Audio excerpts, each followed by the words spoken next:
The memory never fades, that smell, the scent of cigarette smoke, the musty timber of the old wooden floors, and above all, the scent of my mother.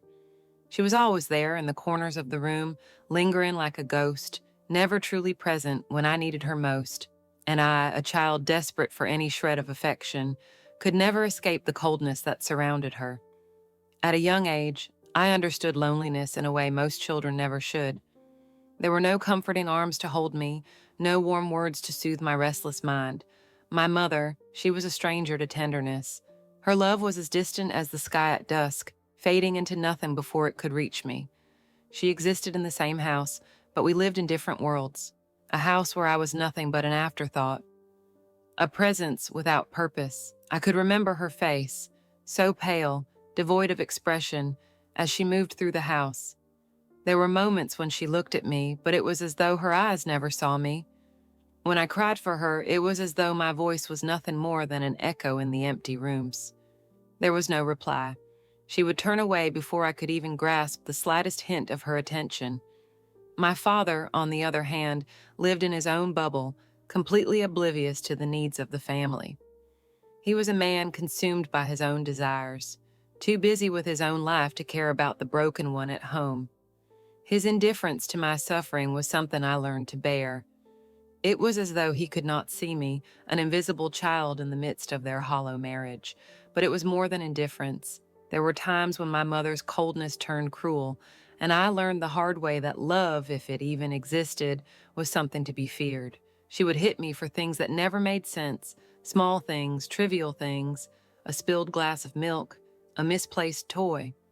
Her anger was like a thunderstorm, sudden, fierce, and over before I could understand it. I would run, every chance I got, to the garden, hoping to find something, someone who could see me, hear me, make me feel like I mattered. I ran to the playground where I would sit alone, watching other children laugh and play, feeling the heavy weight of my solitude. I wish they could see me, I thought. I wish someone would care. But the garden, too, was empty, just as empty as the house I returned to each day. It became a sanctuary of sorts, but it never lasted. The loneliness clung to me, like a second skin, and there was no escaping it. Not from the garden, not from the house, not from myself. One memory stands out, a moment I can never forget, even if I tried. The shouting, the anger that filled the house that day, louder than anything I had ever heard before. My mother, her voice shaken, crying out in desperation, and my father, the stone-cold man who had never once shown any emotion, now with eyes filled with something I had never seen before, rage. I was standing at the foot of the stairs, barely old enough to understand the weight of what was happening, yet old enough to feel the sting of it deep within my chest. I watched, horrified, as my father forced my mother out of the house. Her face, twisted in disbelief and hurt, as she gathered her things, her hands shaken, and I stood there, unable to move, paralyzed by the cruel spectacle unfolding before me. In that moment, I lost everything. The last shred of hope I had for a loving family, the last bit of faith I had in the adults who were supposed to protect me, shattered in the silence that followed her departure. I stood there, alone, in the house that once held the faintest trace of love. The doors closed behind her with a finality that crushed any semblance of hope I had left. That day my heart broke, not from a single wound, but from the collection of every unspoken word, every unheeded cry for help, every tear that fell unnoticed. The emptiness grew deeper as I stood in that empty house, abandoned by both parents in their own way. As the years passed, I began to seek refuge wherever I could find it. In the friends I made, in the fleeting relationships that were never more than distractions, never more than surface-level connections. It was a pattern that followed me into adolescence.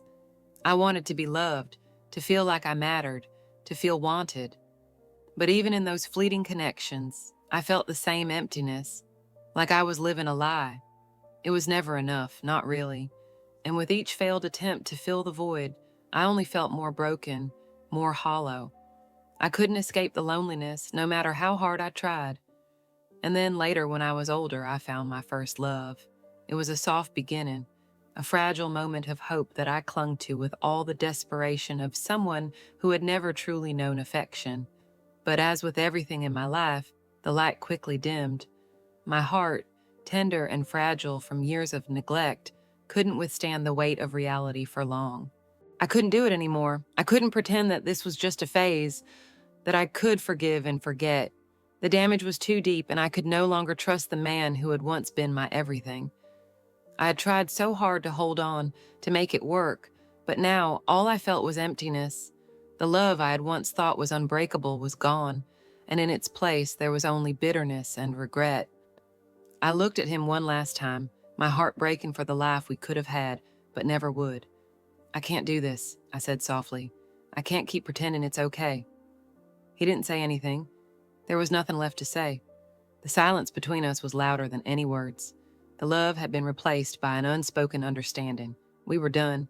And just like that, the future I had dreamed of shattered, leaving me alone with the pieces. And that moment, when I saw him on the photograph with her, my heart shattered into 1,000 pieces. The picture was like a knife, cutting through the fragile layers of trust I had once built, cutting through the years I'd spent believing in us. In him, how could I have been so blind? How could I have ignored all the signs? It was a simple photo, just one among many I found, but it was enough to rip everything apart.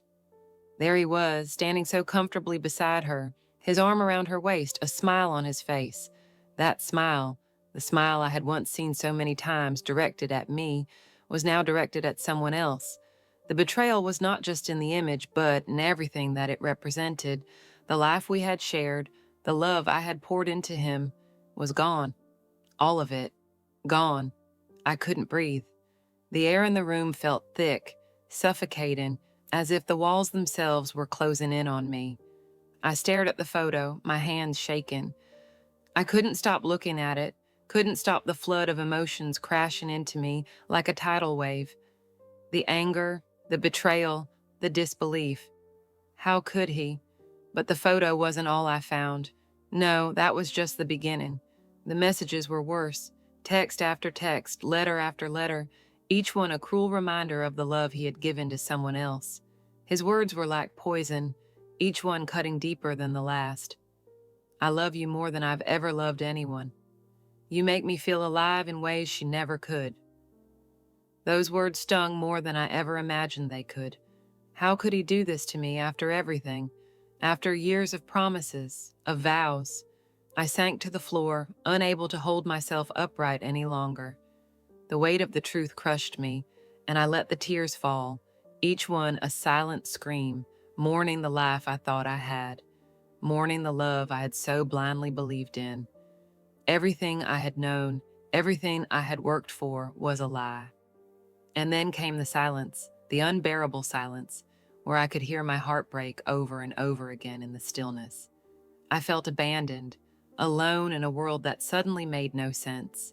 Even my children seemed distant, as if they could feel the shift in the air, as if they knew things were no longer the same.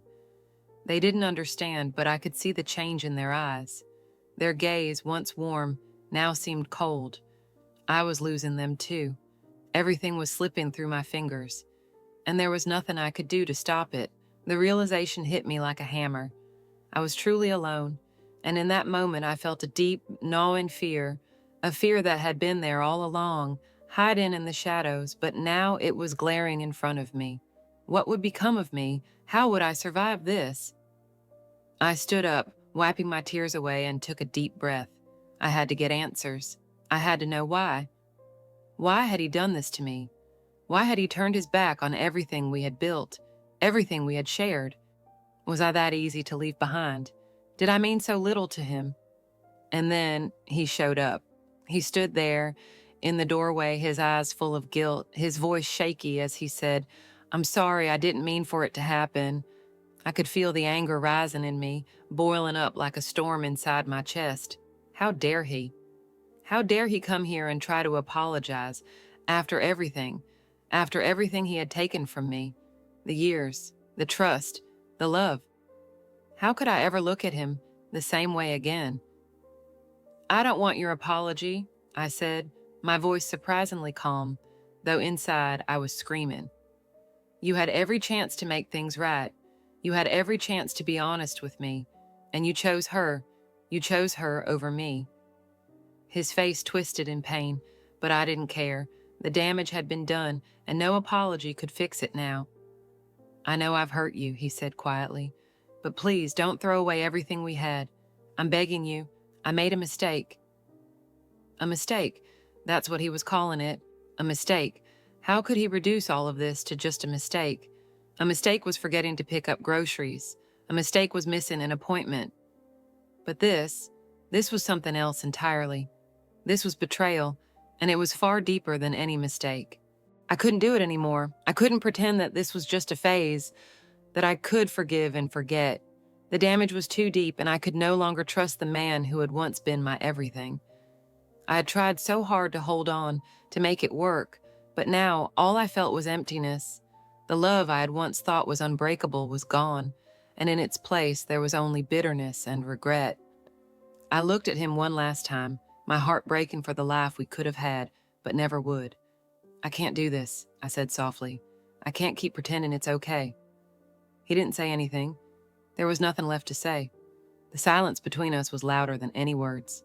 The love had been replaced by an unspoken understanding. We were done. And just like that, the future I had dreamed of shattered, leaving me alone with the pieces. And that moment, when I saw him on the photograph with her, my heart shattered into 1,000 pieces. The picture was like a knife, cutting through the fragile layers of trust I had once built, cutting through the years I'd spent believing in us. In him, how could I have been so blind? How could I have ignored all the signs? It was a simple photo, just one among many I found, but it was enough to rip everything apart. There he was, standing so comfortably beside her, his arm around her waist, a smile on his face. That smile, the smile I had once seen so many times directed at me, was now directed at someone else. The betrayal was not just in the image, but in everything that it represented. The life we had shared, the love I had poured into him, was gone. All of it. Gone. I couldn't breathe. The air in the room felt thick, suffocating, as if the walls themselves were closing in on me. I stared at the photo, my hands shaking. I couldn't stop looking at it, couldn't stop the flood of emotions crashing into me like a tidal wave. The anger, the betrayal, the disbelief. How could he? But the photo wasn't all I found. No, that was just the beginning. The messages were worse. Text after text, letter after letter, each one a cruel reminder of the love he had given to someone else. His words were like poison, each one cutting deeper than the last. "I love you more than I've ever loved anyone. You make me feel alive in ways she never could." Those words stung more than I ever imagined they could. How could he do this to me after everything? After years of promises, of vows? I sank to the floor, unable to hold myself upright any longer. The weight of the truth crushed me, and I let the tears fall, each one a silent scream, mourning the life I thought I had, mourning the love I had so blindly believed in. Everything I had known, everything I had worked for was a lie. And then came the silence, the unbearable silence, where I could hear my heart break over and over again in the stillness. I felt abandoned, alone in a world that suddenly made no sense. Even my children seemed distant, as if they could feel the shift in the air, as if they knew things were no longer the same. They didn't understand, but I could see the change in their eyes. Their gaze, once warm, now seemed cold. I was losing them too. Everything was slipping through my fingers, and there was nothing I could do to stop it. The realization hit me like a hammer. I was truly alone, and in that moment I felt a deep, gnawing fear, a fear that had been there all along, hiding in the shadows, but now it was glaring in front of me. What would become of me? How would I survive this? I stood up, wiping my tears away, and took a deep breath. I had to get answers. I had to know why. Why had he done this to me? Why had he turned his back on everything we had built, everything we had shared? Was I that easy to leave behind? Did I mean so little to him? And then he showed up. He stood there in the doorway, his eyes full of guilt, his voice shaky as he said, "I'm sorry, I didn't mean for it to happen." I could feel the anger rising in me, boiling up like a storm inside my chest. How dare he? How dare he come here and try to apologize after everything he had taken from me? The years, the trust, the love. How could I ever look at him the same way again? I don't want your apology, I said, my voice surprisingly calm, though inside I was screaming. You had every chance to make things right. You had every chance to be honest with me, and you chose her. You chose her over me. His face twisted in pain, but I didn't care. The damage had been done, and no apology could fix it now. I know I've hurt you, he said quietly, but please don't throw away everything we had. I'm begging you. I made a mistake. A mistake. That's what he was calling it. A mistake. How could he reduce all of this to just a mistake? A mistake was forgetting to pick up groceries. A mistake was missing an appointment. But this was something else entirely. This was betrayal, and it was far deeper than any mistake. And still, I searched, not just for love, but for something deeper, something lasting. But no matter how far I looked, I found myself always coming back to the same emptiness, that same aching loneliness, like an old friend I could never shake off, always trailing me, a shadow that would never leave. The path ahead was unclear, but one thing I knew for sure, the search for love was not over. It was just beginning. She had never understood how someone could love and betray at the same time, even when that choice felt like a wound ripping through your heart. I remember the first time I saw him. There was something in his eyes, a warmth, something so different from the coldness I had grown used to. It wasn't just the way he looked at me, though that was part of it. It was the way he made me feel like I mattered, like I was special. For once, someone wasn't looking past me. He was looking at me, really seeing me. I never expected love to feel like that. It was unexpected, tender, everything I had never had, and yet so much of what I had always needed. He was thoughtful, always asking how my day had been, remembering the little things. For someone who had spent so many years invisible in her own life, it was like waking up after a long sleep.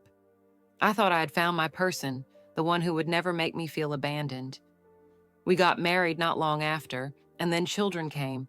A beautiful little family, the dream I had longed for. But as time passed, I began to feel the cracks. At first, they were subtle, just little things I could brush off. His late nights at work, the way he stopped looking at me the way he used to.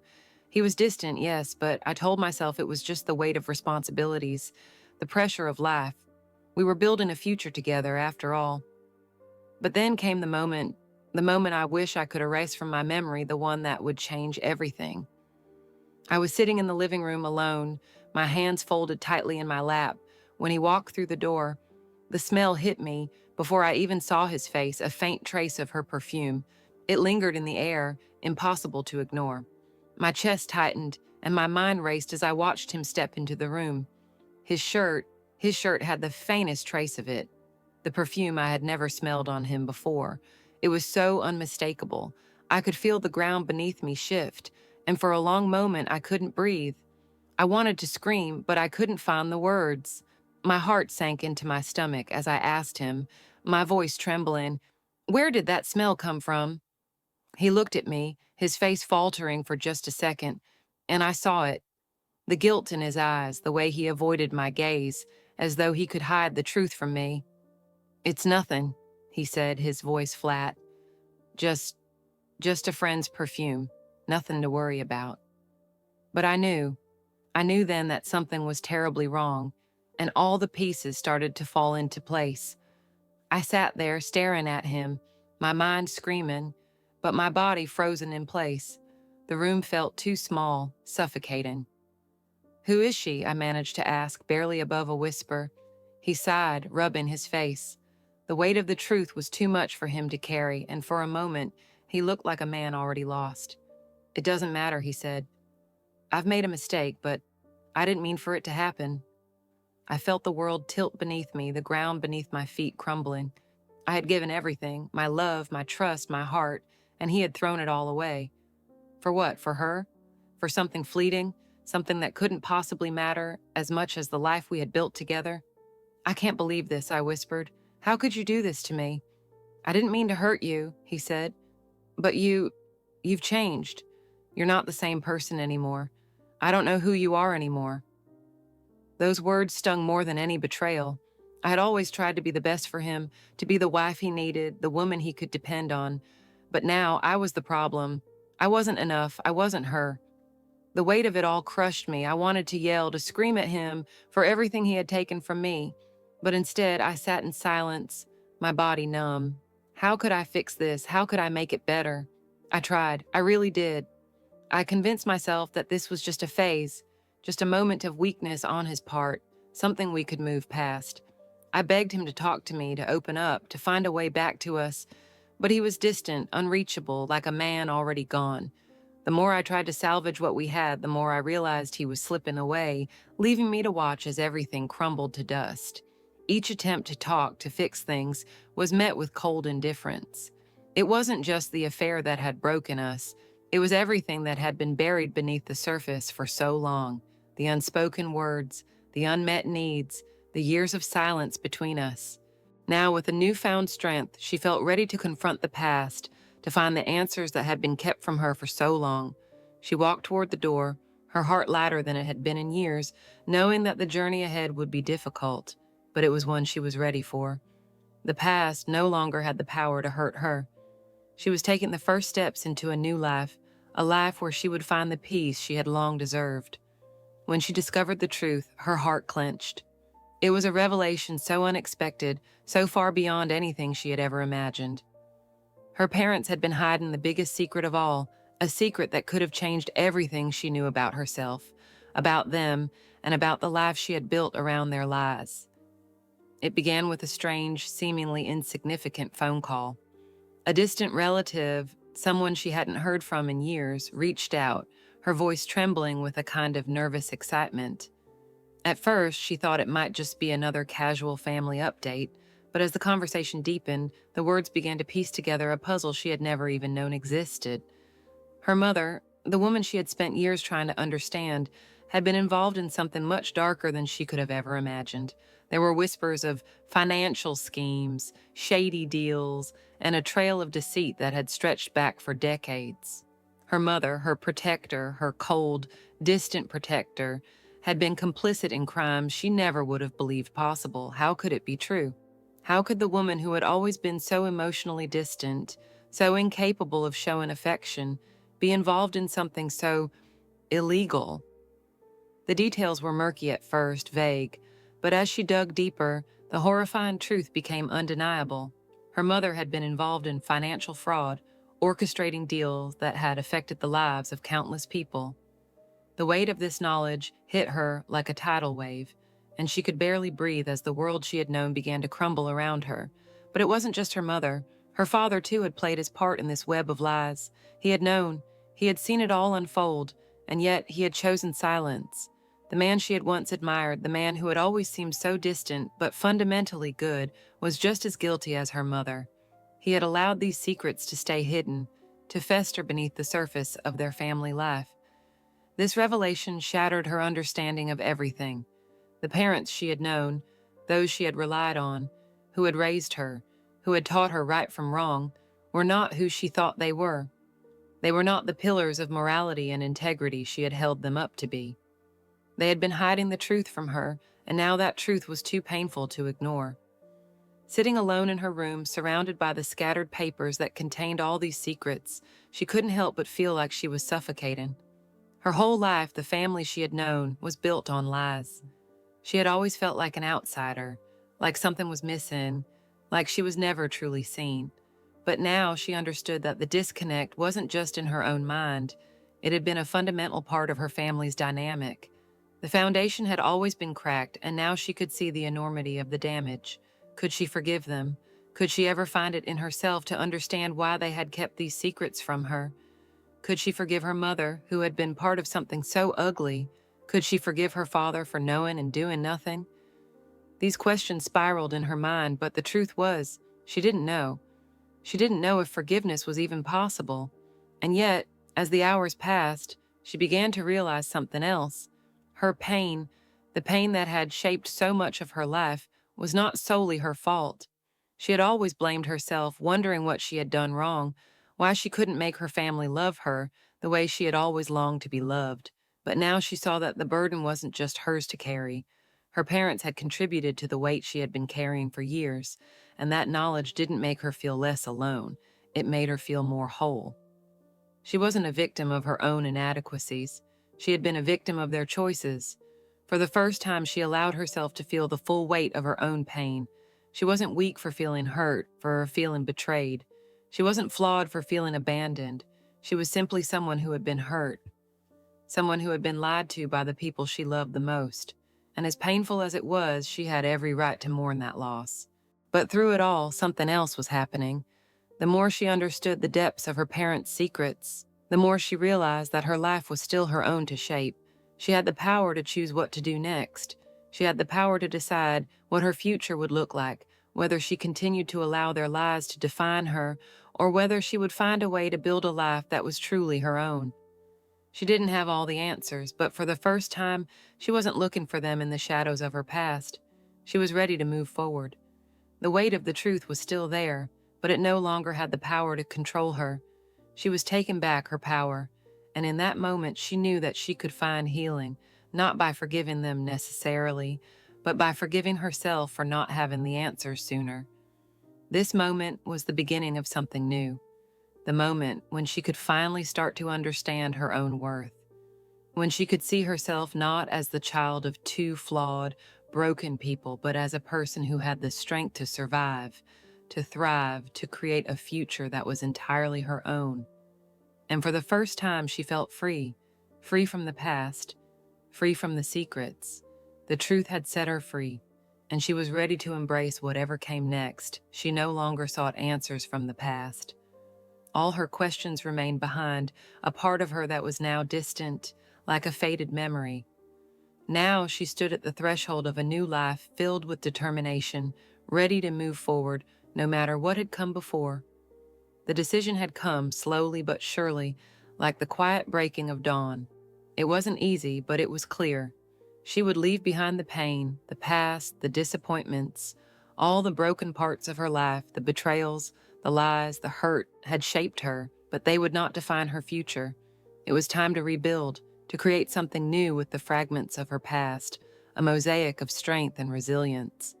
She had spent so many years living for others, bending herself to fit into the roles people expected of her, daughter, wife, mother. But now she was free, free to be herself without apology, without regret. It was her choice, and it was a choice she made without hesitation. No more looking back. The first steps were small, almost imperceptible. She began to rediscover herself, to do the things she had longed to do, but never had the time for. She started painting again, something she had loved as a child, but had abandoned over the years. She took long walks, feeling the cool air against her face, the ground solid beneath her feet. Each step was a small victory. For the first time in a long while, she felt alive. And then there was the day she met him. He wasn't anything like the men from her past, and that was exactly what she needed. He wasn't someone who would complete her. She had already realized that she was whole. But there was something in his presence that brought a quiet, unspoken peace. He listened when she spoke. He respected her space. He didn't try to fill the silence with empty words. She didn't feel the rush of excitement she had once felt in the early days of love. This wasn't the kind of romance that swept you off your feet, that made you feel like you were finally whole. This was different. She saw him for who he was, not as a solution to her loneliness, but as a person who could walk beside her, equal, neither trying to fix the other. And in that moment, she understood. She wasn't looking for someone to complete her. She didn't need a man to feel fulfilled. She didn't need anyone to validate her worth. She was complete on her own. She had found herself, and she didn't need someone else to define her happiness. That was when the realization struck. True happiness wasn't about finding someone else. It wasn't about relationships, or approval, or validation from the outside. True happiness was about peace within herself, about the quiet, steady sense of contentment that came from accepting who she was, from accepting the past and moving forward with grace. There was a calmness now, a quiet joy that had been absent for so long. She stood alone in her apartment one evening, a cup of tea in her hands, looking out the window at the setting sun. It wasn't grand, this happiness. It wasn't fireworks or dramatic moments. It was simplicity. The soft rustle of leaves in the wind, the warmth of her hands around the mug, the quiet moments of solitude that didn't feel lonely but full. This was it. This was happiness, to be at peace with herself, to enjoy the little things like a walk in the park, or a book she could lose herself in, or an evening spent with friends who truly cared for her, who had seen her through the hardest times and stayed by her side. Her joy wasn't dependent on anyone else. She had learned that now. She smiled to herself, her eyes closing for a brief moment. There was a sense of freedom she hadn't known before. She wasn't bound by anyone's expectations anymore. Not her parents', not her ex-husband's, not even her own. She was her own person, fully, completely, unapologetically herself. And it wasn't just about her newfound peace. It was also about her relationships with others, the family and friends she had struggled with, the ones who had been a part of her painful past. Now, she could see them differently.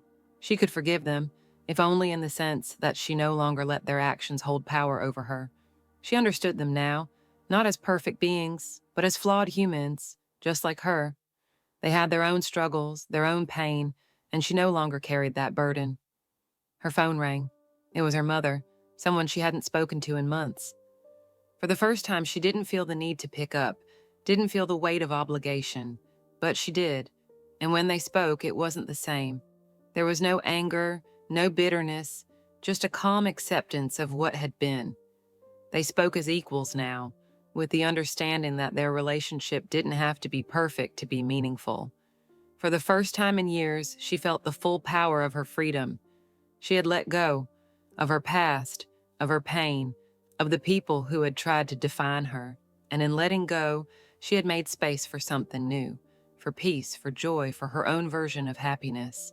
She was ready to live her life for herself, ready to shape her future with her own hands. She was free, and in that moment she realized that freedom was the truest form of happiness she could ever know. The memories come back in flashes, and each one cuts deeper than the last. I can still feel the cold grip of fear that wrapped around me the night I ran. It wasn't the first time he'd come home drunk, but it was the first time I couldn't stand it anymore. My father's slurred voice echoed through the walls, and I could hear the cracks in my mother's silence, the way she'd take the hits without a word. She never fought back, she just endured. I remember the exact moment when everything broke. I had been hiding in my room trying to drown out the shouting, the banging, the sound of things being thrown against the walls. I knew what would happen next. He was going to hit her. He always did. It was a pattern. But this time, he wasn't just angry with her. He was angry with me too. The door to my room slammed open. I never even heard him coming. His breath smelled like whiskey, thick and suffocating.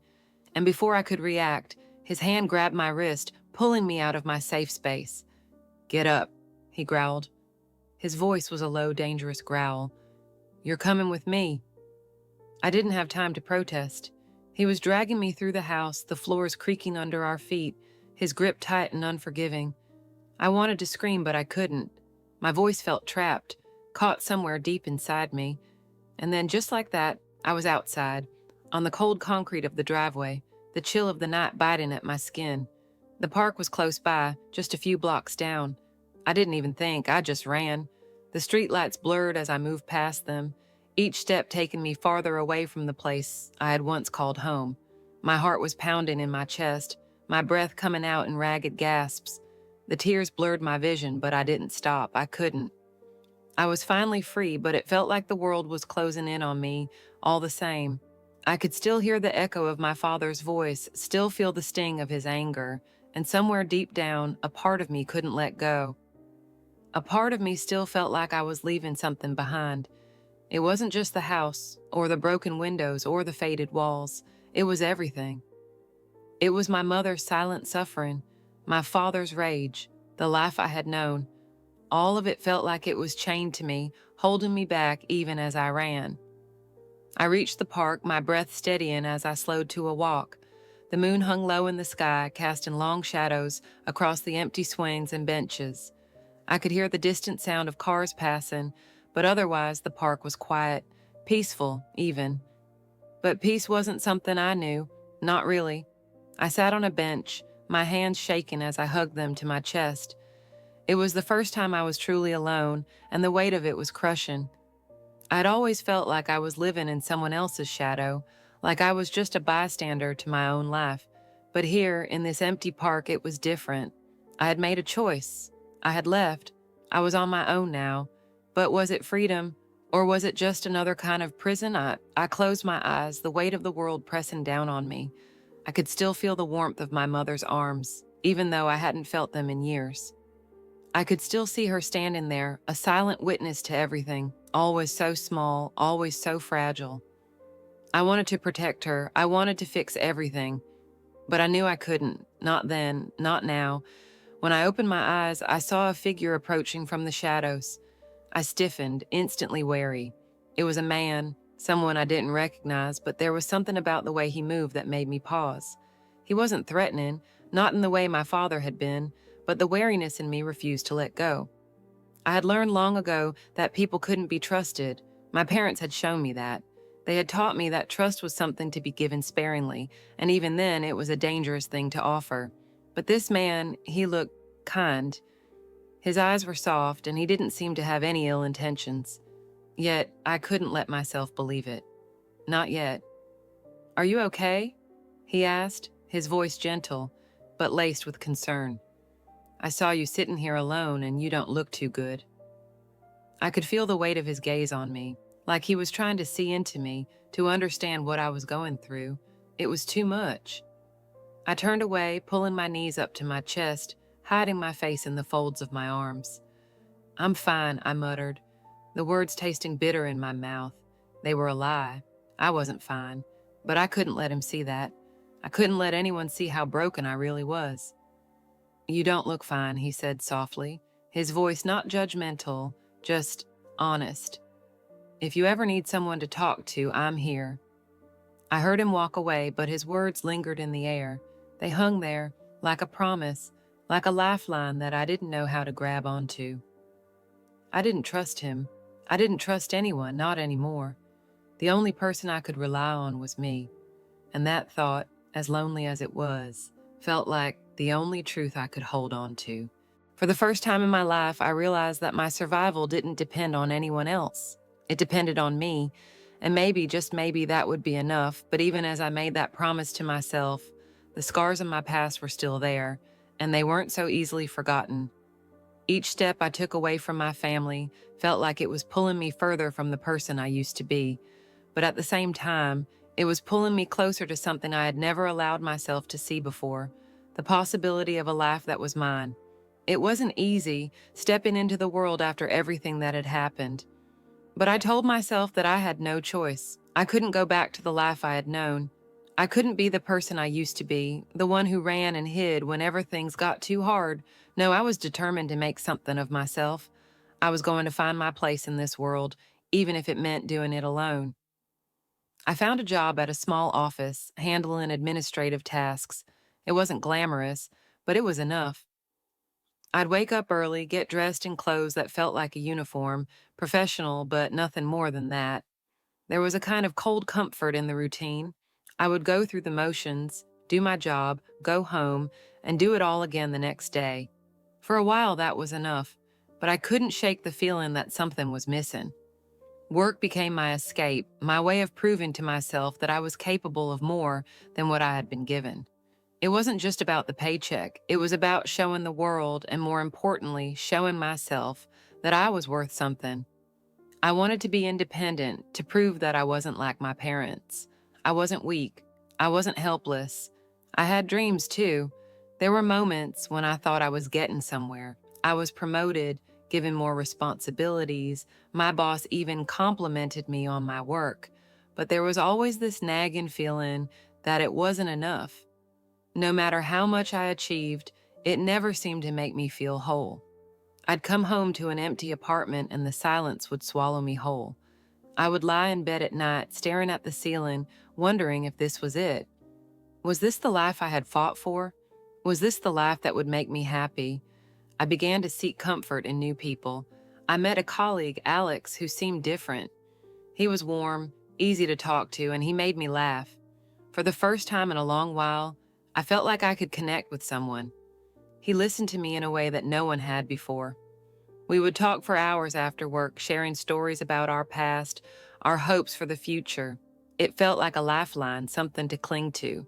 But as with everything in my life, nothing came easy. It started small at first, just little disagreements here and there, but soon it became clear that Alex and I weren't on the same page. His presence in my life began to stir up old fears, fears that I thought I had buried long ago.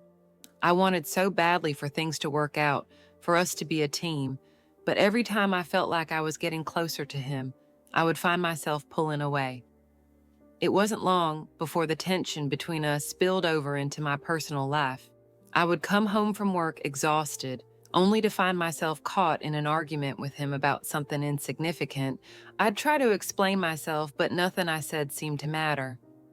And the worst part, I realized that I was becoming just like my parents. I was caught in this cycle of anger and regret, unable to break free. At work, the frustration only deepened. Despite my promotion and the recognition I'd received, it was as if none of it mattered.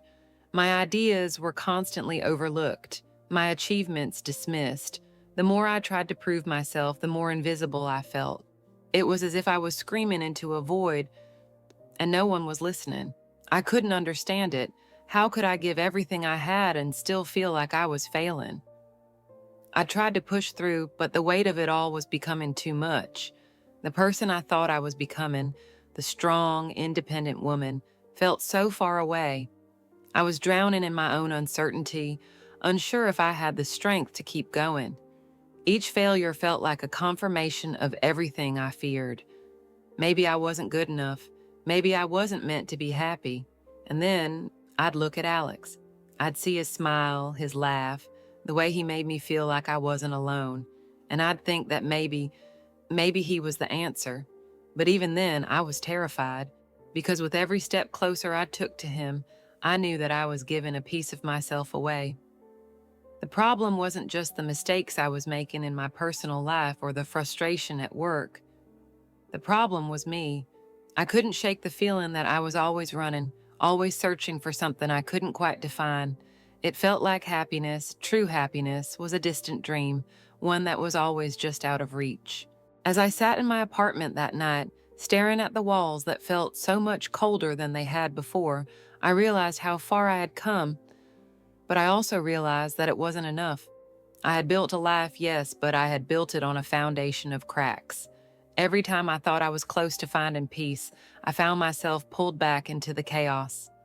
I thought I wanted independence, but what I really wanted was connection. I thought I was strong enough to do this on my own, but I had never truly learned how to let people in. And now I was paying the price. I didn't know where I was going anymore, but the one thing I was sure of was that I couldn't keep pretending like everything was fine. I couldn't keep burying my doubts, my fears, and my regrets under a layer of success and false smiles. Something had to change. But what? And how? I lay in bed, staring at the ceiling, my heart heavy with the weight of everything I had lost, and everything I still hadn't found. Becoming a mother changed everything. It was as if the world had suddenly shifted beneath my feet, and I was forced to adjust, to find new footing. When I first held my son in my arms, it felt like my heart was going to burst.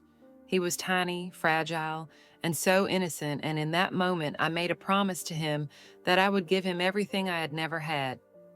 I would protect him, love him, and raise him in a way that was different from the way I had been raised. I would be the mother I never had. But no one ever tells you how hard that is.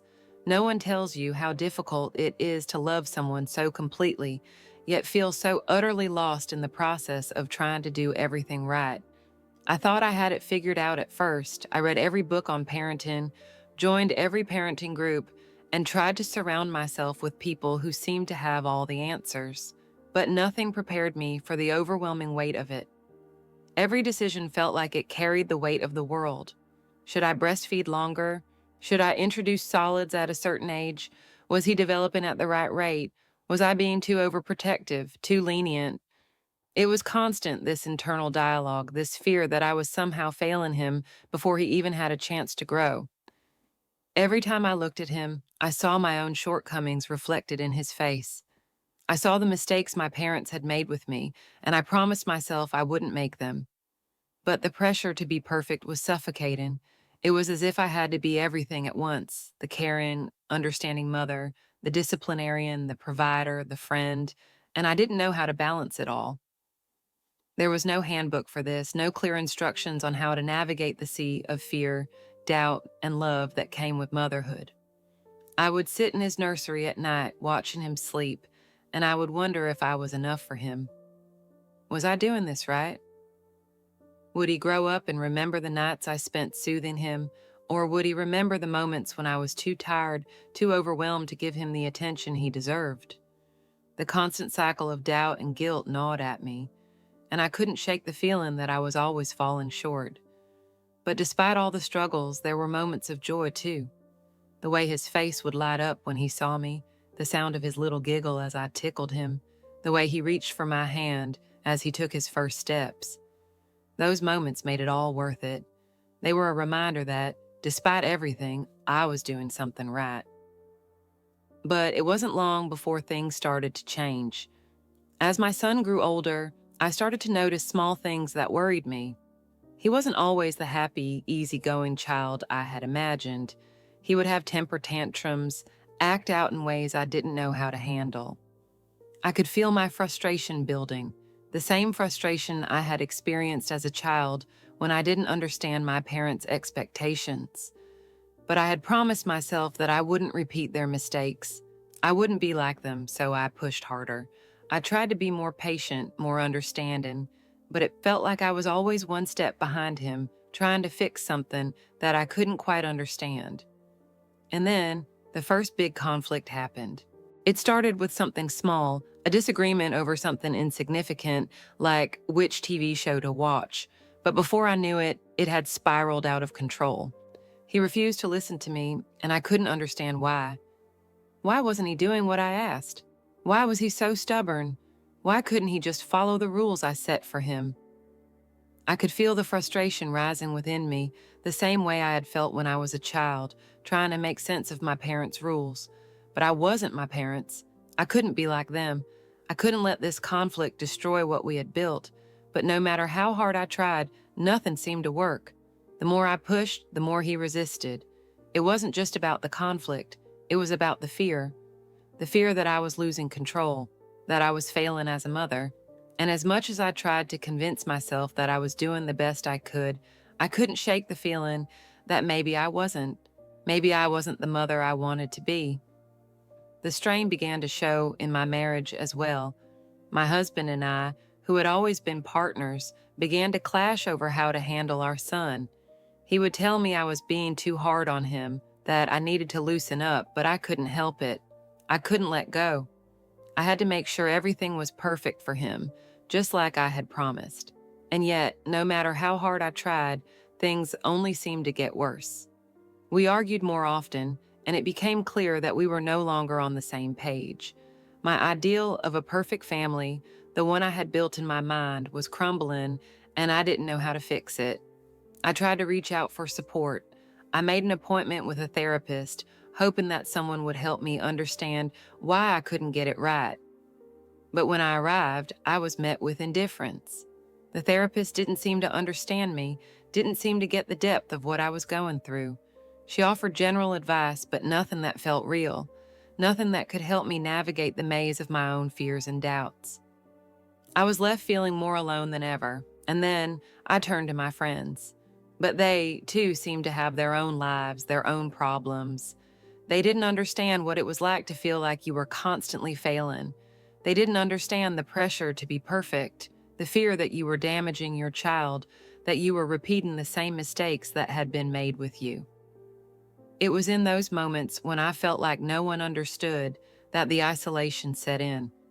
I was trying so hard to be the perfect mother, the perfect wife, the perfect woman, but no matter how hard I tried, it felt like nothing was enough. And as I looked at my son, I realized something I hadn't wanted to admit. I couldn't control everything. I couldn't make his life perfect, just like I couldn't make mine perfect. But as much as that scared me, it also made me realize something important. Maybe perfection wasn't the goal. Maybe the goal was just to keep trying, to love him even when I didn't have all the answers, and to let him find his own way, even if it meant stepping back and letting go, because maybe, just maybe, that was the kind of mother I needed to be. There are moments when the past creeps in, lingering like a shadow just behind me, always there, always watching. It's hard to escape something that has shaped you for so long. Even harder when it's the very thing that keeps pulling you back every time you try to move forward. I've spent years trying to rebuild my life, but no matter how many new walls I construct, no matter how many bright windows I open, the shadow of my past never quite disappears. I find myself sitting quietly in my living room, the same room where I've spent countless nights awake, questioning my choices, wondering if I'm ever truly free. I think back to my youth, to the time when I made the decision to leave everything behind, my family, the pain, the suffocating fear of the life I was born into. I had dreams back then, dreams of something better, a life that wasn't tied to the wreckage of my past. But the thing about dreams is that they're often far from the reality that stares back at you when you wake up. I had a chance to change everything once, to break free from the chains of my upbringing, to build a future for myself that wasn't shackled to the brokenness of my childhood. But I hesitated. I was afraid. Afraid of failure, afraid of rejection, afraid that I wasn't strong enough to step into the life I dreamed of. I remember standing at the crossroads, feeling the weight of my decision, the opportunity slipping through my fingers like sand. I could have left, could have gone anywhere, could have pursued something more. But I stayed. I stayed because I didn't know how to be anything else. I didn't know how to let go of the past that was so tightly woven into the fabric of who I was. Now, as I sit here with my son in front of me, I see him struggling in the same way. He's growing up, becoming someone else, and it scares me. His eyes, so full of curiosity and uncertainty, remind me of my own when I was his age. And yet, he's pulling away from me, just as I once pulled away from everyone else. I can feel the distance between us growing with every passing day, and no matter how much I try to hold on to him, to guide him the way I think he needs, it feels like my grip is slipping. It's as if he's standing at the same crossroads I once stood at, and I don't know if he's ready to make the decision to leave behind everything he's known. I don't know if he can. I want to protect him, to shield him from the pain that I experienced, but in doing so, I can feel myself becoming suffocating, overbearing. I see him retreat into himself, shutting me out as I try to pull him closer. The memories of my own childhood, my own fear, haunt me in these moments. I can't bear the thought of him making the same mistakes I did, of him getting trapped in the same cycle of pain. But at the same time, I know that I can't control everything. I can't protect him from the world forever. It's a constant battle inside me. I want to be the mother who gives him everything I never had, but I also need him to find his own way, to make his own mistakes, to discover who he is on his own terms. But what if he's not ready? What if he needs more from me, more than I can give? And what if in my attempt to protect him, I'm pushing him further away? One evening, while walking through the park, I run into someone from my past. It's Alex, the man I could have built a life with had things been different. He's standing there with his wife and 2 children, a family he's built while I've been stuck in this cycle of trying to fix everything. For a moment, I feel a pang of regret, a reminder of what I could have had. But then I see his smile, and I realize that I can't go back. The past is gone, the opportunities are gone, and the life I might have had with him is a ghost of what could have been. We exchange a few words, polite small talk, but I can't help but feel the weight of it all. The choices I've made, the paths I've taken, the lives I've let slip away. There's a moment where I wonder if I've made the right choices, if I've done everything I could. But then I look at my son, and I know that I haven't given up yet. There's still time to make a difference. There's still time to protect him from the mistakes I made. But I'm faced with another decision, a decision I never thought I would have to make. My son is becoming more distant, more rebellious. He's hanging out with the wrong crowd, people who have no regard for the values I've tried so hard to instill in him. I've talked to him about it, tried to explain why I don't want him associating with them, but it's like talking to a wall. He doesn't understand, and the fear begins to build inside me again, the fear that I can't protect him, that I'm losing him to the world, just like I lost myself all those years ago. I can feel the tension rising, and I know what I have to do. I have to make a decision, even though it feels like it's ripping my heart out.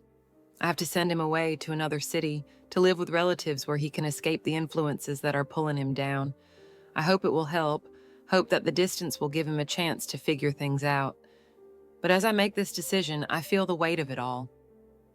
I'm sending him away, and in doing so, I feel like I'm losing him even more.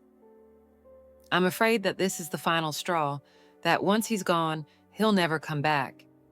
And as I stand there, on the edge of this decision, I'm left with the same questions that have haunted me for years. Am I doing the right thing? Am I giving him the chance he needs? Or am I just pushing him away, just like I did to everyone else? I don't have the answers. All I have are the shadows of the past and the hope that somehow, this time, I can get it right. The tension between my son and me has reached a breaking point, and every day feels like I'm watching him slip further away, beyond my reach. It's as if the bond we once shared has started to disintegrate, leaving only fragments of what we used to be. I can still remember the nights when he would crawl into bed with me after a bad dream, or the times we'd share quiet moments, just us against the world. But now, those memories seem distant, fading away as I watch him push me further and further from his life. I try with everything in me to maintain control.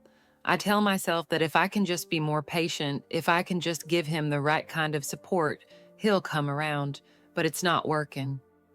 His anger has been growing, his behavior more unpredictable.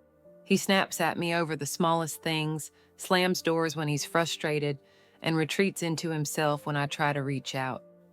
It's like I'm speaking a language he doesn't understand. And no matter how hard I try, I can't seem to communicate with him anymore. The way he looks at me now is different, like I'm a stranger, someone he no longer recognizes. His eyes, once filled with innocence and curiosity, now hold nothing but defiance and frustration. It breaks my heart to see him like this, to see him change before my eyes, becoming someone I don't know. I want to reach him, to pull him back from the edge, but every time I try, it feels like I'm pushing him further away. I remember the days when I thought I could control everything, when I thought I could protect him from the world. But now I see how futile that has been. I can't control him. I can't control his choices or his path, no matter how much I try. And that thought, that realization, terrifies me. It's the same fear I felt growing up, the fear that I was never in control of my own life, that everything was always slipping away from me, beyond my grasp. The more I try to fix things, the worse they get. I can feel my frustration bubbling to the surface, but I hold it in. I tell myself to be calm, to be patient, to give him space. But how do you give someone space when you're so afraid of losing them? How do you let go when every part of you is screaming to hold on tighter?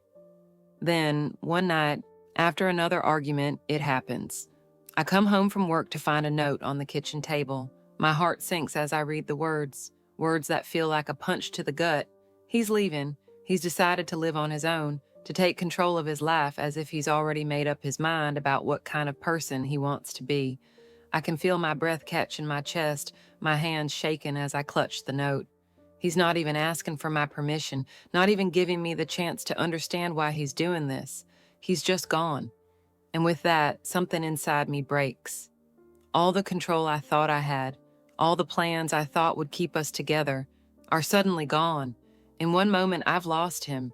I try to convince myself that this is what he needs, that it's good for him, that he's growing up and finding his independence. But the truth is, it feels like a failure. I've failed him. I've failed as a mother, as someone who was supposed to guide him, protect him, and show him the way. I can't help but wonder, where did I go wrong? Was I too strict, too distant? Was I not enough for him? In the days that follow, the emptiness is suffocating. The house feels cold, so much quieter without him. The silence is unbearable, a constant reminder that he's not here. I try to distract myself with work, but it doesn't work. The guilt eats at me, gnawing away at every moment. I want to call him, to reach out, to tell him I love him, but I'm not sure if he'll even pick up. I'm not sure if he even wants to hear from me. I decide I need help. I need someone to help me make sense of all this. I can't do it alone anymore. I make an appointment with a therapist, hoping that they'll be able to give me some answers, help me find a way to fix what's broken. But when I sit across from her, I realize something that I hadn't fully understood before. I don't know if anyone can fix this. Not even a professional. The therapist listens, nods, and offers suggestions, but nothing feels right. Nothing feels like it's going to bring my son back. Nothing feels like it's going to make things better. She talks about boundaries, about understanding, about giving him space, but all I hear is a reminder that I can't control him, that I can't fix what's wrong. And it feels like another failure, another moment where I've been told that all my efforts, all my love, haven't been enough. I leave her office feeling more lost than ever. The weight of it all presses down on me, and I can't breathe. I wanted answers, solutions. I wanted something to hold on to, but all I have is this empty feeling, this sense of helplessness that won't go away. And then I get a call. It's from my son. For a moment, I freeze. I wonder if this is the moment he's going to come back, if he's realized how much I care, how much I need him. But when I answer the phone, his voice is distant, almost cold. He says he's fine, that he's adjusting to his new life. He thanks me for everything, says goodbye, and hangs up. That's it. He's gone. And all I can do is sit there, the phone still pressed to my ear, wondering if this is what I've been waiting for, or if it's just the final confirmation that I've lost him for good. The phone call comes in the middle of the night. I was asleep, but the shrill ring cuts through the quiet like a knife. My heart skips a beat as I reach for the phone, already sensing that something is wrong. The moment I pick it up, I can hear the tremble in the voice on the other end, and my blood runs cold. "Ma'am, are you the mother of Mark Evans?" Yes, I am, I reply, my voice shaky, uncertain. As dread begins to creep into my chest, there's a pause on the other end, and then the words come, each one a punch to my gut, each one breaking a little piece of me. "I'm so sorry to inform you. Your son has been in an accident. He didn't make it." I can feel the world tilt, like everything is shifting around me, and I can't hold on anymore. The air feels thin, and my breath comes in short, shallow gasps. My mind is screaming, but my body can't seem to react. It's like I've stopped existing, like my entire life has been reduced to this one horrible moment. What? I managed to whisper, the words barely leaving my lips. "He was involved in a car crash late last night. It was a fatal accident. We're so sorry." The voice continues, but I can't hear it anymore. The words blur together, and all I can think of is my son, the boy I couldn't save, the boy I couldn't keep from making the same mistakes I made. The same mistakes that brought him to this moment. I failed him. I failed to protect him from the world, from himself, and now he's gone. The phone slips from my hand and clatters to the floor, but I don't move to pick it up. I just sit there, paralyzed in the empty silence of the room. How did it come to this? How did we get here? I think back to all those nights we fought, all those moments where I tried to keep him from making the wrong choices, from falling into the same traps I did. But I couldn't stop him. I couldn't stop his rebellion, his anger, his need to prove that he could make his own decisions. And now it's too late. Now there's nothing I can do. Tears start to fall, but they don't feel real. It's as if I'm in a dream, in a world that's both too close and too far away. How could this be happening? How could I have failed him so completely? I get up, my legs unsteady, and I stumble to the window. I look out into the night and I try to imagine a world where my son is still alive, where he's safe and happy. But it's gone. That world is gone. I think of the last time I saw him, the last time we spoke, the last time he walked out of the house, angry and determined to live his life on his terms. And I wonder deep down if I could have done more to help him, if I could have made him see how much I cared, how much I wanted him to be safe, if I could have done anything to stop this. But it's too late. He's gone. I can't stop the wave of guilt that crashes over me. It's suffocating, drowning me in its weight. I should have done more. I should have been there more. I should have listened more. I should have fought harder for him. I should have been a better mother. I should have been more. I walk to the living room and sit down, my hands shaken as I try to make sense of the loss. But there is no sense. There is no logic in this. There is only pain, only emptiness. And then something shifts inside me. A painful realization seeps in. It's not just the loss of my son that's tearing me apart. It's the realization that this is my fault too. I look back on my life, on the choices I made, on the mistakes I never let go of, the fear, the doubts, the inability to let go of a control. It all played a part in this moment. My own struggles, my own failures, my own fears, they shaped him too. They shaped his decisions, his actions, his choices. I wanted to protect him, but I couldn't. And in trying to protect him, I pushed him further away. I tried to make him something he wasn't ready to be, and in doing so, I lost him. I didn't know how to guide him through this world without suffocating him with my own brokenness. I should have been stronger. I should have been braver. I should have let go. But now all that's left is the pain. The unrelenting, soul-crushing pain that comes from knowing that I couldn't save him, that I couldn't protect him from the world, from his own mistakes, from his own need to prove himself. And as I sit there in the dark, in the aftermath of the worst possible thing that could ever happen, I know that there's no way to undo this.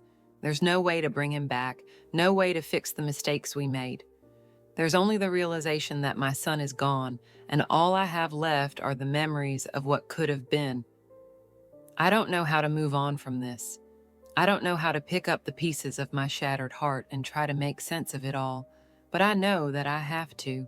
I have to find a way to live with this, to accept it, no matter how much it tears me apart, because that's what he would have wanted, to live, to survive, and somehow I have to keep going, even if I don't know how, even if the pain feels like it will never end. I have to keep going, for him, for me, for us. The weight of my grief didn't disappear with time. It didn't fade in the quiet moments when I thought I was beginning to heal. It never truly left me. It wasn't something I could outrun or push to the side, but as the days and weeks passed, something inside me shifted. It wasn't immediate, it wasn't a single moment of clarity, but slowly I began to realize that the deep ache in my chest, the same ache that had consumed me since my son's death, could be channeled into something else, something that could help others and maybe, just maybe, help me too. I began volunteering at a support group for parents who had lost children. At first, I wasn't sure what I was doing there. I didn't think I could possibly help anyone. I didn't feel like I had anything to offer. But when I walked into that room full of other grieving parents, I realized something profound. I wasn't alone. And I could help, even if only by listening, by showing them that I understood the depth of their pain. I could share my story not to garner sympathy, but to offer a small sliver of understanding in a world that often feels too empty to hold the weight of loss. I remember the first time I spoke in that group. My hands shook and my voice faltered, but I spoke anyway. I told them about my son, about the love I had for him, about the guilt I carried, and about how I had tried with all my heart to keep him safe. I saw the faces of the other parents, their eyes wide with recognition, their own pain reflected in my words. And in that moment, something inside me softened. The wall I had built around my heart, the one I thought would never crumble, started to crack. I wasn't the only one who felt this loss. I wasn't the only one who struggled with guilt, who fought against the reality that nothing I did could bring my son back. In those meetings, I learned something I hadn't expected. Healing doesn't come from erasing the pain.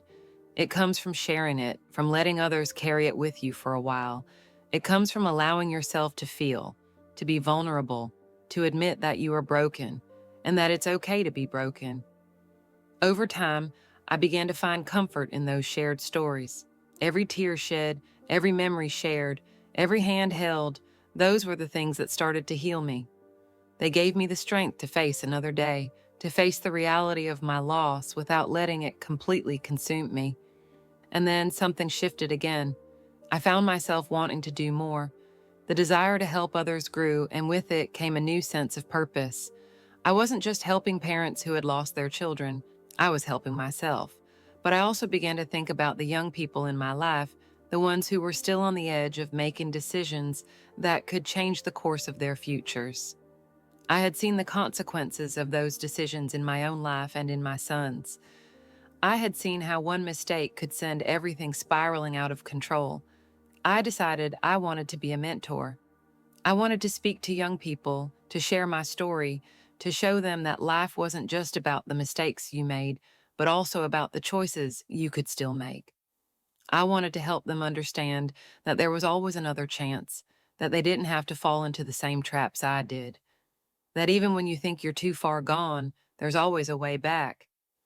I knew that my pain, my loss, could serve as a warning, not just for my son, but for others. I wanted to be the voice of reason, the person who could stand at the edge of despair and offer a way out, a way forward. I began working with youth programs, helping to guide young people who were struggling, who felt lost, who thought they didn't have a future. And in doing that, I found a part of myself that I had lost. I found purpose again. I found hope. It wasn't easy. It wasn't perfect. But every day I felt like I was moving closer to the person I wanted to be, the person I thought I had lost forever. And in those quiet moments when I would sit alone at the end of the day, I would think about my son. I would think about the mistakes I made, the things I wished I had done differently. But now, I also thought about how I was changing, how I was growing, how my son's life, his death, had become the catalyst for something greater than I could have imagined. I had always thought that healing meant forgetting, but now I knew that healing meant remembering, acknowledging the pain, and using it to build something new. I wasn't perfect, and I never would be, but I was stronger now. I was finding peace, slowly, in the work I was doing, in the lives I was touching, and in the realization that even after the greatest of tragedies, there was still a way forward. I had to accept that my son was gone, that there was nothing I could do to bring him back. But I also had to accept that I was still here, that I still had something to offer the world, and in helping others, I was learning to help myself. The road ahead wasn't going to be easy. It never was, but I had learned that even in the darkest moments, there is a chance for light.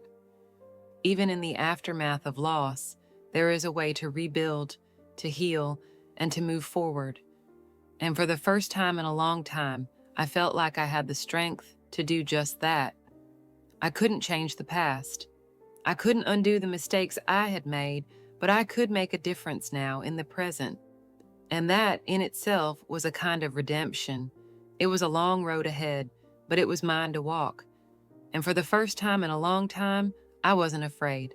The shock was immediate. I felt the cold weight of the phone in my hand, as though it had become a foreign object. My thumb hovered over the screen, barely able to comprehend what I had just read.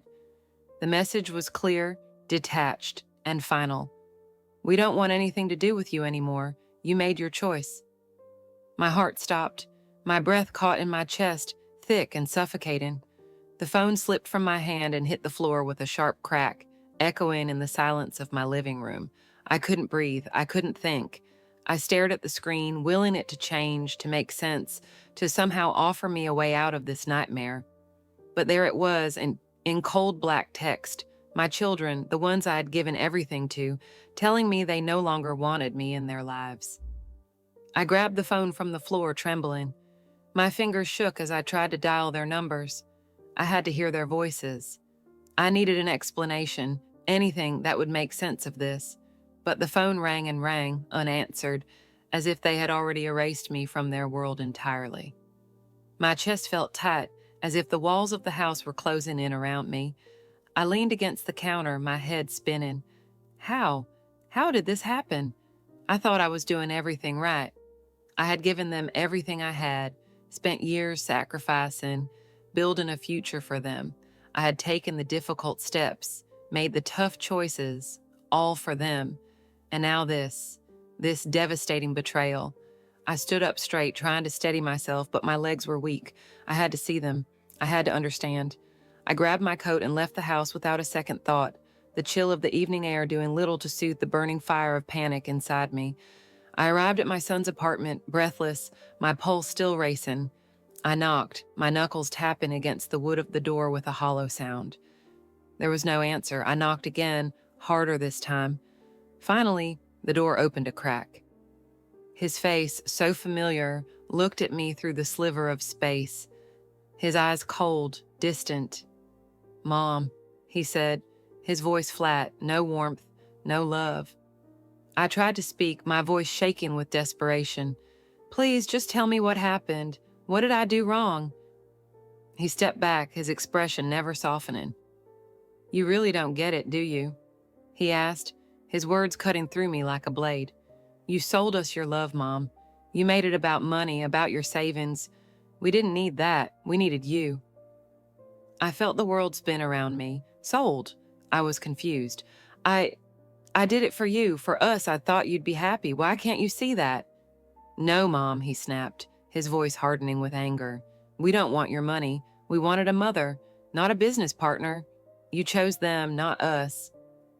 The words stung like acid on an open wound. I wanted to argue, to explain that everything I did for them, for their future, their well-being. But no words came.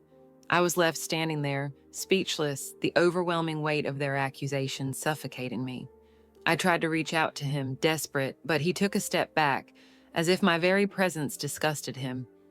The door slammed shut before I could say another word. I stood there, staring at the closed door, feeling as though the ground had been ripped out from under me. I had no answers, only emptiness. The rush of emotions that flooded through me, confusion, disbelief, anger, sorrow, churned together in a chaotic storm. I was drowning in it, unable to catch my breath, but then something caught my eye. In the corner of the room there was a box, a dusty old box I had almost forgotten about. I stepped toward it almost mechanically and opened the lid. Inside, there were old letters, faded photographs, souvenirs from another time. Time before everything had fallen apart. Time before I had given so much of myself to my children. Time before I had convinced myself that this family was what I had been working for all my life. I picked up one of the photos. It was a picture of me as a little girl, a time before I had learned what it meant to sacrifice, before I had learned to be strong. There was a woman standing next to me, her arms around me, smiling, my mother, but her smile was nothing like the warmth I had hoped for, nothing like the comforting embrace I had given my own children. I had grown up in a house where love was scarce, where affection was a commodity. My mother had never been able to give me the support I had craved, and now here I was, repeating the cycle, loving my children with the same desperation that I had once longed for. The realization hit me hard, deep. The betrayal I felt now wasn't just a result of my children's rejection. It was a reflection of my own childhood, of the patterns I had inherited. Had I ever really known how to love? Had I ever really known how to build healthy relationships? Or had I just been repeating the same mistakes over and over, trying to fill a void that could never be filled? The answers eluded me, leaving only a bitter taste in my mouth. But I knew, somewhere deep inside, that this was just the beginning of something far more complicated, a journey to unravel the tangled mess of my past and present. And the road ahead, I wasn't sure I was ready for it. But I would have to be. There was no other choice now. My children had made their choice. Now it was time for me to make mine. The weight of the world felt unbearable. I had never known such an emptiness, such a crushing despair. It seemed like everything I had ever worked for, everything I had given, was being swallowed whole by the darkness that now surrounded me. My children, the ones I had poured my heart and soul into, had turned their backs on me, and with each passing day, I felt myself sinking deeper into the abyss. I had tried to reach out, tried to find comfort in the people who once claimed to be my friends. But the faces were no longer familiar. The warmth I had once felt in their presence was gone, replaced with a cold, detached distance. Each attempt at conversation, each invitation to coffee or dinner, felt like a performance, a charade that no one was willing to play. They didn't want to hear my pain. They didn't want to understand my grief. The emptiness in me grew. I tried other things I had once been too proud to consider. I signed up for self-help seminars, motivational courses, anything that promised to bring me back to life. Rediscover your inner strength, they said. Transform your life. It all sounded so simple, so achievable in theory. But when the words were spoken, they seemed to hold no weight, They felt hollow, empty promises made by people who were more interested in my money than my well-being. I wasn't stupid enough to believe they had the answers, but at least the thought of change, of hope, kept me going, even for a little while. There were moments, though, when the mask slipped, when I found myself alone in my apartment again, surrounded by the very emptiness I had been trying to escape. I would sit by the window, staring out at the world that seemed to move on without me. The sounds of the city felt distant, foreign. Everyone else seemed to have a place, a purpose, and here I was, adrift in a sea of loneliness. Then, one day, something unexpected happened. A message arrived from an old acquaintance. I hadn't heard from him in years, but I remembered him well. We had crossed paths once before, back when I still believed that people could be trusted, that there was something real in the world. He offered me something. A lifeline, he said. There's a psychological training I'm involved in, he wrote. It's designed to help people like you, people who've been hurt, who need to heal. It could help you find yourself again. I was skeptical, to say the least. I had seen the glossy brochures, the empty promises before. How many more people could I trust? How many more times could I allow myself to be hurt? But something about his message pulled at me. Maybe I needed this just one more time. Maybe this would be the key to unlocking the person I used to be before everything fell apart. I agreed to join the training, though the doubt in my mind was like a constant whisper, reminding me not to get my hopes up. The first day, I sat in the back of the room, arms crossed, eyes scanning the faces of the others. They all looked so eager, so hopeful. And then the trainers walked in, the experts who were supposed to guide us to inner peace. They smiled, their eyes glinting with something I couldn't quite place. They spoke of self-discovery, of peeling back the layers of our pain to reveal a new, stronger self. It all sounded so rehearsed, so practiced, but I went along with it, hoping foolishly that maybe this time something real would emerge from the haze. The exercises began, and I followed along, though the whole thing felt like a performance. They asked us to share our stories, to open up about our deepest hurts.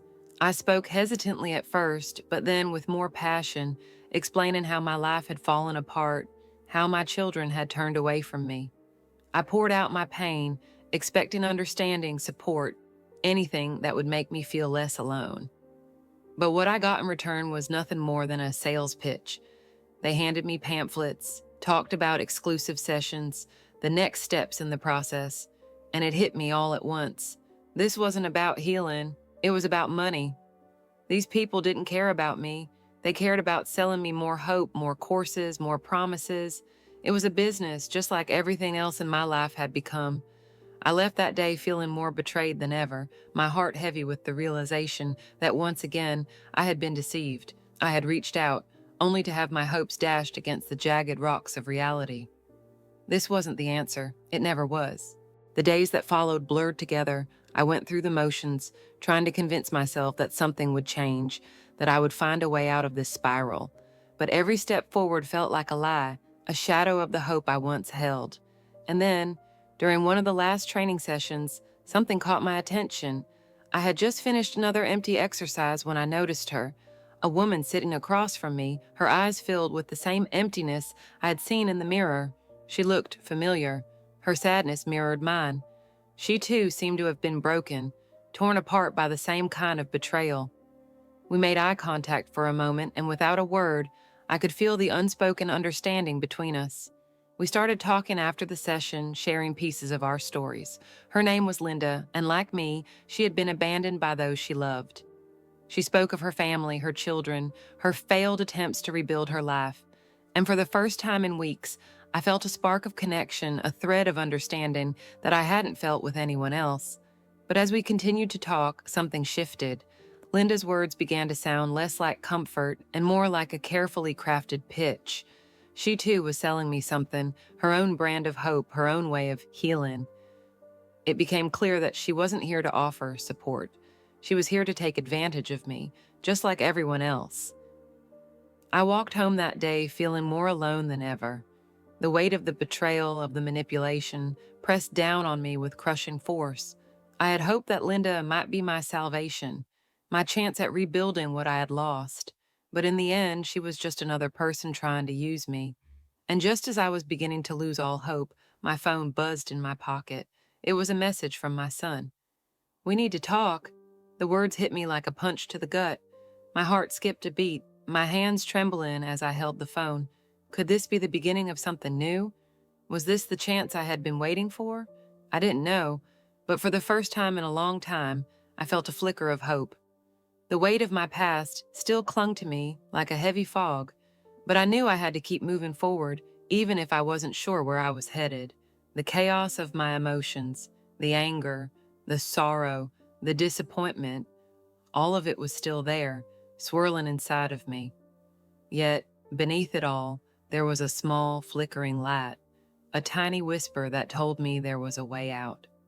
I began my search for peace in the most unlikely of places: silence. I had never been one for quiet moments, always too busy with the noise of life, the demands of others, the constant need to do something. But now, it was the silence that called to me. I started meditating, sitting still, closing my eyes, and trying to push everything away. I focused on my breath, trying to ground myself, trying to find some semblance of control in the whirlwind inside me. At first, it was difficult. My mind was a battlefield, constantly pulling me back into memories, into the hurt. But over time, something began to shift. The anger I carried, the pain, began to lose some of its grip on me. It was still there, lurking beneath the surface, but I started to understand it, to acknowledge it without letting it consume me. I knew I couldn't change the past, but perhaps I could change how I viewed it, how I carried it. I also started meeting new people, joining groups for self-development, attending workshops and retreats. I was desperate for connection, for understanding. I thought that perhaps by surrounding myself with others, I could heal. But the more I tried, the more I realized that no one could heal me but myself. Everyone had their own battles, their own wounds. I couldn't expect them to fix mine. And yet, in some of these groups, I found glimpses of hope. There was a woman in one of the workshops who spoke about her own journey of betrayal. Her voice was soft, but there was a strength behind it that caught my attention.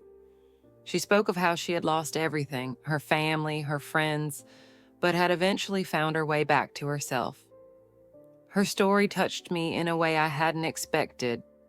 It was as though she had somehow stepped inside my soul, and I could feel her pain echoing inside of me. For the first time in a long time, I felt a spark of belief that maybe, just maybe, I could rebuild my life too. I began to trust again, to open up, to believe that there was something out there for me, something beyond the pain. But as the days passed, I began to feel a familiar tension. Another woman in the group, someone I had started to grow close to, kept dropping hints. She was always talking about new opportunities, ways to invest, ways to rebuild, but each suggestion seemed to come with a catch. She spoke with such enthusiasm, her eyes wide, her voice filled with the promise of success, but there was something in the way she spoke, something that made me feel uneasy.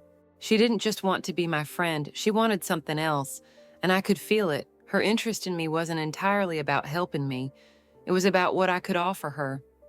I began to pull away, to keep my distance. I realized that as much as I longed for connection, I couldn't let my desperation lead me down the same path again. I had been manipulated before, and I wasn't going to let it happen again. I needed to learn how to trust myself, how to find peace within, without relying on others to fill the void. And so I returned to my practice of meditation, my quiet moments of self-reflection. I spent more time alone, listening to my own thoughts, exploring the depths of my soul. It was hard at times, the loneliness, the uncertainty, but with each passing day, I began to feel stronger. I was no longer seeking external validation or approval. I was learning to validate myself. It was during one of these quiet moments that my phone buzzed, breaking the stillness of my thoughts. I looked at the screen and saw his name. My heart stopped for a beat before it began to race. It was my son. "I want to meet," the message read. I stared at the words, feeling a rush of emotions flood through me. A part of me wanted to jump at the chance, to rush to him, to beg for his forgiveness, to heal the rift between us.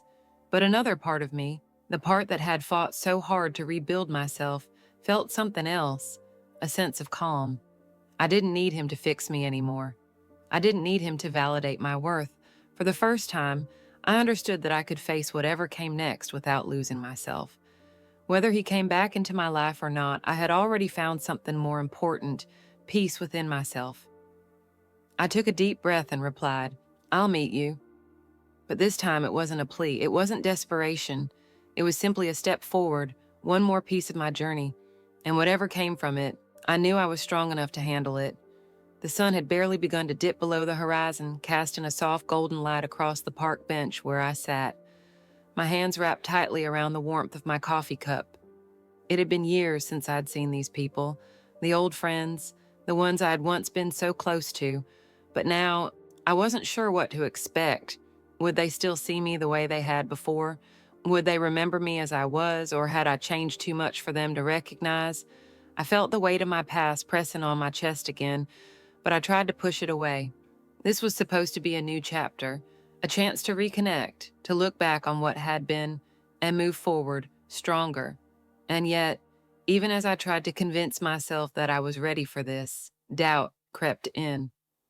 What if these old bonds were just fragile threads, easily snapped in the face of all that had happened?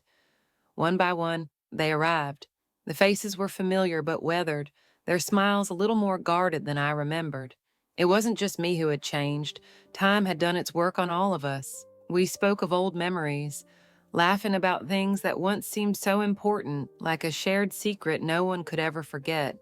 But beneath the surface, I could feel the tension, the unspoken words hanging between us. Had they felt the same distance I had, the weight of the years that had passed, the unhealed wounds that never seemed to fully close? At first, the reunion felt almost comforting. There was a brief sense of relief in seeing them again, as if this small act of returning to something familiar could somehow undo the years of pain and loneliness. But then, as the conversation deepened, the cracks began to show. It was during one of these moments, when the conversation had turned to more serious matters, that I saw him. Jason, a friend from my past, someone who had been so close to me in my younger years, someone who had been there for so much. But as soon as I laid eyes on him, the memories came flooding back, the shared history, the betrayals, the things I had tried so hard to forget. I felt my stomach tighten, my pulse quicken. Jason had always been a part of the background, the one who had somehow been woven into the fabric of my family, into the very things that had caused so much pain. In some ways, he was just as much a part of the problem as the people who had hurt me. He had been there, in the shadows, never offering a helping hand when I needed it most. And now here he was, sitting across from me, pretending that the years had not changed anything, that everything was fine. "You look good," Jason said, with a forced smile, his eyes scanning my face as if he were searching for something. "I'm glad you reached out. I know it's been a while." I nodded, trying to hold my composure. "It has been a long time." For a moment there was an awkward silence. I could feel my thoughts racing, my heart pounding in my chest. What was he doing here? Why now? I had been hoping for a fresh start, but instead I was faced with the very thing I had been running from. The conversation drifted on, but I couldn't shake the feeling that I was being pulled back into the past, into a place I had fought so hard to escape. Jason talked about how much he'd changed, how he'd learned from his mistakes, how he could help me find my way again. But something in his voice, something in the way he looked at me, felt wrong. I couldn't put my finger on it, but the words didn't match the intentions behind them. And then it hit me. Jason had never really been on my side. He had never truly understood the weight of the things I had gone through. He had always been part of the problem, someone who had watched from the sidelines, never stepping in when I needed help. He was offering support now, but it felt like a half-hearted attempt, a way to ease his own guilt rather than help me. I tried to push the feeling away, but it stuck with me, like a shadow that refused to leave. As we talked, the walls between us seemed to grow thicker, the distance greater. I could no longer pretend that everything was fine, that we could just pick up where we left off. The reality was harsher than that. The truth was, I couldn't trust him. Not anymore. And yet, despite everything, a small part of me longed for what we once had. I wondered if I was being too harsh, too quick to judge. Wasn't that what I had been doing with everyone, pushing them away before they could hurt me again? But deep down, I knew the answer. I had to let go. I couldn't keep clinging to the past, to people who didn't truly see me or support me. I had to keep moving forward, even if it meant leaving some people behind. I had to find my own way on my own terms. Later, as I walked home, the weight of the conversation lingered. My mind raced with questions. Could I ever forgive those who had hurt me? Could I really rebuild my life, or was I forever bound to the shadows of my past? It was then that I realized something that had eluded me for so long. The pain, the memories, the betrayals, they were a part of me. They had shaped me, yes, but they didn't define me. I could carry them, but I didn't have to let them control me. I didn't have to keep letting the past dictate who I was or what I could become. And so, with each step I took, I felt a little lighter, a little freer. The past would always be there, a part of my story, but it no longer had the power to break me. I had found a new strength, not in forgiveness, not in reconciliation, but in acceptance, and with that acceptance, I could finally begin to look forward. When I got home, my phone buzzed again, and I saw another message from my son. "I'm ready to talk." This time, when I read those words, I didn't feel fear. I didn't feel hesitation. I simply felt ready to face whatever came next, whatever choice I would make, and for the first time in a long time, I wasn't afraid of the unknown. The night was silent, the kind of silence that presses in on you, a heavy weight that makes it hard to breathe. I sat on the edge of my bed, the soft glow of the lamp casting shadows across the room, and my thoughts churned inside me, relentless. It had been a long, exhausting day, filled with decisions, with doubt, with the kind of emotional weariness that could only come from confronting everything I had avoided for so long. The phone on the nightstand buzzed, pulling me from my spiraling thoughts. I stared at it for a long moment before reaching for it. The name on the screen froze me. My son. For a moment, I hesitated. Part of me, the part that had spent years giving, sacrificing, hoping for things to change, wanted to pick up the phone, to hear his voice, to fall back into the familiar dance of trying to make things right. I wanted to believe that maybe, just maybe, this time would be different, but I knew better. I took a deep breath and pressed the green button. "Mom," his voice was shaky, uncertain. I I know things have been hard, but I want to help. We can fix this. We can start over. I've been thinking about everything and My heart thudded painfully in my chest, but I interrupted him, my voice steady, even though I could feel the rush of emotion building inside me. "No, you can't," I said quietly but firmly. "I've already given all that I can give. I can't keep doing this." I could hear his breath catch on the other end of the line. I could almost see him standing there, searching for the right words, the words that would pull me back into the past, but I couldn't do it anymore. I couldn't go back to that place, to those relationships that had never truly been healthy, no matter how much I had tried to fix them. "You don't understand," he said, his voice softening with frustration. "We're family. You can't just give up on us." I could feel the weight of his words pressing against me, but I stood my ground. "I haven't given up on you." "But I have to stop giving up on myself," I replied, my voice quieter now, but with a clarity I hadn't known I was capable of before. "I can't keep sacrificing myself, hoping things will change. It's not healthy for me. I deserve better. We all do." There was a long silence on the other end of the line, and I could hear the faint sound of his breathing, shaky and uneven. "So that's it? You're just going to walk away from everything?" I felt the sting of his words, but this time it didn't break me. "I'm not walking away from you," I said, the words feeling like they were etched into my soul. "But I can't keep letting my happiness depend on something that's never going to change." The call ended abruptly, the silence that followed more deafening than any words could have been. I stared at the phone in my hand, my pulse still racing, my heart pounding with the rawness of what I had just done. I sat there in the stillness of my room, letting the weight of my decision settle over me. It wasn't a decision I'd come to lightly. It was one I had fought with every part of me, torn between the love I had for my children and the need to protect myself, to rebuild my life without constantly looking over my shoulder, waiting for the next betrayal. I couldn't do it anymore.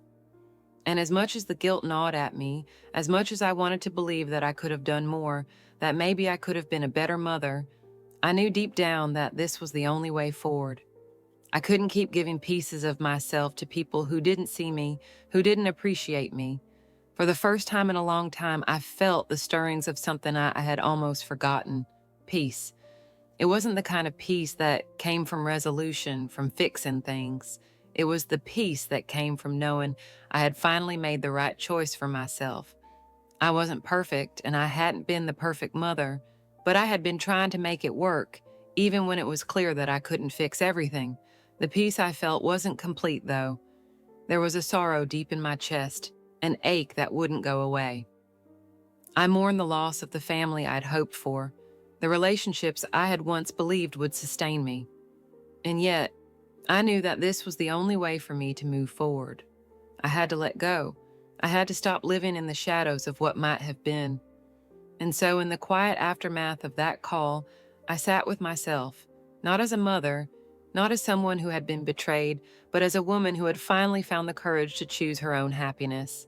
It wasn't easy, it wasn't perfect, but it was real. And for the first time in a long time, I felt like I could breathe again. The sun was rising once again, painting the sky in soft hues of pink and gold.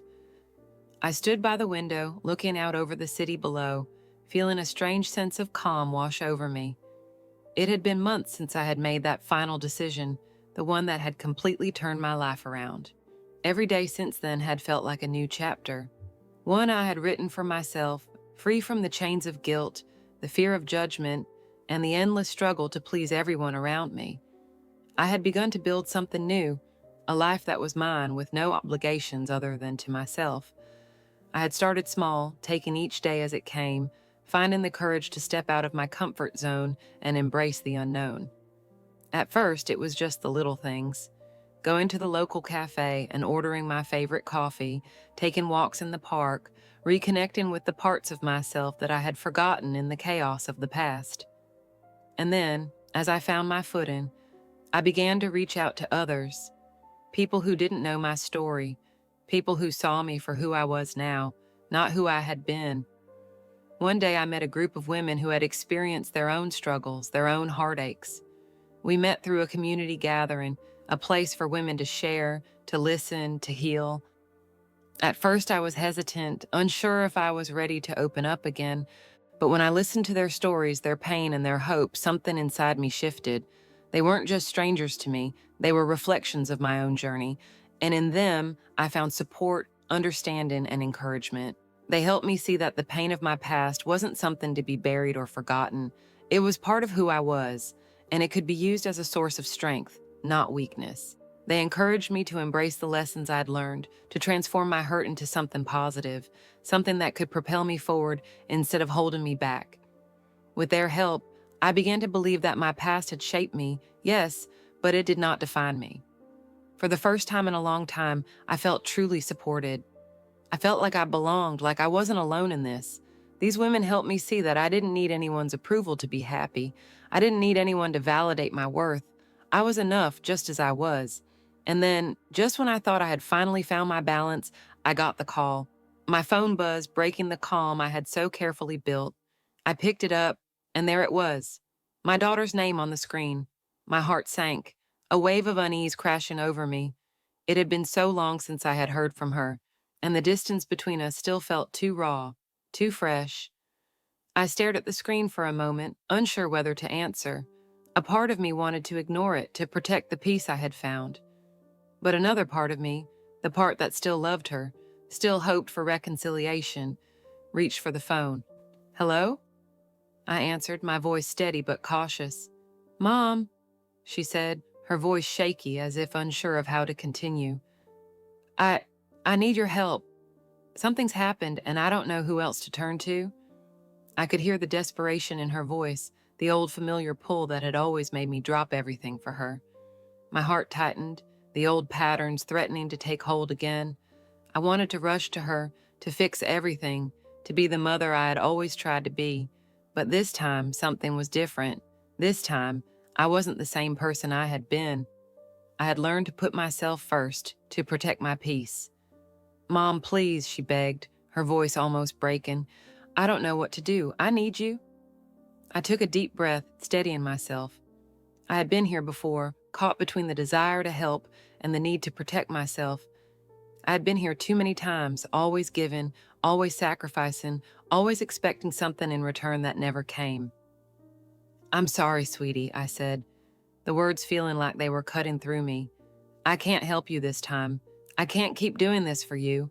I've given everything I could, but I need to live for myself now."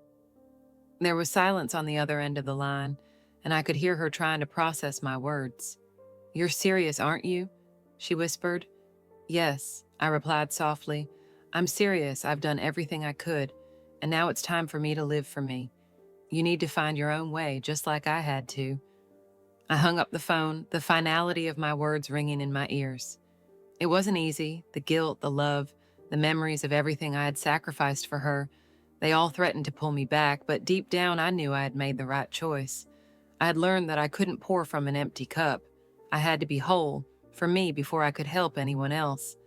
As I stood there in the quiet of my room, I felt a strange peace settle over me. It was a peace that came not from the absence of pain, but from the understanding that I had taken control of my life. I had made a choice, not out of bitterness, not out of anger, but out of love for myself. I was finally ready to live for me. The quiet hum of the morning settled around me as I stood by the window, watching the world slowly wake up. There was a peace I had not known in a long time, a calm that ran deeper than the surface of the day. For the first time, I wasn't caught in the undertow of my past, wasn't drowning in memories of what could have been. I was free. The journey had been long, filled with moments of doubt, of fear, of heartbreak. But it had also been filled with growth, with the discovery of who I truly was. I had learned to let go of the weight I'd carried for so long, the weight of expectations, of guilt, of the need to prove myself to others. I had finally understood that my worth didn't depend on anyone else's recognition. I didn't need anyone to tell me I was valuable. I had discovered my own value. And in that discovery, I had found something else, happiness in its purest form. It wasn't the kind of happiness that came from external validation, from fixing the broken pieces of my past. It was the kind of happiness that came from within, from knowing I was enough just as I was. The pain of my past no longer controlled me. It was simply a part of my story, but it didn't define me. I was free to create a new future, one where I could stand tall, not as a victim of circumstance, but as a woman who had chosen to heal, to grow, and to embrace life on my own terms. I had begun to rebuild my life not around others, but around myself.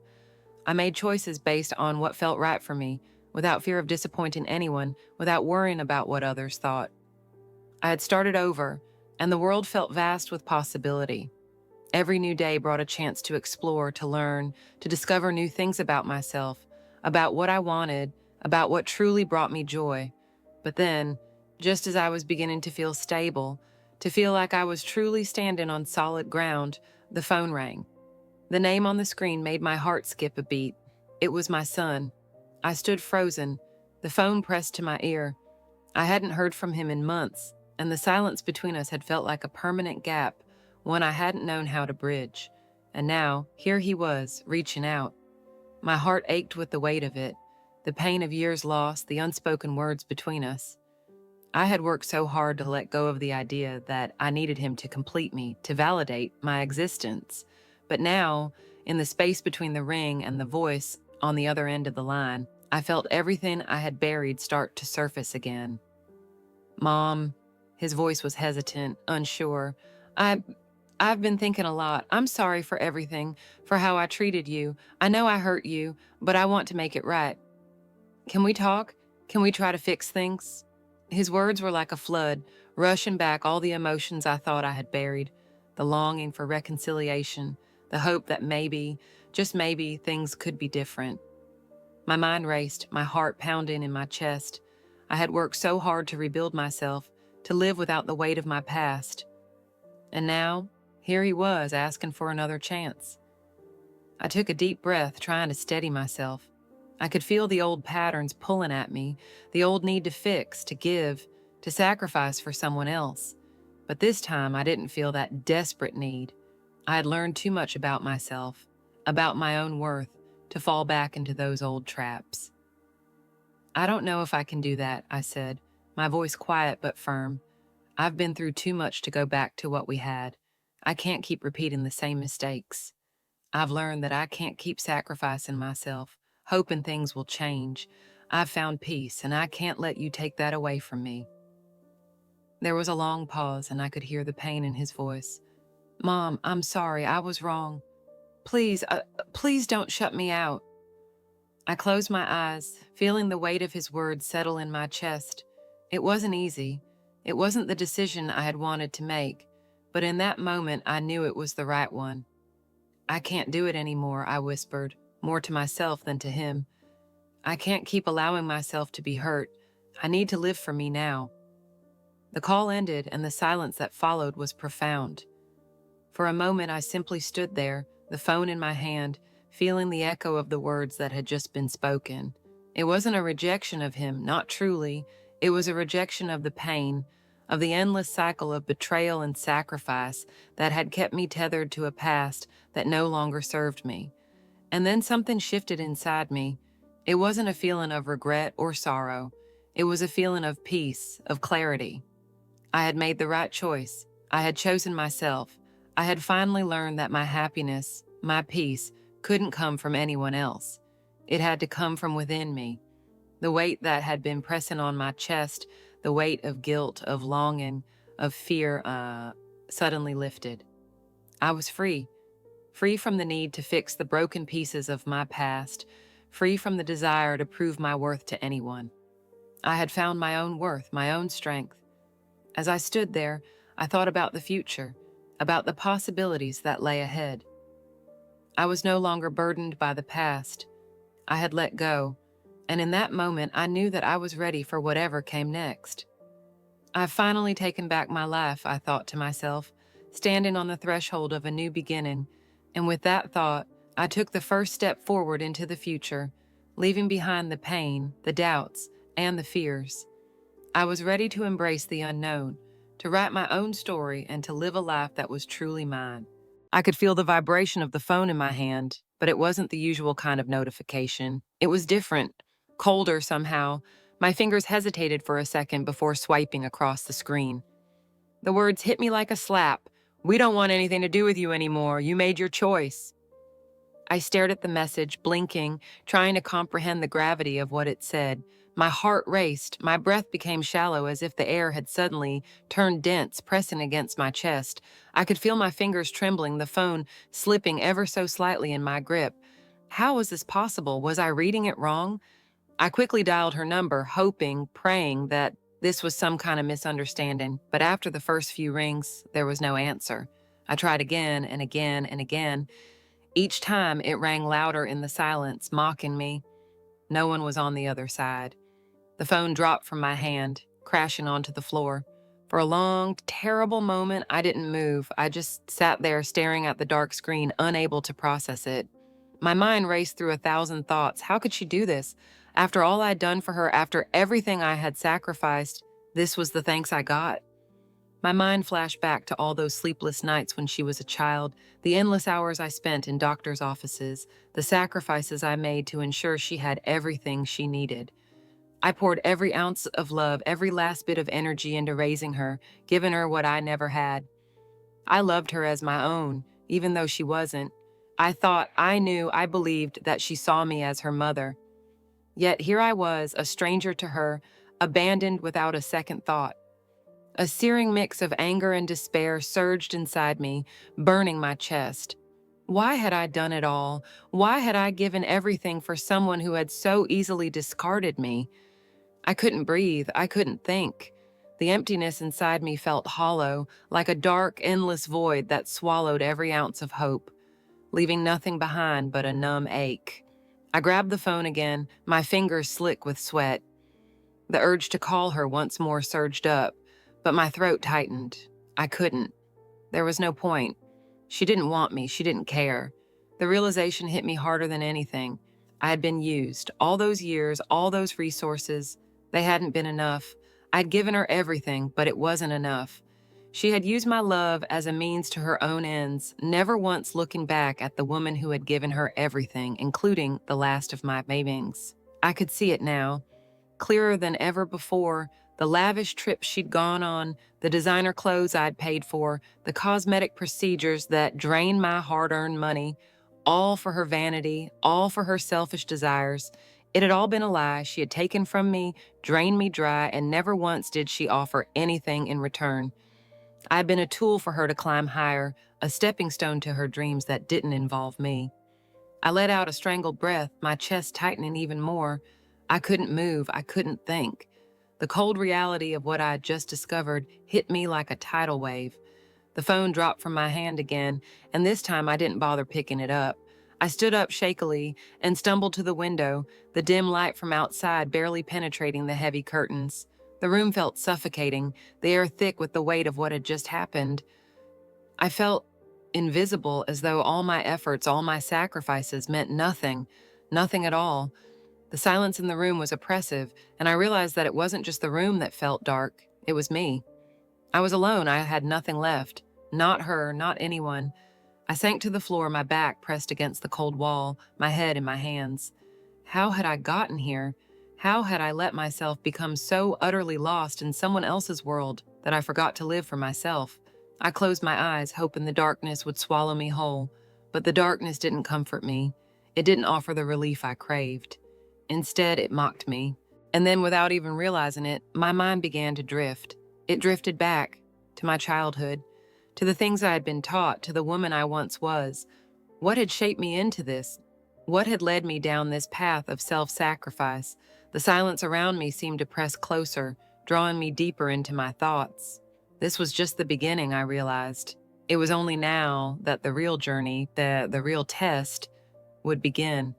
The pain of her words still echoed in my mind, but it began to fade like the last remnants of a storm. It wasn't gone, but it was quieter now, buried under the weight of the memories that had been rising up within me. The room felt suffocating once again, but not because of the silence. No, this time it was the weight of my past pressing against me, making it hard to breathe, hard to think. I leaned back against the cold wall, eyes closed, and I let myself fall into the memories that had always haunted me. I was back in that cramped, dimly lit room of my childhood home, the smell of stale food and mildew heavy in the air. I could hear their voices, harsh, cruel, always telling me I wasn't enough. Why can't you be more like her? My mother's voice still rang in my ears, so cold, so dismissive. She didn't care, she never had. I had learned to fend for myself from the very beginning. The days of begging for a scrap of food, the endless hours spent hiding from their anger, became a twisted form of normality for me. Love wasn't something I could afford, it was a luxury I could only dream of. I'd spent so many nights alone in that dark room, thinking about how I could escape. How could I get away from this? How could I make my life different? The only thing that kept me going was the small, flickering hope that maybe one day I could break free. Maybe one day I could have a family of my own. Maybe, just maybe, I could be the mother I never had, the mother who would care, who would love. I had wanted to give everything to my daughter. I had tried so hard to give her what I never had, the love I craved, the attention I needed. It was everything I hadn't received. I put my heart into her, poured everything I had into giving her the world. I had hoped that by loving her, I could somehow heal the parts of me that had been broken all those years ago. But what did I get in return? I ran my fingers through my hair, tugging slightly, as if that would somehow pull me from the heavy weight of these memories. I knew the answer, of course. I knew why I had done it all. The question was, why had I believed it would be enough? It wasn't just about the money or the material things I had provided her. No, it was something deeper. I had feared becoming like them. I had feared becoming cold, indifferent, like the parents who had raised me. I had feared becoming someone who couldn't care enough, couldn't give enough, and in my effort to avoid that, I had given it all.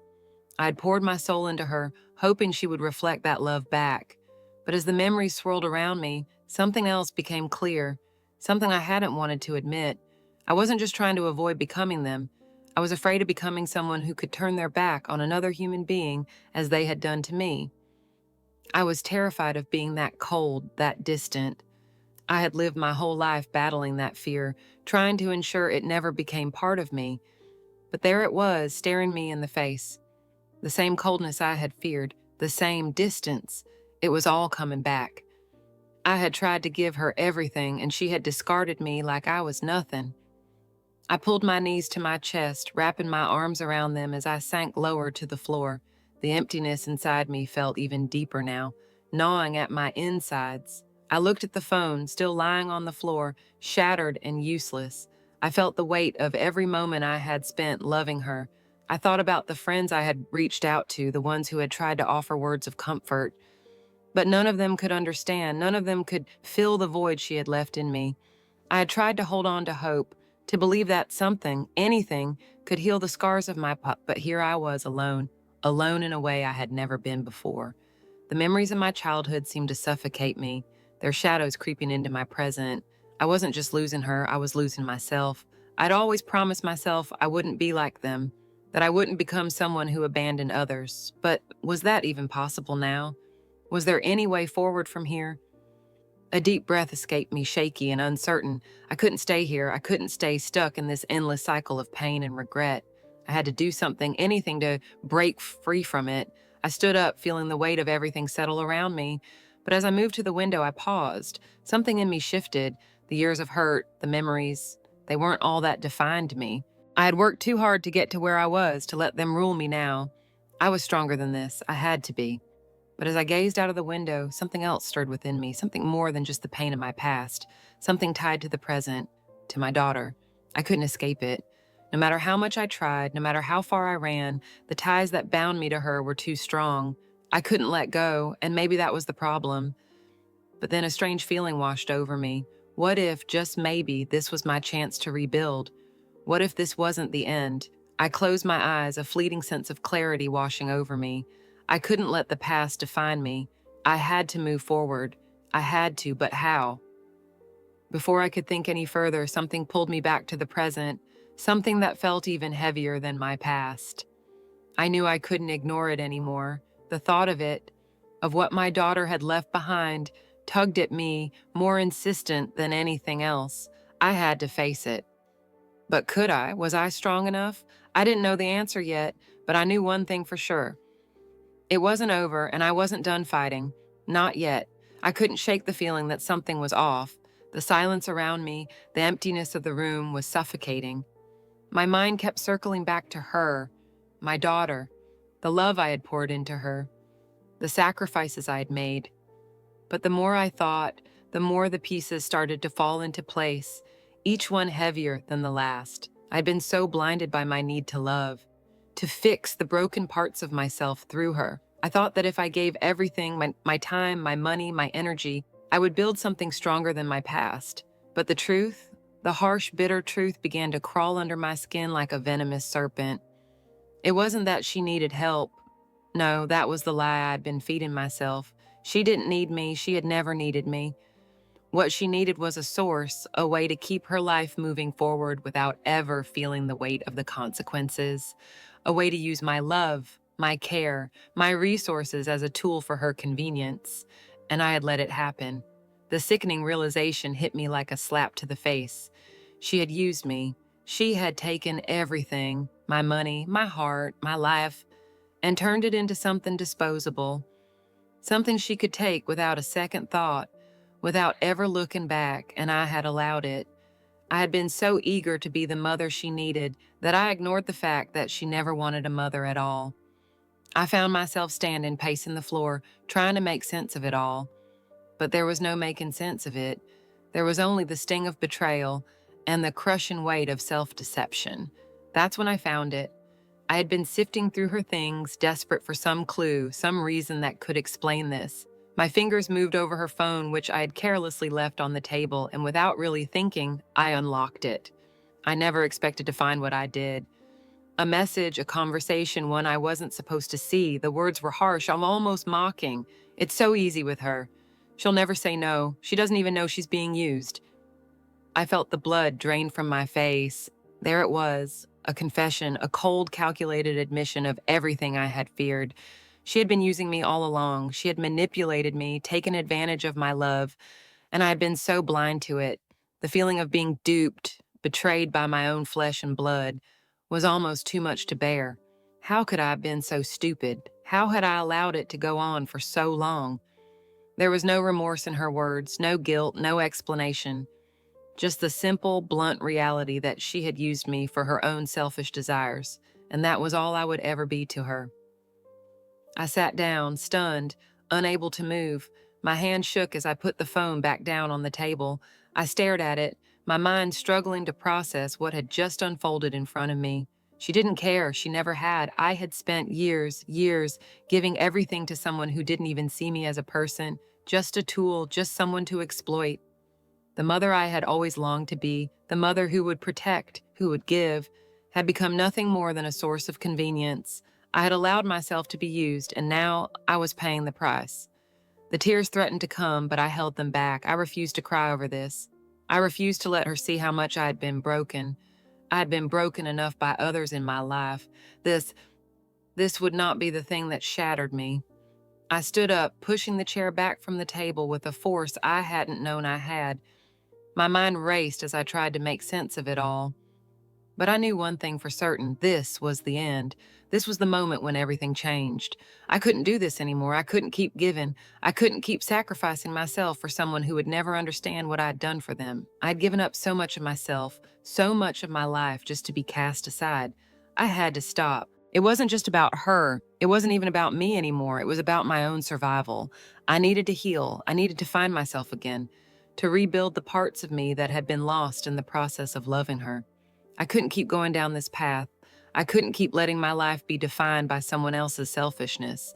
And so as I stood there, staring out at the darkened sky outside, I made a decision. It wasn't an easy one. In fact, it was the hardest thing I had ever done. But it was the only way forward. I was going to let go. Letting go didn't mean giving up. Letting go meant I was finally going to live for me. For the first time in my life, I was going to put myself first. No more giving, no more sacrificing, no more waiting for someone to love me back the way I loved them. I was done. With that thought, I turned away from the window and walked into the other room, feeling a quiet, cold determination settling within me. The road ahead wouldn't be easy, but it would be mine. And for the first time in a long time, that thought felt like a promise I would keep to myself. It was time to move on, and this time I wasn't looking back. The weight of the silence was unbearable. I sat there in the same spot, staring at my phone, unable to make sense of the words that had been said to me just moments ago. She had said it so plainly, so matter-of-factly. My own daughter, the person I had poured everything into, had looked me in the eyes and declared that her interests had never been about love, never been about family. No, her interests had been purely material. Her voice still echoed in my ears, cold and indifferent. I used you. I needed you, but not for what you think. It was never about you. It was always about what I could get. I felt the world shift beneath me. How could I have been so blind? How could I have missed it for so long? I could hardly breathe as I processed the weight of her words. My thoughts spiraled, clashing with one another like thunderclaps. I'd given her everything. I had sacrificed parts of myself I didn't even know I had, all for her. And now I learned that it had all been a game, a manipulation. Everything she had ever asked for, the money, the endless gifts, the support, had all been a strategy, a way to live without working, to live in comfort without ever having to face the consequences of her actions. She had been using me, and worse, she had planned it all along. It felt as though the air had been sucked from my lungs. I had poured my heart into her. I had shielded her from everything I had suffered as a child, desperate to make her life easier, to give her opportunities I had never had. But to her, it had all been a transaction.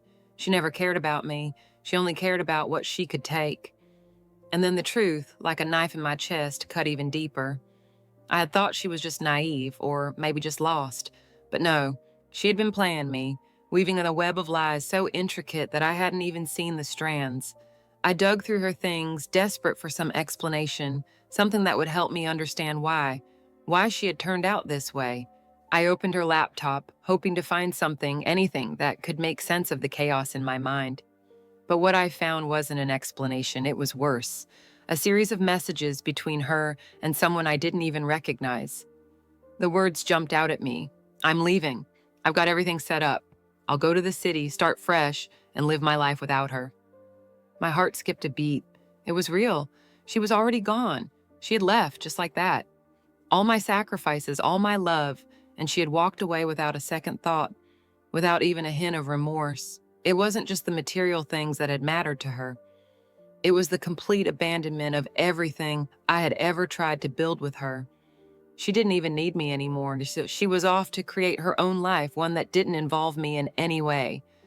I slammed the laptop shut, my hands shaking uncontrollably. My mind raced, but it couldn't keep up with the truth that was crashing down around me. She had taken everything, my money, my love, my life. And now she was gone. And then the other shock hit. My savings were gone. Every penny I had worked so hard to put away for the future, every dime that was meant to secure something for me, was gone. All of it had been spent on her. Her dreams, her desires, her plans. Now I had nothing left, not a cent. I felt the weight of it all crashing down on me. The financial ruin, the emotional devastation. I had nothing left. She had taken it all. I stumbled back from the desk, feeling the walls close in around me. The room was spinning, the edges of my vision blurring. I had nothing. And worse, I had no idea how to begin again. I collapsed into the chair, my hands pressed to my face. The tears came now, hot and unrelenting. I had tried so hard. I had given everything, and for what? The silence in the room grew deeper, thicker, as if the world itself had decided to hold its breath in the aftermath of everything I had lost. The empty space at the table, where our family photograph had once stood, seemed to mock me. It was all gone. Everything I had tried to build, everything I had loved. And then, as if it wasn't enough, a knock on the door shattered the stillness. I rose to answer it, my legs unsteady, my heart pounding in my chest. It was a neighbor, someone I hardly knew. "I'm sorry to bother you," she said, her voice tight with discomfort. "But I thought you should know it. Your daughter, she's gone and she left. I don't think she's coming back." Her words were like a final blow, a cruel punctuation to the nightmare I'd been living. She was really gone.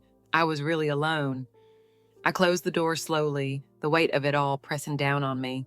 The darkness of the room seemed to deepen, and I found myself unable to move. What was I supposed to do now? Where could I go from here? I wasn't sure. But one thing was clear, I couldn't keep doing this. I couldn't keep fighting for someone who wasn't even there anymore. It was time to let go. But the pain of that truth, the pain of knowing that everything I had done had been for nothing, would stay with me for a long time. And for the first time in my life, I realized I had to rebuild from the very ground up. The weight of the world seemed to press down on me, suffocating me with every breath I took. But in the stillness and the overwhelming silence of my apartment, something inside me stirred.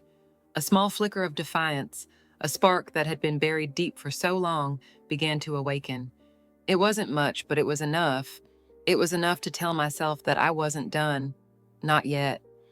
I could feel the heaviness of the past days lingering, the emotional wreckage that my daughter had left behind still fresh in my mind. The betrayal, the pain, the deep sense of uselessness.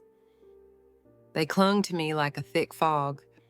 But slowly, in the quiet moments when I wasn't consumed by the darkness, I began to remember something that felt like a distant echo, yet stronger than anything I could have imagined. I had been here before. My childhood had been a battlefield of its own. My parents had never cared for me the way I had always dreamed a child should be cared for. Love was a commodity I couldn't afford. I'd fought for every scrap of attention, for every bit of food, for every moment of peace. But somehow, despite it all, I had survived. I had survived the neglect, the bitterness, the endless struggle. I had survived because I had to. And as I sat in the dark, my hands trembling as I wiped away my tears, I realized something. I was still that person, the person who fought, the person who survived. I wasn't weak, I wasn't broken. I was stronger than I had allowed myself to believe. I had made it through worse, and if I could survive my childhood, I could survive this. I stood up, my legs shaking beneath me, but I stood. I wasn't going to let this define me. I wasn't going to let the emptiness of my daughter's betrayal take away the one thing I still had, my ability to rise again. The first step was admitting that I needed help. I wasn't invincible, and this time, I couldn't do it alone. I picked up the phone, my fingers trembling, and made an appointment with a therapist. It was something I had been putting off for years, something I had convinced myself I didn't need, but now I knew better. The scars from my childhood, the wounds that had never healed, had come rushing back with the betrayal of my daughter, and I couldn't ignore them any longer. The first session was awkward, to say the least. I wasn't used to opening up to anyone, especially not about my past, about the deep pain I had buried for so long, but something about the therapist's calm presence made it easier. Slowly, I began to talk about my childhood, about the choices I had made in my life, about the way I had poured all of myself into my daughter, only to be discarded. It wasn't easy. Every word felt like a weight I was carrying, but with each session, I felt a little lighter. It was as if I were finally allowing myself to grieve, to let go of the guilt I had been carrying for so long. I began to reconnect with the people who had once meant something to me.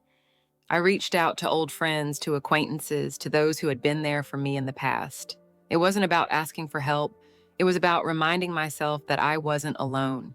I had support, even if it had been buried under years of neglect and self-doubt, and slowly I started to rebuild. I took small steps, a walk in the park, a coffee with a friend, a quiet evening at home, just me and my thoughts. I focused on finding little moments of joy, little pieces of happiness in the wreckage of my life. They were few and far between at first, but they were there, and with each small victory, I began to feel a sense of peace settle in inside me. The weight was still there, but it didn't crush me anymore. I even started to think about the future. What did I want from this life? What could I do with the time I had left? I'd spent so many years giving to others, and now it was time to give something to myself. The idea was terrifying, but also exhilarating. I had spent so much of my life looking after others, trying to fix what was broken in them, that I had forgotten to fix myself. For the first time in a long time, I felt like I was on the right path. The journey ahead wouldn't be easy, but I was ready. I'd already been through hell, and I'd come out stronger on the other side. I would do it again if I had to, but just as I began to feel that small sense of peace, a message came through on my phone. I stared at the screen, heart sinking. It was her, my daughter. She was reaching out, but this time it wasn't the same as before. Her message was different, cold, calculating, distant. She was asking for something. But what? Was it just more manipulation, more lies? My heart raced, the fragile calm I had worked so hard to build suddenly crumbling. I wasn't sure what this meant, but I knew one thing for sure, that I had a choice to make. And for the first time in a long time, I wasn't going to let someone else's demands dictate my life. I was going to stand my ground. This time I wasn't going to be used. I wasn't going to fall into the same trap again. I was going to choose me. The sun was setting as I walked through the park, my thoughts swirling around the uncertain future ahead. I had come to terms with a lot in the past few weeks. The betrayal, the loss, the empty promises. But somehow, I was starting to feel something I hadn't felt in a long time. Hope, a faint glimmer, but enough to hold on to. It was then, as I passed a small cafe at the corner of the park, that I noticed the man sitting at a table outside, sketching in a notebook. His presence seemed to draw me in like a quiet force, and without thinking, I stopped. Something about him felt familiar, but it wasn't the kind of familiarity you get from knowing someone. It was the kind that comes from understanding, from sharing a silent moment of connection. He looked up, his eyes meeting mine, and smiled, not a forced smile, but one that held kindness in it. "I don't suppose you'd want to join me for a coffee?" he asked, his voice warm, but without pressure. I hesitated for a moment, then nodded. There was something in his presence that felt safe. As I sat down, we began to talk. At first, it was nothing more than small talk, but soon the conversation deepened. And before I knew it, I found myself sharing things I hadn't even said to myself out loud. The betrayal, the pain, the fear of losing everything, the feeling of having nothing left. He listened, really listened, and when I finished speaking, he smiled again. "You've been carrying a heavy burden for a long time, but sometimes we get so caught up in the past that we forget the future is still ours to create." His words lingered in the air like a lifeline thrown into a stormy sea. And as he continued to talk, I realized something. This was the first time in a long time that I'd spoken to someone who saw me, truly saw me, not as a victim, not as someone to be pitied, but as a person who could rebuild. Over the next few weeks, I met with him regularly. His name was Alan, and he was more than just a man with a kind face. He was a financial consultant, someone who had worked with people through all kinds of hardships. He helped me start putting my finances in order, step by step, slowly rebuilding what had been lost. But more than that, he helped me start to rebuild myself, my confidence, my sense of purpose, my strength. It wasn't easy. There were days when the weight of the world felt unbearable, when the urge to fall back into old patterns of self-doubt and fear was overwhelming. But Alan showed me how to break things down into small, manageable steps, how to find joy in the smallest victories. A quiet morning with a cup of coffee, a walk in the park, a few minutes of peace before the storm of thoughts would return. For the first time in ages, I began to feel a sense of balance. I started to make decisions for myself, not out of obligation or guilt, but because I knew I deserved better. And then, just as I thought I was getting my life back on track, I received a message that threw everything into turmoil. It was from her, my daughter. She had reached out again, but this time, the message wasn't filled with anger or resentment. Instead, it was strangely calm. She apologized, told me she had made mistakes, that she wanted to come back into my life. She wanted to rebuild our relationship, but this time she wanted it to be different. For a moment, I felt the familiar tug in my chest, the pull to reach out, to open my heart to her once more. But then, just as quickly, I remembered everything I had been through. The sacrifices, the manipulation, the emotional toll. I stared at the message, my heart racing. Part of me wanted to forgive, to hope that this time it would be different. But another part of me, the part that had grown stronger over the past few weeks, knew better. I called Alan. He answered immediately, sensing the turmoil in my voice. "What's going on?" he asked gently. "She wants to come back," I said, my voice tight. "She's asking for a second chance, but I don't know if I can do this again. I don't know if I can trust her." Alan paused for a moment. "I think you need to ask yourself what you need. Not what she needs, not what anyone else needs. What do you need?" His question hit me harder than I expected. What did I need? For the first time in a long time, I realized that I needed to protect myself. I needed to set boundaries, to stop letting someone else's needs dictate my life. "I can't go back to the way things were," I whispered, the weight of the decision settling over me. "I can't let her use me again." Alan's voice was steady. "Then don't. You're stronger than that. You've come so far. This is your life now, not hers." I took a deep breath, feeling a sense of clarity wash over me. He was right. I had come so far, and I couldn't let my past undo all the progress I had made. The next day, I sat down and wrote to my daughter. I told her that while I loved her, I couldn't allow her back into my life in the same way. I had to protect myself, my peace, and my well-being. I set clear boundaries, and for the first time in a long time, I felt at peace with my decision. As I hit send, I realized that this wasn't the end of our relationship, but it was the beginning of something new. A relationship built on honesty, boundaries, and respect, not manipulation and guilt. I stood up, my heart lighter than it had been in months. I was no longer defined by my past, by my mistakes, or by my daughter's actions. I was defined by my choices, my strength, and the life I was now choosing to build. And as I looked out the window, I realized something. The future, the one I had once thought was out of reach, was finally mine to shape. It was a quiet morning when I woke up, the first rays of sunlight slipping through the curtains, gently lighting the room. For the first time in what felt like forever, I felt calm. Not the kind of calm that comes from avoiding the storm, but the kind that comes from having weathered it and emerging stronger, steadier.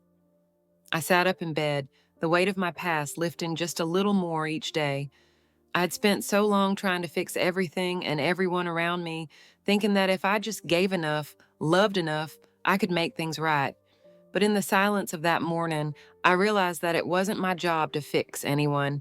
It wasn't my responsibility to make up for other people's mistakes or to sacrifice my own well-being for others. For years, I had poured my energy into relationships, friendships, family, all with the belief that my worth was tied to what I could give. But now I knew better. I knew that my happiness, my peace, had to come from within. It had to come from my choices, my boundaries, my ability to say, no more. For the first time in years, I felt free.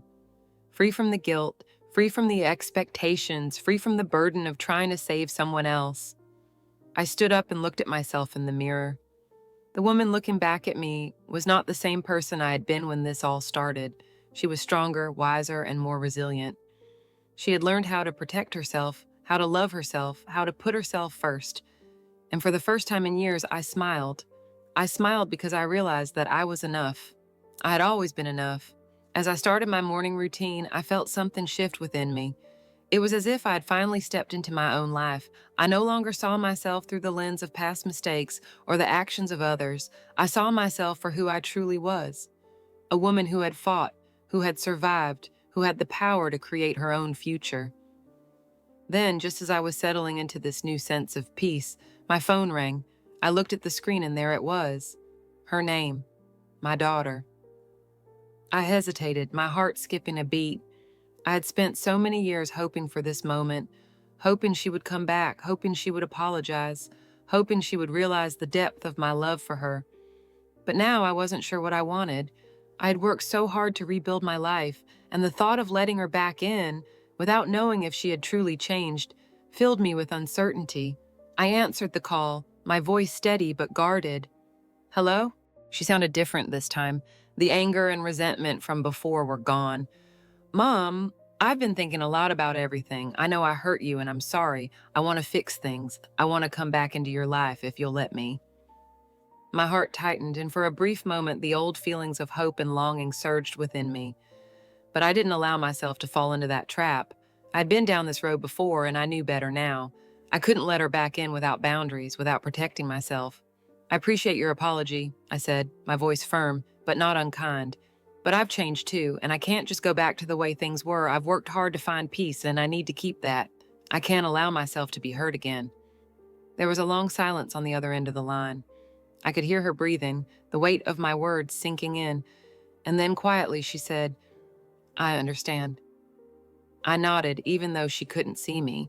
Maybe one day we can rebuild a relationship, but it has to be different this time. It has to be built on trust and respect. But right now, I have to focus on me. Another long pause. Okay, Mom, I get it. I just wanted you to know I'm sorry. And with that, the call ended. I sat there for a moment, the phone still pressed to my ear, my mind racing. It felt like the end of an era. The woman I had been, the mother who had sacrificed everything for her child, was gone, and in her place was someone who had learned to stand on her own, someone who knew that her worth was not defined by the people who came and went in her life. The relief washed over me in waves. I didn't feel guilt. I didn't feel sorrow. I felt strength. I felt peace. I knew that I had made the right decision. I had finally chosen myself. I had finally chosen to stop looking for validation from others and to start living for me. The road ahead wouldn't be easy, but I was ready for it. I stood up, took a deep breath, and looked out the window. The world was still there, waiting for me, full of possibilities, full of opportunities. I didn't need anyone's approval. I didn't need anyone to tell me I was enough. I knew that now, and that was all I needed. This was my new beginning. As I turned away from the window, I knew one thing for certain. This was the first day of the rest of my life. A life that was mine to shape, mine to live, free from the chains of the past. And for the first time in a long time, I felt completely, entirely free. The phone buzzed in my hand, its vibration harsh against the stillness of the room. My fingers froze as I glanced at the screen, trying to make sense of the message that stared back at me in cold, detached letters. I don't want to be with you anymore. It's over. I couldn't breathe. My chest tightened as if the air had been sucked out of the room. I stared at the word, willing them to change, to somehow be a mistake. But they didn't. They remained there, mocking me, pressing against my consciousness, refusing to disappear. No, this can't be real. My mind raced, trying to find an explanation. Was this some kind of joke? I knew him, knew the man I had spent 33 years with. We had built our lives together, our home, our memories, our children. How could he send me this? How could everything we had built crumble in a single text? I felt my heart beat wildly in my chest, the phone growing heavier in my hand. My fingers trembled as I stared at the screen. I blinked, hoping that it would somehow rewrite itself, but it never did. The message stayed, its finality seeping into my bones. It's over. I could hardly process the thought.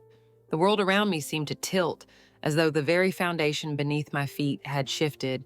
My mind scrambled for some semblance of reason, some way to make sense of the chaos that had just been thrust upon me. But the longer I stared, the more it felt like reality was slipping through my fingers. I took a shallow breath and reached for the phone again. My fingers were cold and unsteady as I dialed his number. My thumb hovered over the call button, but then I hesitated.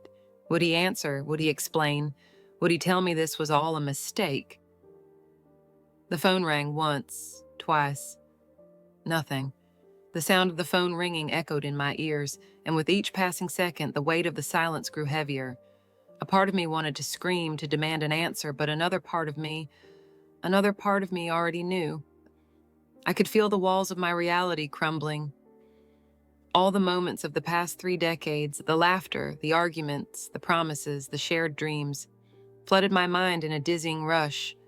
We had been through so much together. I had given him everything, my love, my trust, my heart. I had stood by him through the good times and the bad, weathering storms that should have torn us apart. How could he do this? The memories came flooding in, unbidden and relentless. I remembered our first meeting, how his smile had made me feel like I was the only woman in the room. I remembered the nights we spent talking for hours, as if the world outside didn't exist.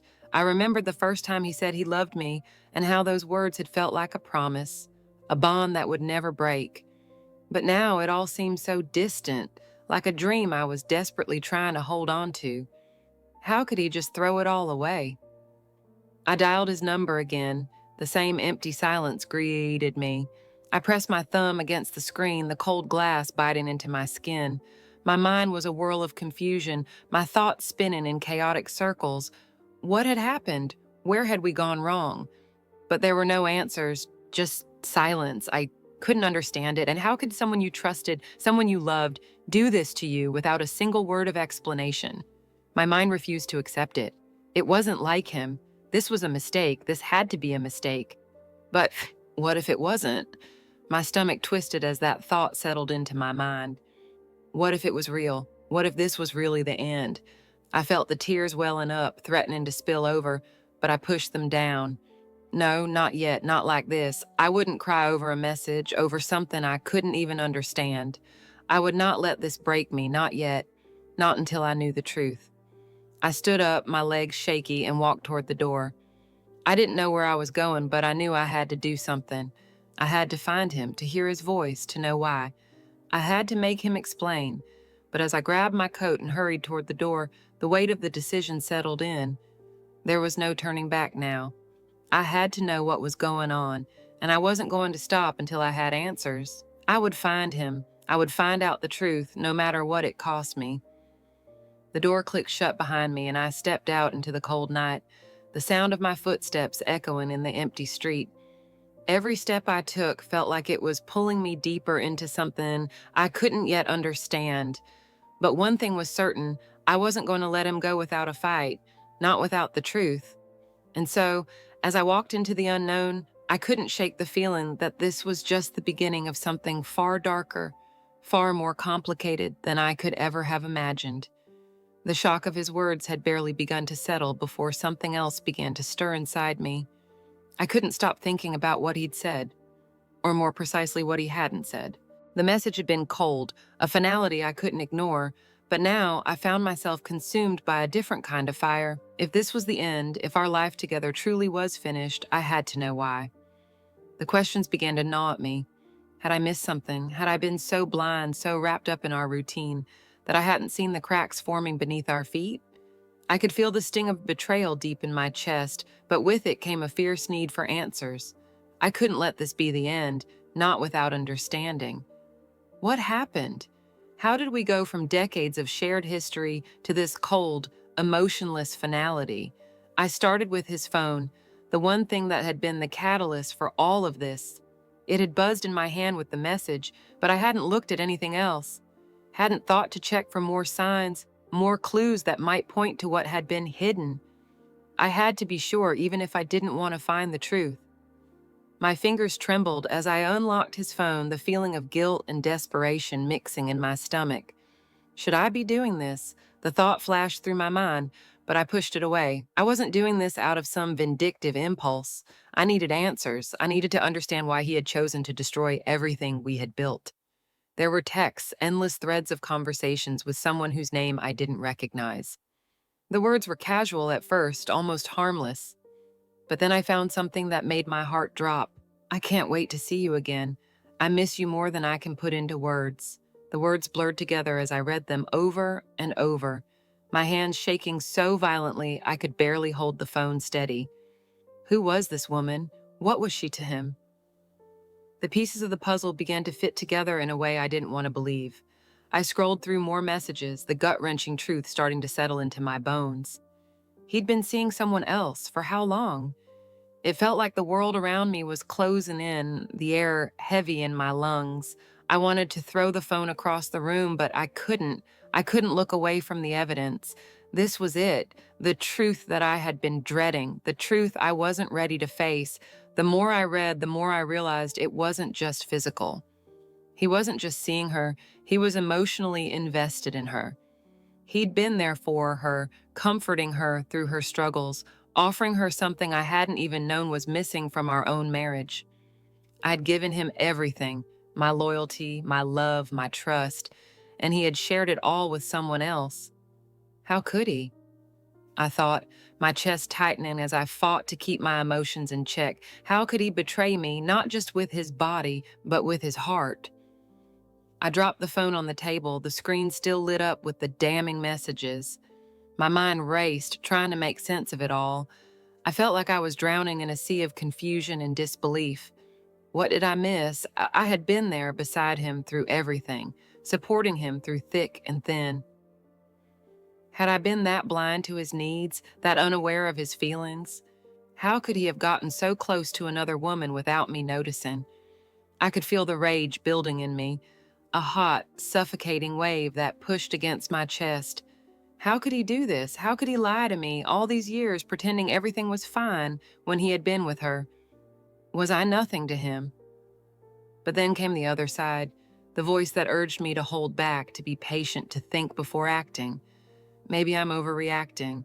Maybe there was an explanation. Maybe I didn't know the whole story. Maybe I had done something wrong. Had I neglected him? Had I failed to see his pain? I pushed those thoughts away, trying to steady myself. The truth was right in front of me. He had betrayed me.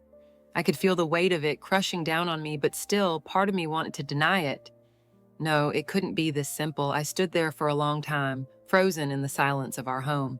The echoes of our shared past seemed to mock me, reminding me of all the times we had laughed together, all the promises we had made. But now, in the stillness, I could hear the cracks beneath the surface, the things I had ignored for so long. I needed to know more. I needed to find out just how deep this betrayal went. I couldn't stop now, not until I knew everything. I walked to the door and grabbed my coat. It was late, the night was cold, but I had to go. I needed answers, and I wasn't going to find them sitting here staring at a phone. I had to confront him, to ask him why, to demand the truth. But even as I walked out the door, part of me wondered if I really wanted to know. What if the truth was worse than I could imagine? What if this was just the beginning of something much darker than I could handle? I didn't know, but I couldn't stop now. I had to find out the truth, no matter the cost. I stood at the edge of her door, my hand trembling as it reached for the doorbell. My heart raced in my chest, each beat a loud reminder of the reason I was here. What would she say? What would she know? 1,000 questions swirled in my mind, but they all felt irrelevant, drowned by the tension I was holding back. The woman my husband had betrayed me with, the one I was about to face. I took a deep breath, steadying myself, but even that didn't quell the anxiety building up inside me. The closer I got to her, the more uncertain I became. Was I ready for this? Could I truly handle the truth of whatever she had to say? The door opened. She stood there, not what I had expected.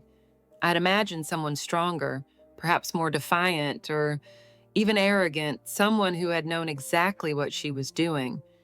But instead, standing before me, she looked vulnerable.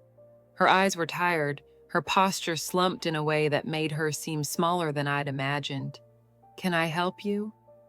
Her voice was soft, hesitant, as if she had been caught off guard by my presence. I had half expected her to be defensive, to reject me immediately, but instead there was an air of caution in her gaze.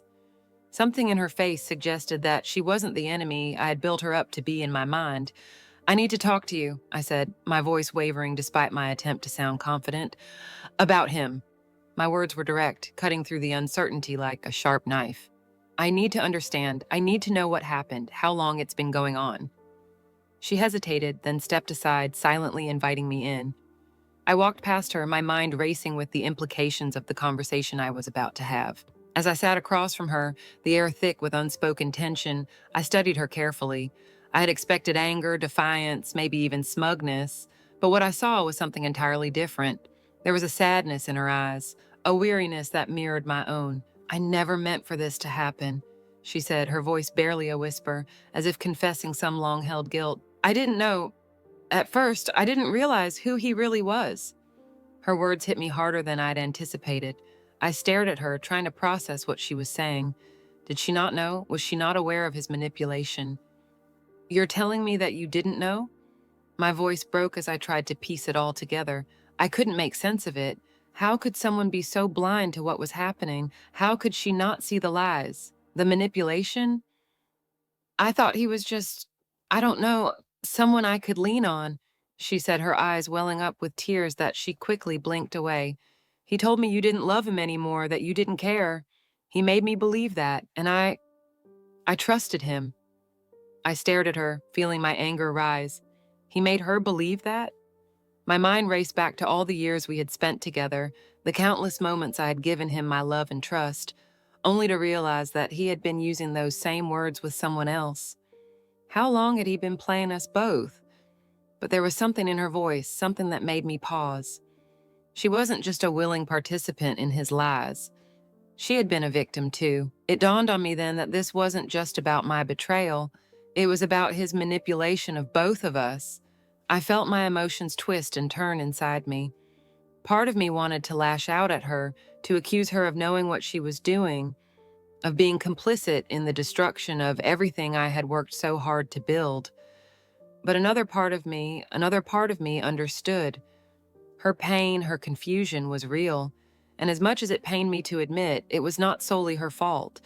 He had played us both, making each of us believe the lies we needed to hear. He had manipulated me just as much as he had manipulated her. "I thought I was the only one," I whispered, my heart heavy with the realization that my entire life had been built on a foundation of lies. I had given him my heart, my soul, and he had taken it without a second thought, feeding me a story that was designed to keep me in the dark. Her eyes softened, and she reached out, almost as if to comfort me, but stopped herself. "I'm sorry," she said, her voice trembling. "I never meant for any of this to happen. He made us both believe the same things, and I didn't know how to stop it. I was just as lost as you." For the first time, I saw her not as the other woman, but as another victim in a web of deceit that he had carefully spun around both of us. I felt a strange sense of understanding wash over me. We had both been played, but that realization didn't make the pain go away. It didn't change the fact that my world had been shattered. It didn't change the fact that he had destroyed everything we had, everything I had given him. I stood up, my legs shaky as I tried to make sense of everything she had said. "I need to go," I said, my voice barely above a whisper. "I need time to think." She nodded silently, as though she understood, as though she knew that what she had just told me had changed everything. As I stepped out of her house and into the cold air, I could feel the weight of her words pressing down on me. He had manipulated us both. The realization hit harder than anything else. I wasn't just mourning the loss of my marriage. I was mourning the loss of trust, of knowing that everything I had believed in had been a lie. But even as I walked away, I knew one thing: this wasn't the end. It couldn't be. This revelation, painful as it was, had opened my eyes to something far bigger than just the betrayal of one man.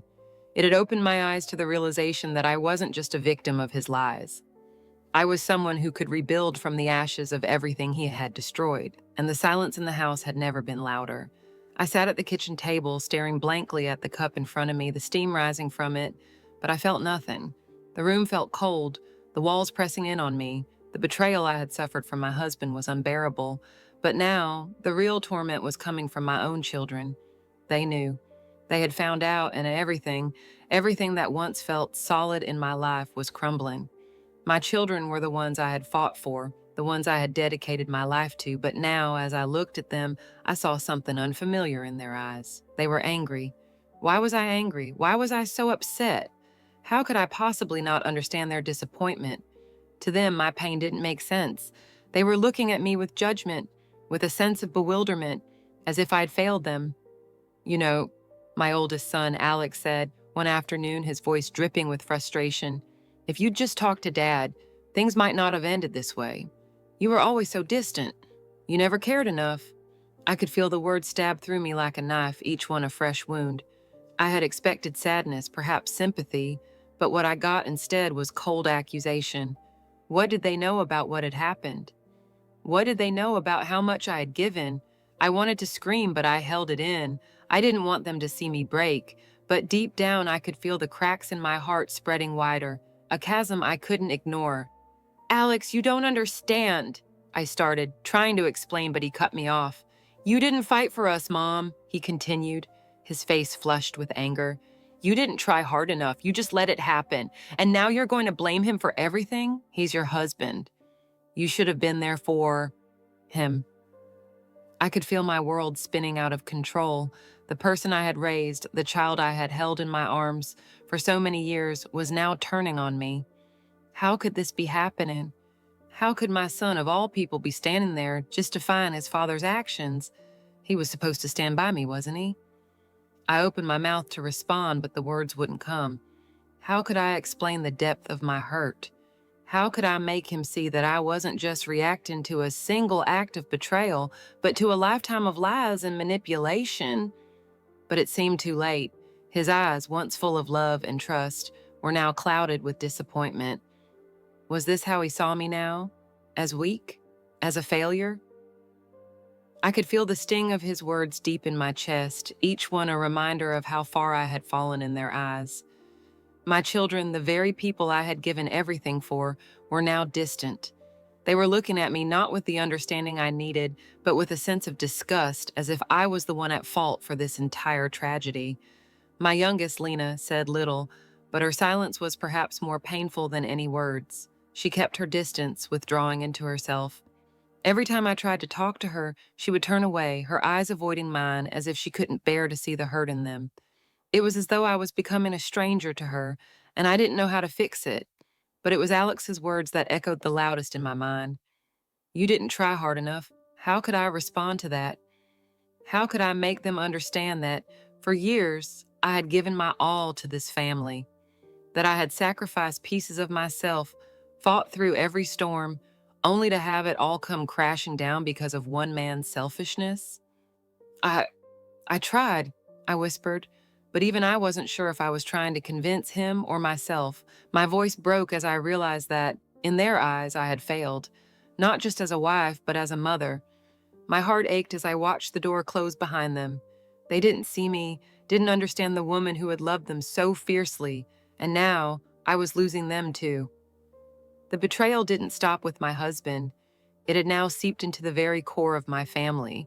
I stood there for what felt like an eternity, the weight of their rejection settling in around me like a heavy fog. My children, my flesh and blood, were slipping away from me, and I was powerless to stop it. How could they not see that I was suffering, that this wasn't just about one man's infidelity? It was about everything we had built, everything I had given to them. My tears finally came then, unbidden and relentless, but I fought to hold them back. I didn't want to appear weak. I didn't want to break in front of them. But inside, I was falling apart. Had I done something wrong? Was this my fault too? I sank down onto the couch, my hands trembling as I wiped my eyes. The world around me felt like it was falling away. Where do I go from here? How do I fix this? But no answers came. There was no quick solution, no easy way out. I'd spent my whole life building a family, trying to protect my loved ones, and now I had lost everything. And as the silence enveloped me, I realized that the pain of losing my children was just as unbearable as the pain of losing my husband. The days had begun to blend into one another, each passing hour filled with its own weight. It was as though the world had stopped, frozen in place, and yet I was still moving through it, slower, more uncertain, but moving nonetheless. I had felt so small, so insignificant for what seemed like forever. But now, in the quiet of my own home, with only my thoughts for company, I started to realize something. I wasn't alone anymore. I had me. The first step toward change was not easy. I had made the decision to speak to someone, to confront the hurt, the anger, the confusion that had filled my every waking moment. I found a therapist, a professional who could help me untangle the mess of emotions I had buried for years. The sessions were difficult at first. I would leave feeling drained, like every part of me had been laid bare.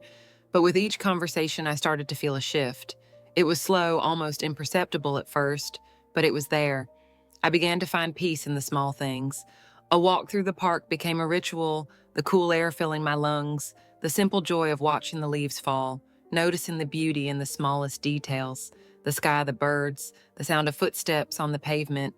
Things I had once taken for granted now felt like lifelines, reminding me that life was still happening around me, despite the storm that had raged within. Art became my refuge. I had always loved painting, but in the chaos of life, I had abandoned it. Now I returned to it, letting the brush glide across the canvas, each stroke a release. There was something therapeutic in the rhythm of it, in watching the colors blend together, creating something new and unexpected. It felt as though I was piecing myself back together with each painting I completed, a reminder that even the most broken things could be made whole again. But even as I sought these moments of peace, the pain was still there, lurking beneath the surface. It wasn't gone, not yet. I still had moments where I would cry, where I would feel overwhelmed by the enormity of it all. How had everything fallen apart so quickly?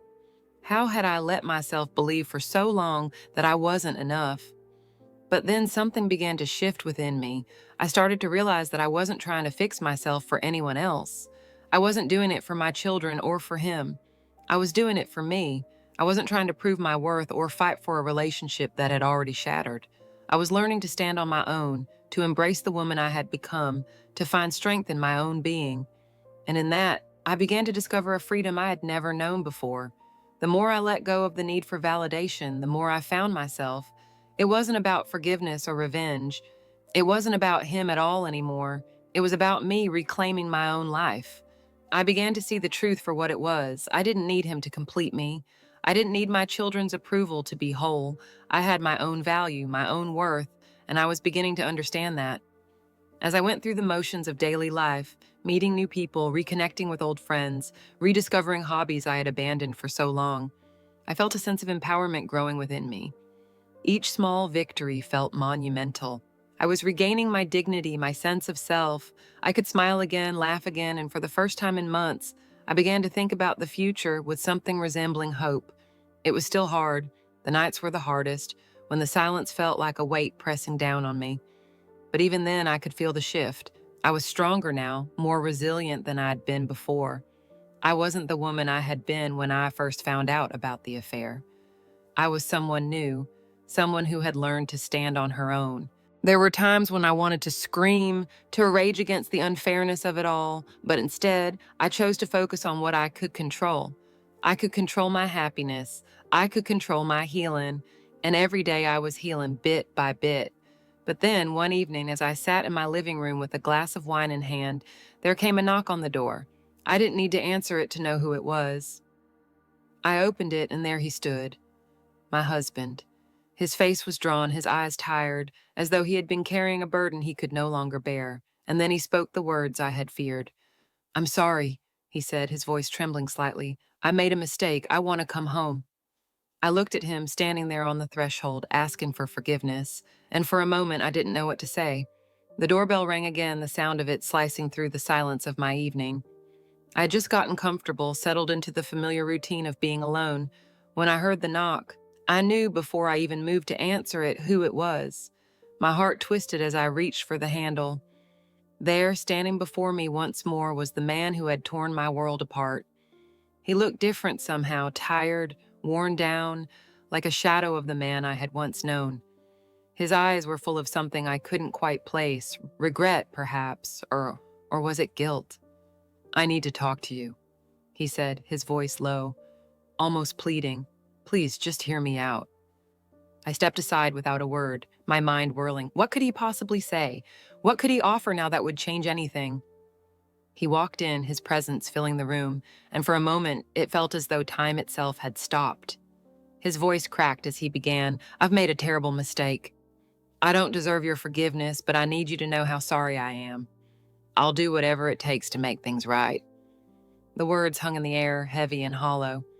He continued, telling me how much he regretted what had happened, how he had realized too late the value of what he had lost, how he wanted to change, to rebuild what we had.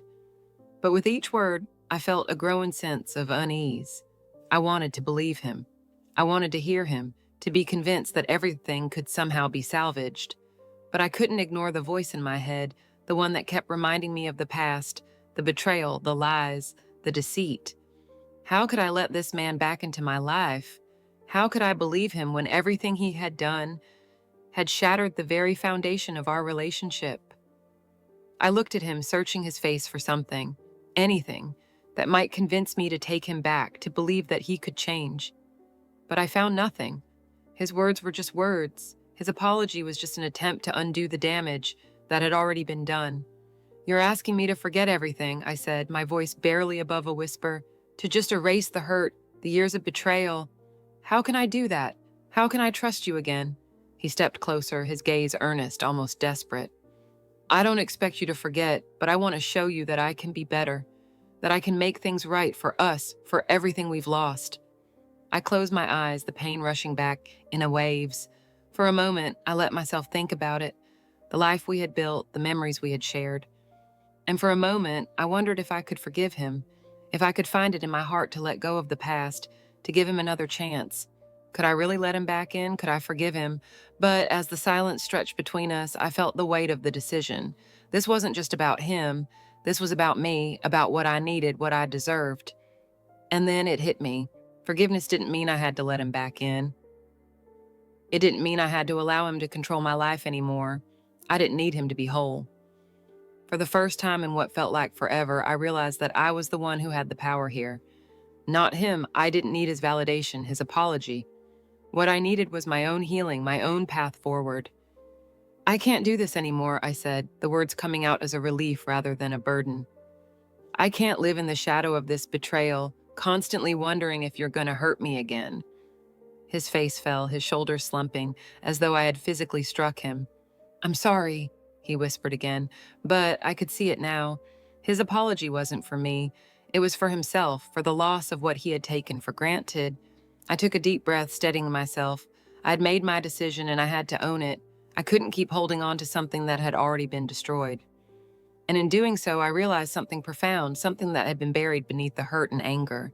I didn't need to take revenge. I didn't need to forgive him to move on. I needed to forgive myself. As he left, his footsteps echoing down the hallway, I stood there, my heart heavy but strangely lighter at the same time. I had let go not just of him, but of everything that had weighed me down for so long. The anger, the pain, the resentment, it was all there. Yes, but it no longer defined me. It wasn't about him, it was about me. My life, my choices, my freedom. And then, as if the universe itself was offering me a gift, something unexpected happened. I received a letter from the lawyer, a legacy. The man I had once loved had left me everything. Material wealth, yes, but more than that. He had left me a part of himself I didn't understand. A collection of memories, letters, things he had kept from our time together. In them, I found something I hadn't expected, closure, not just from the affair, but from everything we had shared. And with that closure came a new question. What do I do with this? It was not just his gift to me, it was my gift to myself, a way to rebuild, to let go of the past, and to move forward, free from the weight of his actions. But even more, it was a reminder that my life had always been mine to control.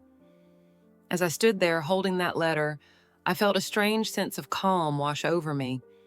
For the first time in so long, I wasn't holding on to anything. I was simply breathing, living, and ready to move on. At 62, I stood at the edge of a life I had once thought I would never reach. The journey had been long, painful, and often lonely, but I had made it through. The woman who looked back at me in the mirror was not the same one who had started this path. She was someone new, someone stronger, someone who had learned how to live for herself. The years had worn on me, each one leaving its mark, but in the end, they had also shaped me into a person who could finally stand tall in her own skin.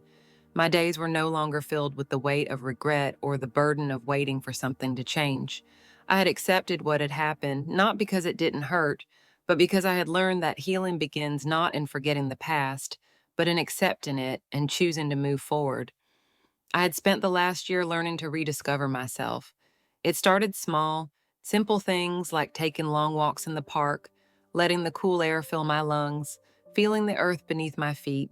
I had let go of the need to be constantly busy, constantly doing for others. For the first time in years, I had allowed myself the luxury of stillness. I had returned to the books I had once loved, reading not to pass time, but to feed my soul. I met new people, people who didn't know the woman I had been, people who saw me as I was now, unafraid, unbroken, and whole. But it wasn't just the external changes that mattered, it was the internal ones. I had learned to be kind to myself, to forgive myself for all the things I thought I should have done differently. I had stopped blaming myself for the failure of my marriage and stopped wondering if I could have saved it. I had let go of the fear that I was somehow incomplete without someone else beside me. I was enough. And that realization, that truth, had been the foundation of my healing. It wasn't easy. Some days I still found myself thinking of him, remembering the good times we shared, the love we once had. But now, when those memories came, they were no longer shackles. They were just moments, moments that had shaped me but no longer defined me. And then, just as I felt I had finally found my peace, he came back. The letter arrived one quiet morning, a simple envelope with his handwriting on it. I knew immediately who it was from, and my heart twisted in my chest before I even opened it. The words were familiar, words I had heard before many times. "I'm sorry, I made a terrible mistake. I want to come back. Please forgive me." The pain surged in my chest as I read through his plea, his promises. He said he had changed. He said he had realized everything too late. He wanted to fix things. He wanted to rebuild what we had. But what had we really had? I sat with the letter in my hands for what felt like hours, my mind racing. Could I forgive him? Could I go back to the way things were? I thought about the life I had now, the freedom I had found in letting go. I thought about the strength I had discovered within myself, the way I had finally begun to feel at peace with who I was. I couldn't deny the pain that still lingered in my heart, but I also couldn't ignore the new sense of self I had built. I am no longer the woman I once was. And the realization hit me like a wave, and for the first time I felt a deep sense of calm. I'd spent so many years trying to make it work, trying to save something that had already been lost, but now I understood the life I had built without him was the life I was meant to have. I folded the letter and set it aside, my decision made. I couldn't go back. I wouldn't. Not for him, not for anyone. For a long time, I had lived in the shadow of my past, waiting for someone else to validate my worth. But I had learned that my worth was not tied to anyone else's approval. It was mine. I was the one who had rebuilt my life, and I was the one who could choose how it would unfold. And so I let him go. Not with anger or bitterness, but with acceptance. It wasn't about forgiving him or punishing him. It was about choosing my own path, my own happiness, my own freedom. I knew the road ahead wouldn't be easy. There would still be moments of doubt, moments when I questioned my decision, moments when I longed for the life I had once imagined. But I also knew this: I am enough. I always had been. And now I was living for myself, not for him, not for anyone else. I took a deep breath, standing in the quiet of my home, the weight of the decision settling over me like a cloak. I was free. Free from the past, free from the hurt, free to live my life on my terms. The sun was setting, casting a warm glow through the window, and for the first time in a long while, I felt at peace. I had chosen myself, and that, I realized, was the most important choice I could ever make. I stared at the screen, my fingers trembling as I held my phone. The words on the display felt foreign, as though someone else had written them, someone far removed from the reality I had built, the world I had carefully cultivated for years. My son's message was simple, yet its impact was catastrophic. We don't want anything to do with you anymore. You made your choice. My breath caught in my throat, the words blurring together as my mind struggled to process them. I read the message again and again, willing it to change, but it stayed the same. The weight of the words pressed down on me, suffocating me as I tried to understand what had just happened. How could this be real? How could my child, my flesh and blood, say such things to me after everything? My hands shook uncontrollably, the phone slipping from my grasp and clattering against the floor. I barely noticed. I was frozen, my mind caught in a whirlwind of disbelief and pain. How could he say this to me? What had I done wrong? The answers remained just out of reach.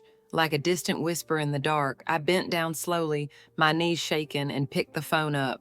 My fingers fumbled with the screen as I tried to call him, my mind racing with 1,000 thoughts, each one more frantic than the last. Why won't you answer? I thought. Please, I need to hear your voice. I need to know why. What did I do? The phone rang and rang, but there was no answer. Not a single sound on the other end. My pulse quickened, panic creeping in as I realized that it wasn't just the words on the screen that hurt.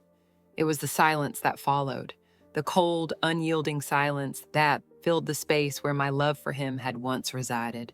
I sank down onto the couch, clutching the phone in my hands as though it were the only thing tethering me to reality. The room around me seemed to blur. The walls closed in, and all I could hear was the pounding of my heart. It was as though I were drowning in the weight of this unexpected betrayal, and I couldn't breathe. I thought of the years I had spent raising him, the sacrifices I made, the sleepless nights, the moments when I put my own needs aside, all for him, all for them, my children. I had given them everything, so how could they turn their backs on me so easily? How could they decide that I wasn't worth fighting for, that I wasn't worth their time or their love anymore? The tears came then, hot, angry tears that I couldn't hold back. I let them fall freely, my face buried in my hands. What am I supposed to do now? 1,000 questions swirled in my mind, but none of them had an answer. Where did I go wrong? I asked myself over and over. What could I have done differently? But no matter how hard I tried to make sense of it, the answers never came. I sat there for what felt like hours, unable to move, unable to think. My body felt like it belonged to someone else, a stranger who had wandered into my life and found herself lost in the wreckage. The phone in my hands felt heavier with each passing minute, as though the weight of the message itself was pressing down on my chest. In a daze, I picked up the phone again and tried calling him one more time. Maybe this time he would pick up. Maybe he would finally explain. But the phone rang, and once again there was no answer. "Where are you?" I thought. "Why won't you speak to me?" The silence in the room was deafening. It was the kind of silence that felt like a void, a space where love once thrived, but now it was gone, replaced by something cold and unrecognizable. I wanted to scream, to shout, to demand answers, but the words stuck in my throat, caught between the hurt and the disbelief. I stood up slowly, my legs unsteady as I walked to the window. The world outside seemed so distant, so far removed from the turmoil inside me. I felt detached from it all, as though I were watching someone else's life unfold, not my own. The familiar sights of the street below, the people walking by, the cars driving past, felt like they belonged to a world I no longer understood. I thought back to all the years I had spent building a life for my children, to all the moments I had sacrificed for their well-being. I had always believed that the love I gave them would be enough, that no matter what happened, they would understand the depth of my devotion. But now, as I stood there, staring out at the world I had once thought I understood, I realized how naive I had been. My mind raced back to my own childhood, the struggles, the pain, the sacrifices my parents had made for me. I had always promised myself that I would do better, that I would give my children everything they needed.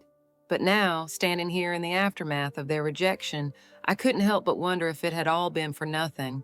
Was I wrong, I wondered. Was I too much? The questions haunted me, but no answers came. I was left alone, drowning in the weight of my own confusion and sorrow. I thought of reaching out to someone, anyone, just to hear a comforting voice, but I hesitated. The people I would normally turn to seemed so distant now, so far removed from the person I had become in this moment.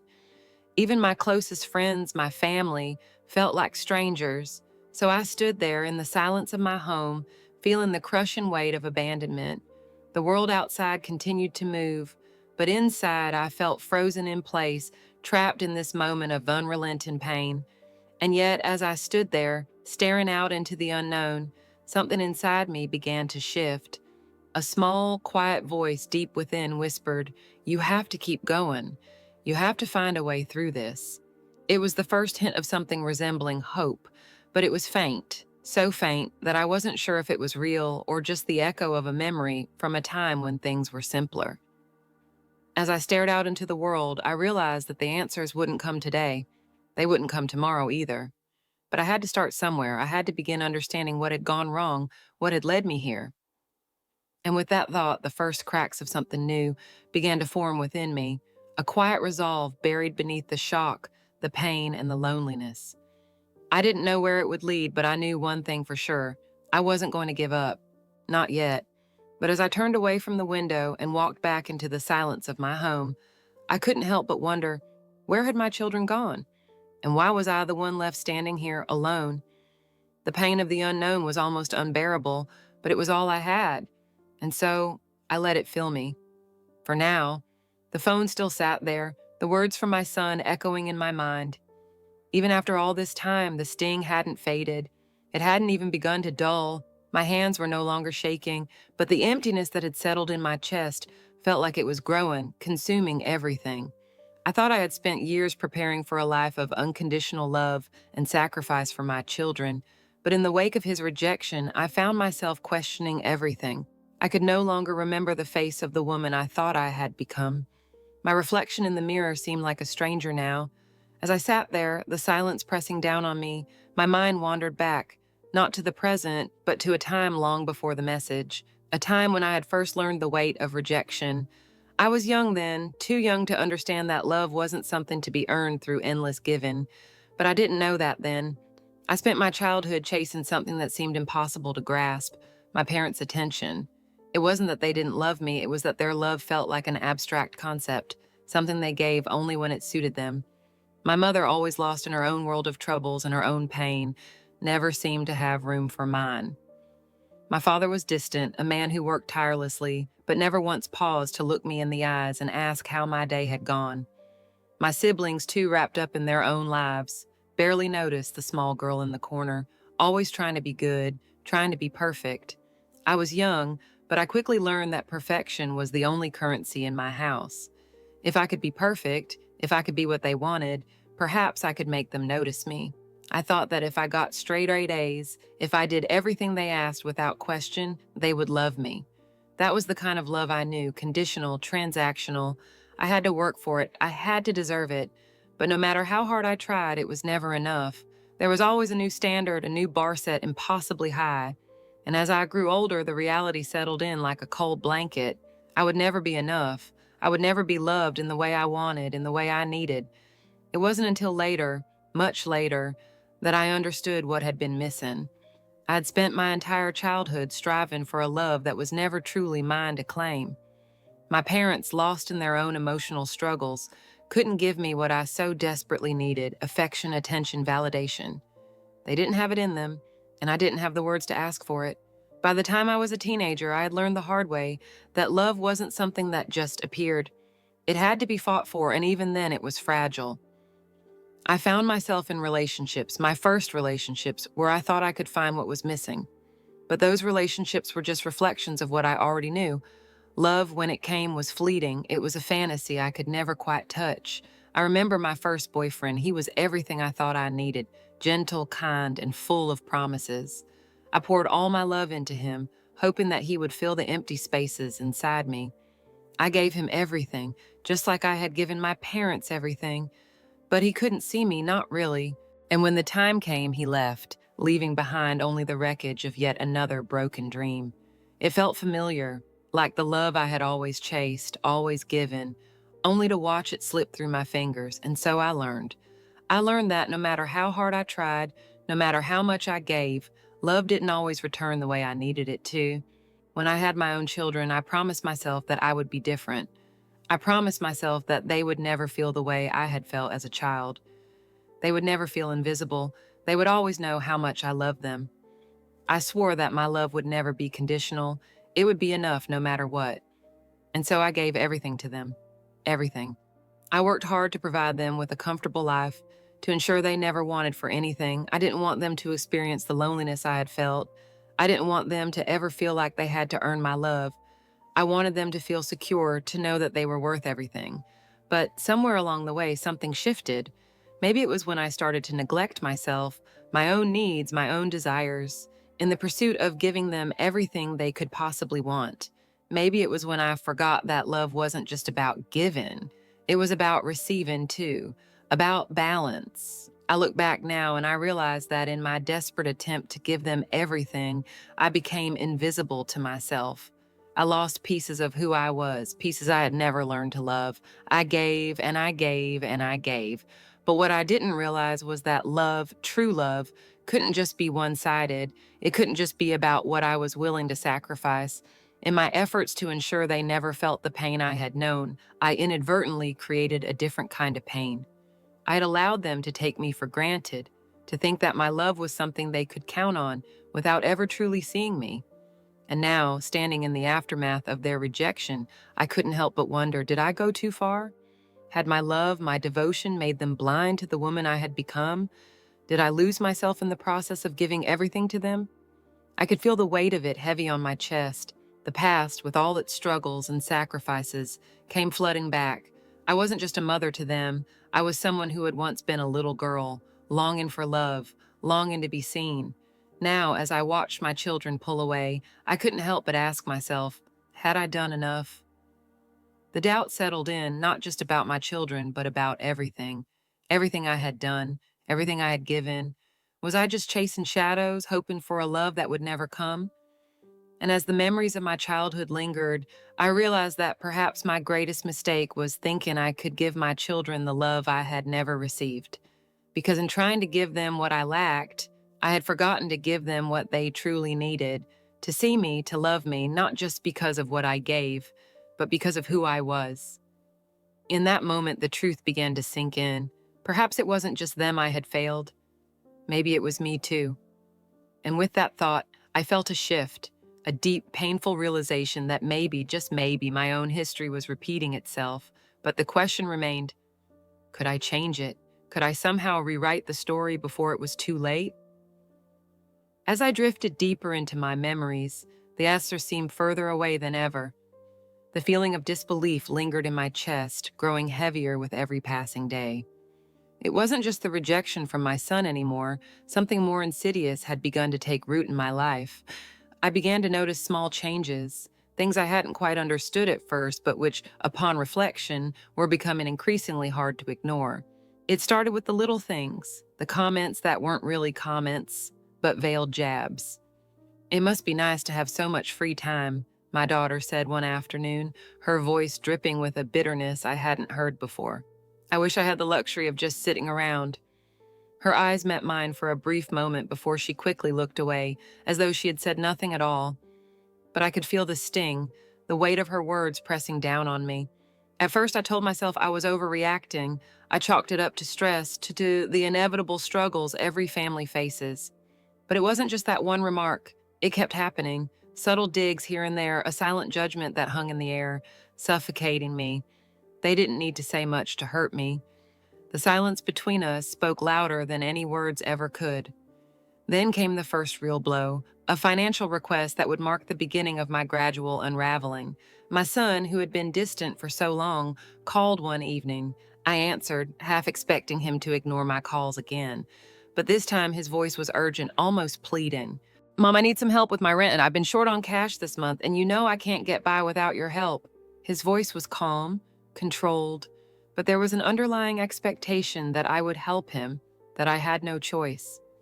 The old fear stirred in my chest, fear of rejection, fear of disappointing him again. I didn't think twice. "Of course," I said before I could stop myself. "How much do you need?" I transferred the money the next day, not because I had it in abundance, but because I couldn't bear the thought of him struggling. I told myself it was just temporary, that I could handle it.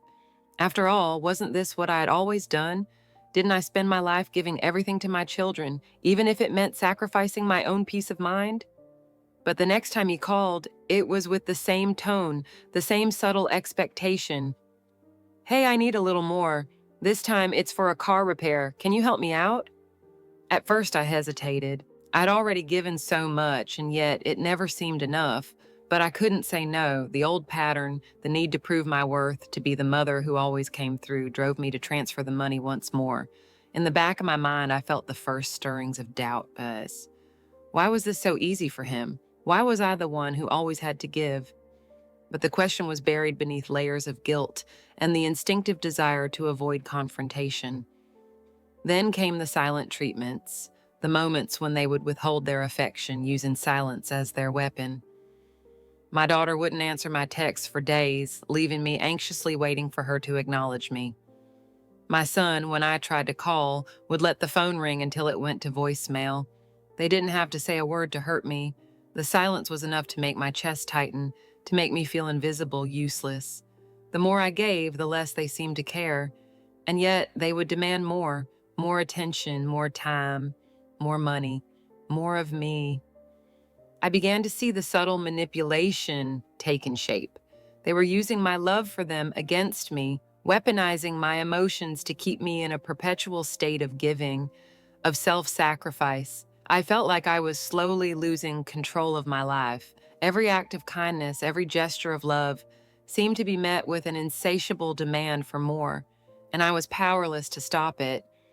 It was then that I began to wonder, was this really love? Was this what it meant to be a mother?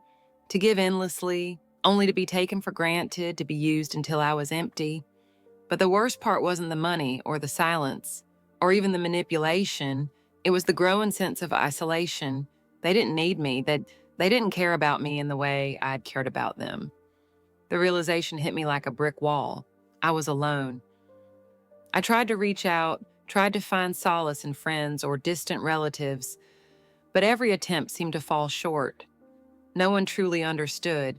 They couldn't see the subtle cruelty, the way my children's behavior had slowly chipped away at me. They couldn't see that the isolation I felt was self-imposed, a result of the walls my children had built around me, brick by brick. And yet, despite everything, I continued to give. I continued to offer my love, even when I knew deep down that it was no longer wanted, no longer needed. I was stuck in a cycle, a loop of abuse that I didn't know how to break free from. The question haunted me, was it possible to save our relationship? The internal struggle intensified.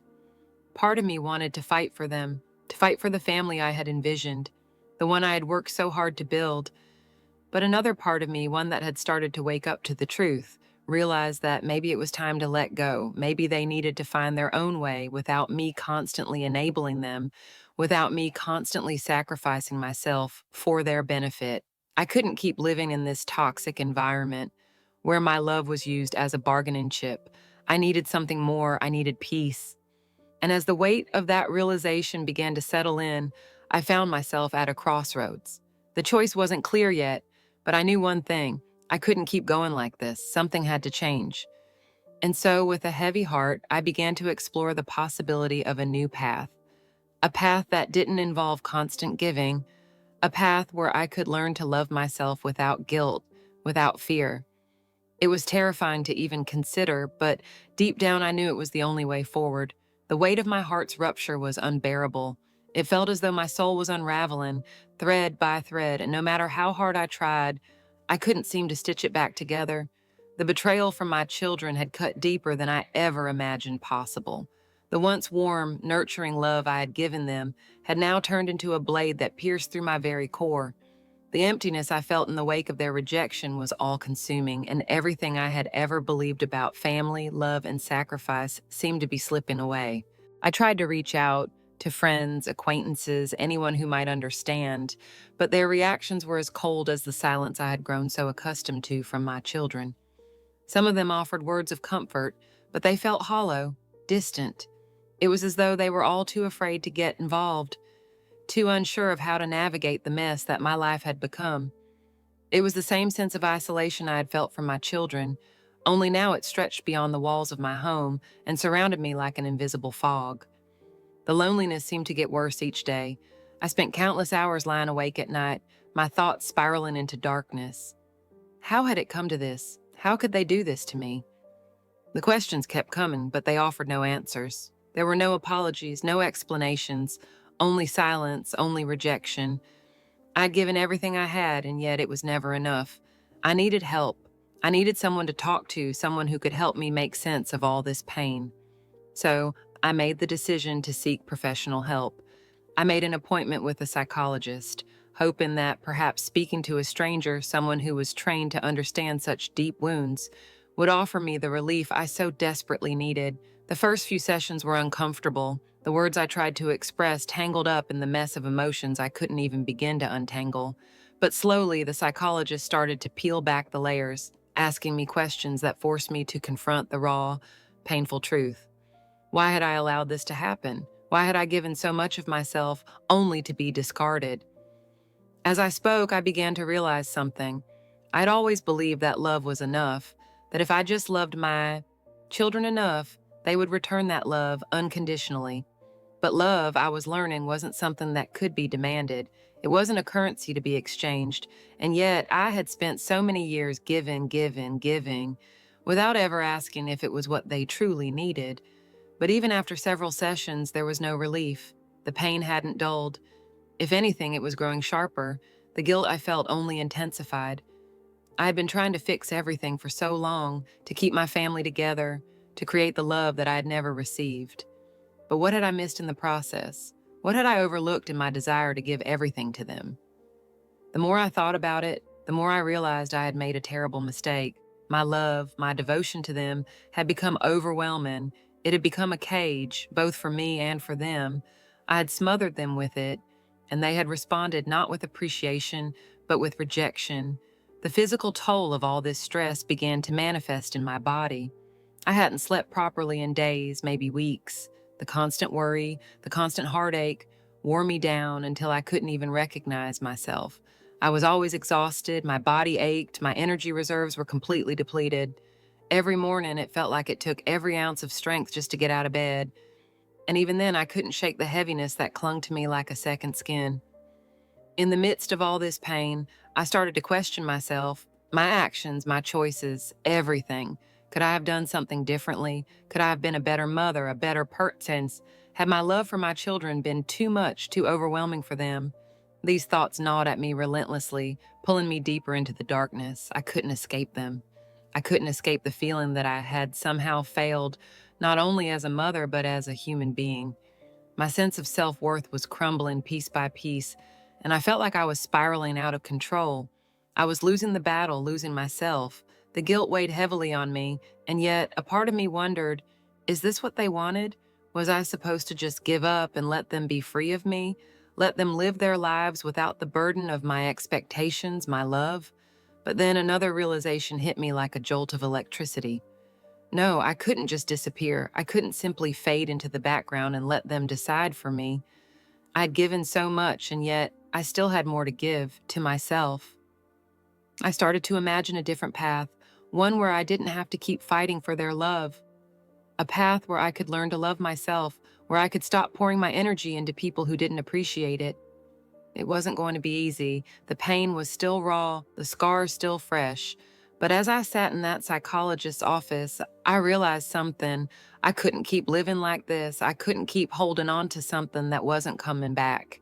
And so I made a decision. It wasn't a sudden epiphany, but a quiet understanding that I had reached a turning point. I had to change. I had to let go. It wasn't about giving up. It was about giving myself the chance to heal, to rebuild. The path ahead was uncertain, and I had no idea where it would lead, but I knew one thing: I couldn't keep living in the past. I had to step into the future, even if it meant leaving behind the family I'd always dreamed of. And with that thought, something inside me shifted. It wasn't the end of the road, but the beginning of something new. I couldn't go back to the way things were, but I was finally ready to step forward, to find my own peace no matter where it took me. The road ahead wasn't easy, but it was mine to walk. And for the first time in a long while, I was ready to take that first step. I walked into the room, my heart pounding in my chest. The air was thick with the kind of silence that only comes from people who know they are not alone in their pain. The group was small, just a handful of women, each with their own stories etched deeply into their faces. Some were older, their eyes tired from years of suffering. Others were younger, still carrying the remnants of their battles with them. But they all shared one thing, a history of abuse and the courage to step into this room, hoping for a chance at something different. I'd been through the darkest period of my life, but I knew something had to change. I couldn't keep living in that vacuum of pain, that pit of isolation where my thoughts spiraled endlessly, consuming me. I couldn't stay locked in my own sadness. So I made the decision to join a support group for survivors of abuse. I wasn't sure what to expect, but I knew I needed to try. As I sat down, I could feel my walls slowly begin to crumble. There was something about the vulnerability in the room, the shared understanding that began to work on me. Each woman spoke in turn, telling her story with raw honesty, some of their voices shaking, others steady, but all of them carrying the weight of their experiences. It was like hearing my own pain echoed in the voices of strangers. Yet somehow it didn't feel like a threat. It felt like release. One woman in particular spoke with a quiet strength that drew me in. Her name was Sarah, and her story was one of struggle and survival, just like mine. She talked about her children, how they had turned their backs on her, just like mine had done, and I felt my heart break all over again. Her voice cracked as she described the coldness in their eyes, the same coldness that had been in my own children's eyes when they rejected me. But what struck me most wasn't the pain in her story, it was the resilience. She wasn't just talking about her sorrow, she was talking about her survival, her fight to reclaim herself after everything had been taken away. She spoke about finding strength in herself, in the small moments of joy, and in the women who had become her support system. I thought I was alone, she said, her eyes meeting mine. I thought I was the only one who had lost everything.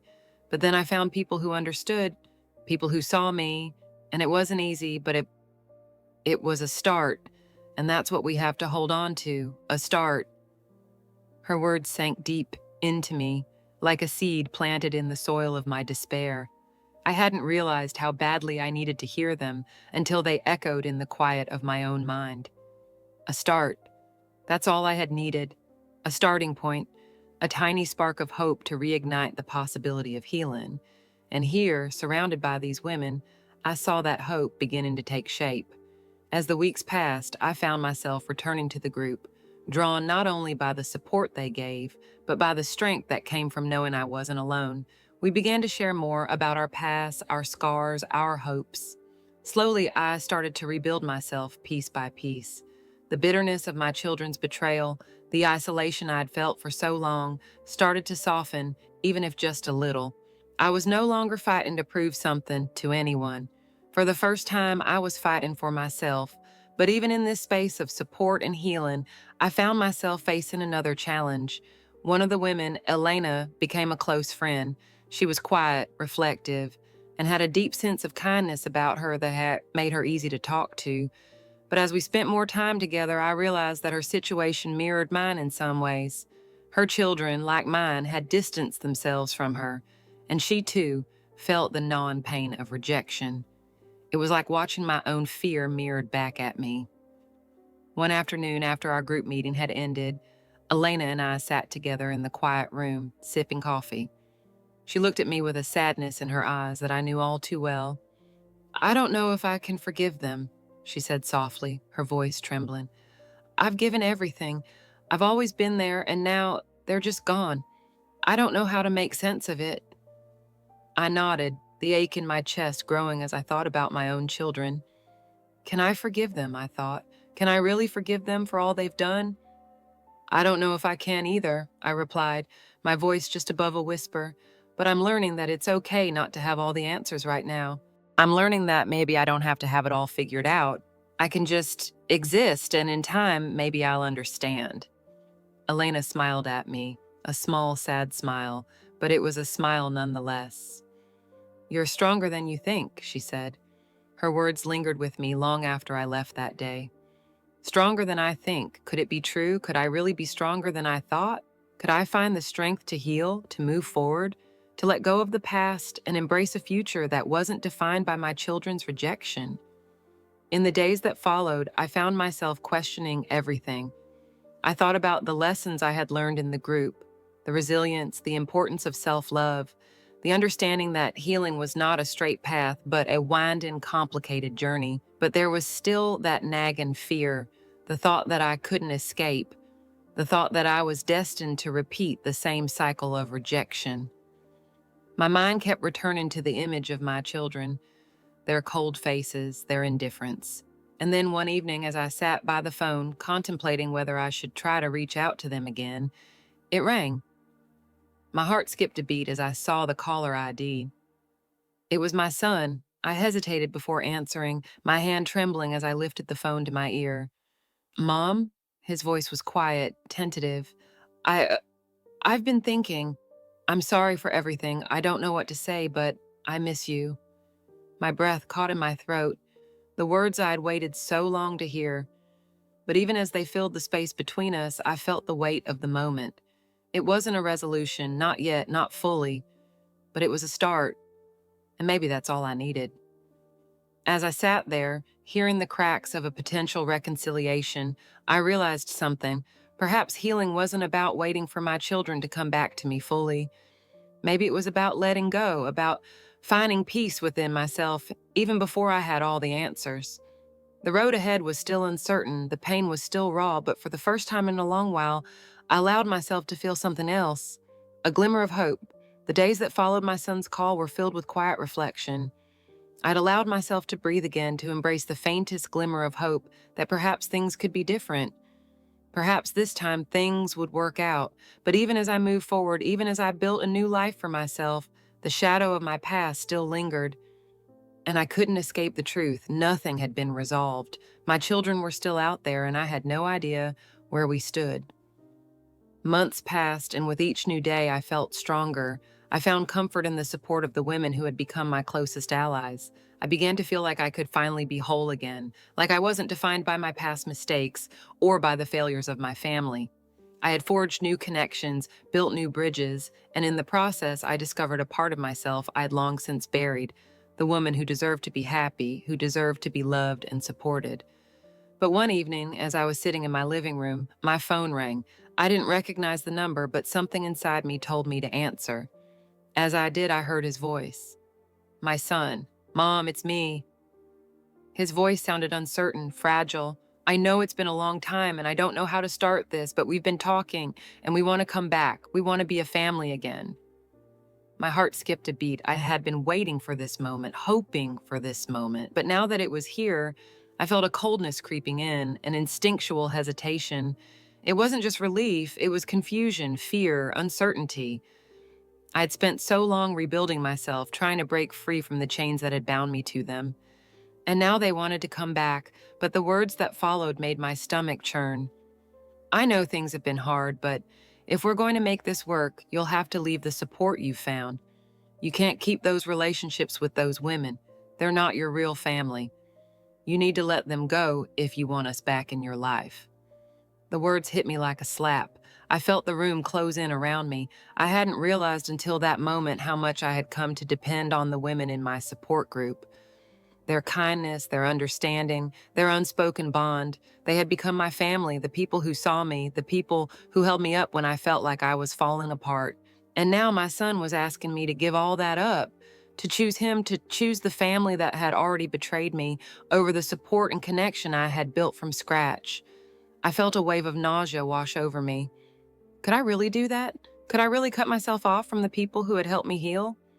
People who had given me the strength to keep going, to rebuild my life. I sat there in silence, the weight of his words settling over me like a heavy fog.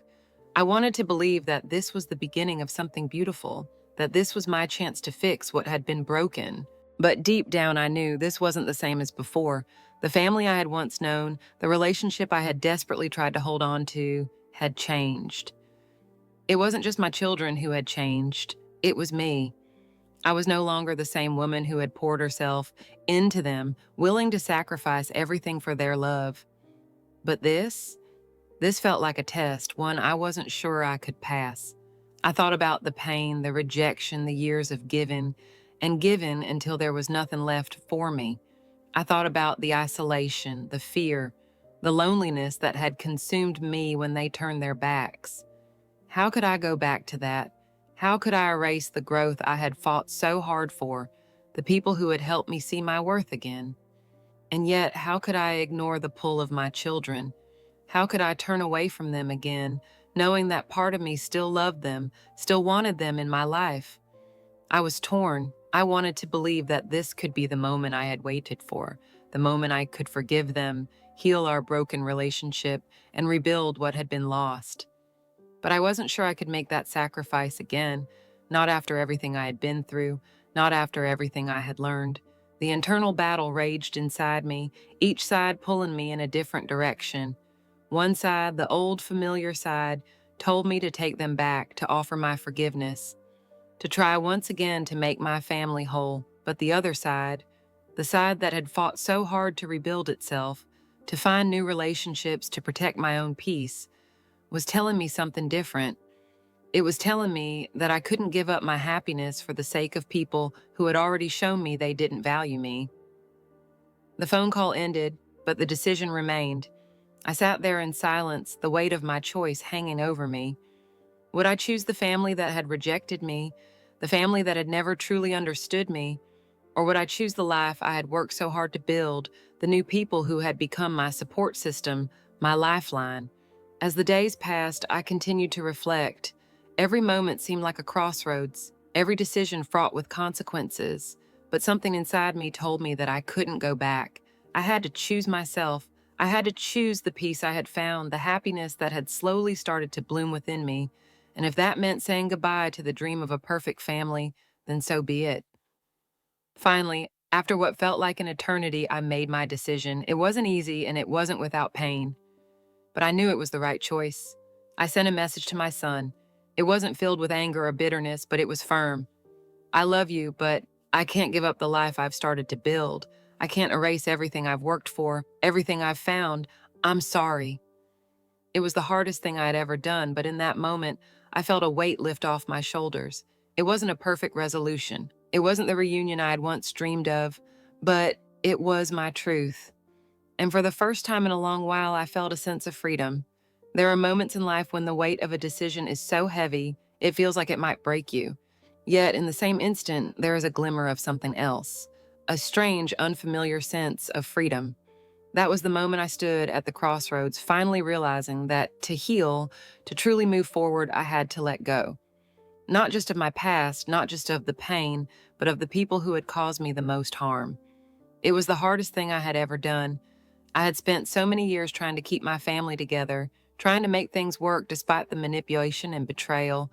But now, after everything I had been through, after rebuilding myself piece by piece, I understood something that I hadn't before. My happiness did not depend on their love. My worth didn't come from their approval, from their acceptance, or from their ability to love me in return. It was mine. It always had been. I thought about the message from my son, the call I had made to set things right, the hope I had clung to that somehow, through it all, I could salvage something. I realized then that it wasn't about salvaging old relationships or forcing people into spaces they no longer fit. I had spent so much of my life sacrificing myself for a family that never fully appreciated me. It was time to change that. It was time to choose myself. The decision wasn't easy and it wasn't immediate. There were nights when I lay awake, my heart torn, my thoughts swirling in confusion. Could I really cut ties with my children? Was it truly the right choice? But with each passing day, the answer became clearer. My mind settled as I realized that I couldn't continue living for them. I couldn't live my life for anyone else. It was time to reclaim my own power, to own my happiness, to create a life that was defined by me, not by the people who had hurt me. The phone felt foreign in my hands, heavy and cold, as if it was a stranger I had never truly known. The bright screen before me was the only thing that seemed real, even though its words shattered the very foundation of everything I had believed. I stared at it, motionless, my thumb hovering above the screen like a reluctant soldier, unsure if it would move forward. The message was simple, but every word stung like a blade, slicing deeper into the core of my heart. You are no longer of any value to us. We don't need your help. I blinked, expecting the text to blur, maybe to change, maybe to reveal something that made sense, some kind of excuse or explanation. But it didn't. It was there in cold, unmistakable black and white. The words hung in front of me, unyielding, as if they had been carved into stone. A lump formed in my throat. This can't be real. This is impossible. I repeated those words in my head, but they sounded empty, hollow. My hands trembled as I gripped the phone tighter, as if trying to force the words back into it, to make sense of something that could never make sense. I sank down onto the floor, letting my back hit the wall behind me, but the coldness of it didn't ground me.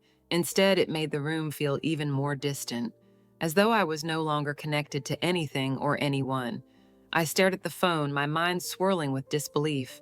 My breath was shallow, quick, as if the air itself had turned toxic. How could they? Why didn't I see this coming? I had trusted them. I had given everything, my time, my energy, my love. How had it all gone wrong? The ringing of my phone broke through the silence, jerking me back to the present. It was a number I didn't recognize. My heart skipped a beat. Could it be them? Could they finally explain?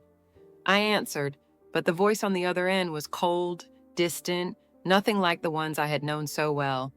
"We've already said everything we need to. Please don't contact us again." The words hit me harder than the message had. They weren't even willing to explain themselves further. They had already made up their minds, and there was no place for me in their world anymore. I felt the air drain from my lungs as I stumbled to my feet, nearly dropping the phone. It's done. It's really done.